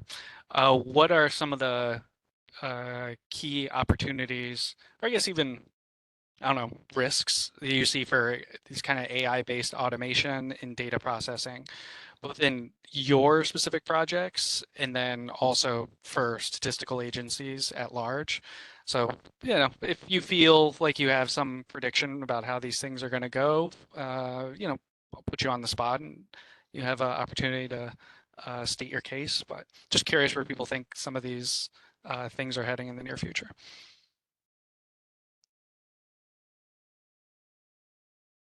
It's a super big question, so I'm not expecting like perfectly worded answers or anything. I was going to add that you'd mentioned generative AI before and how it's being used, and I feel like over maybe a year ago, there was a lot of restrictions, especially within the Commerce Department, of using generative AI, especially on survey data and statistical data. But in the past year, I feel like there's been a lot of progress in using it for code generation, and I feel like I'm seeing that a lot more now. And it's now like approved. It seems like it's something that we're not using it on survey responses and data, but we are using it for a lot of code generation of things that we've been trying to do for a long time, like converting some programs from SAS to Python and from Oracle up into the cloud and Postgres, and so I think that's a good sign that I think has changed a lot in the past year.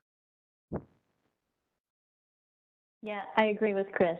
At least in the federal statistical world, I see it more as a code helper type of thing, rather than working directly with the data. I think that there's a responsibility that we have to have a lot of transparency and reproducibility in like the data that we make. So like having, large language models working directly with the data and like maybe estimating it somehow that we can't really disentangle and can't repeat and get the same exact, answer each time, sort of means that we won't be going that way. And maybe there's something I don't know, but I kind of feel like it sort of excludes itself because of that.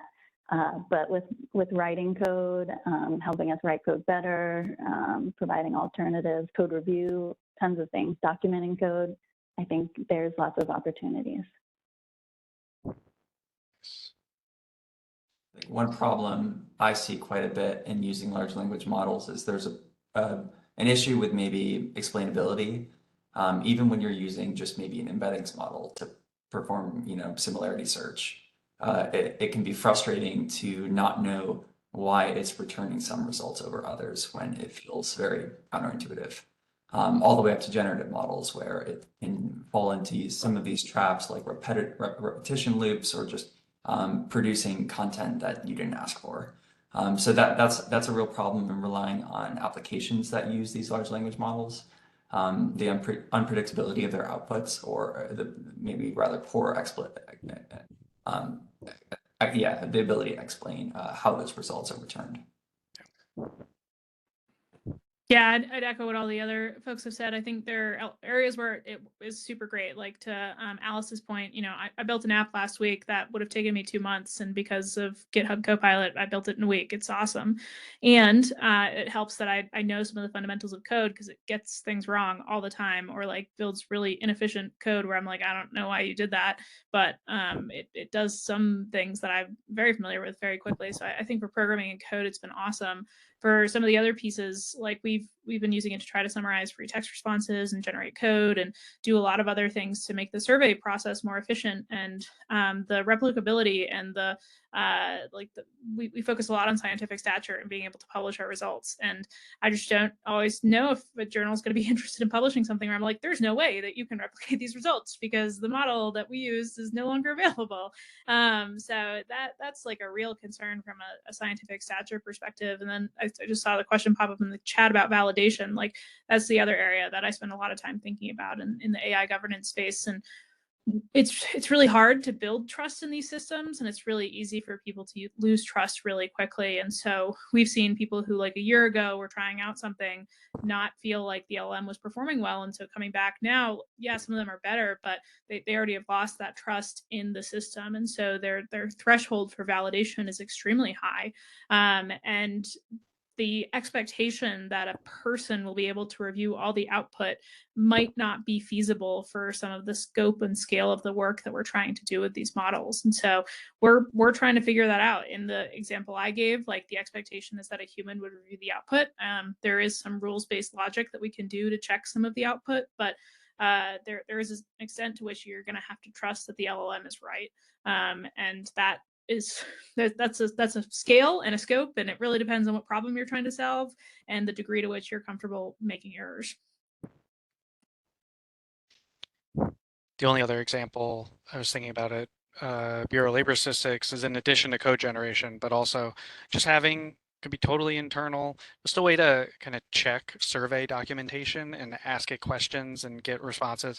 And this could be, something more advanced than just a data dictionary, but also papers that have been written about the data and checks on the robustness of some of the data we collected. Just having some kind of a better query system to kind of collaborate and bring together all of that information, I think would be really cool at the statistical agencies.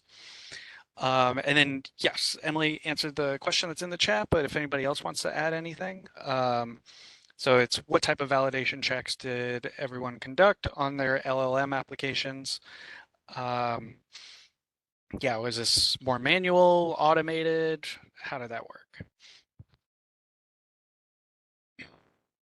I can speak to model selection maybe a little bit. Yeah.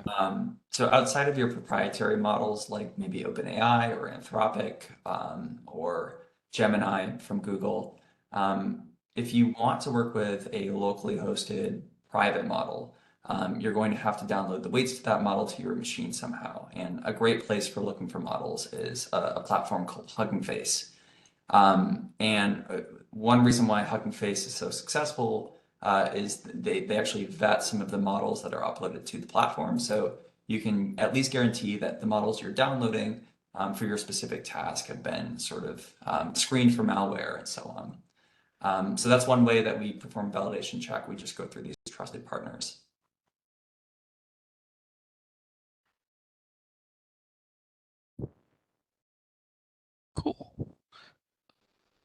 Well, if nobody has anything else they want to get out there, thank you so much for everyone's presentations. This was very interesting, and I volunteered to moderate this discussion because I thought it sounded so cool and a lot of interesting stuff going on. So thank you all so much, and I hope everyone has a great day. That concludes FedCase 2025. You may disconnect at this time. Have a great rest of your evening.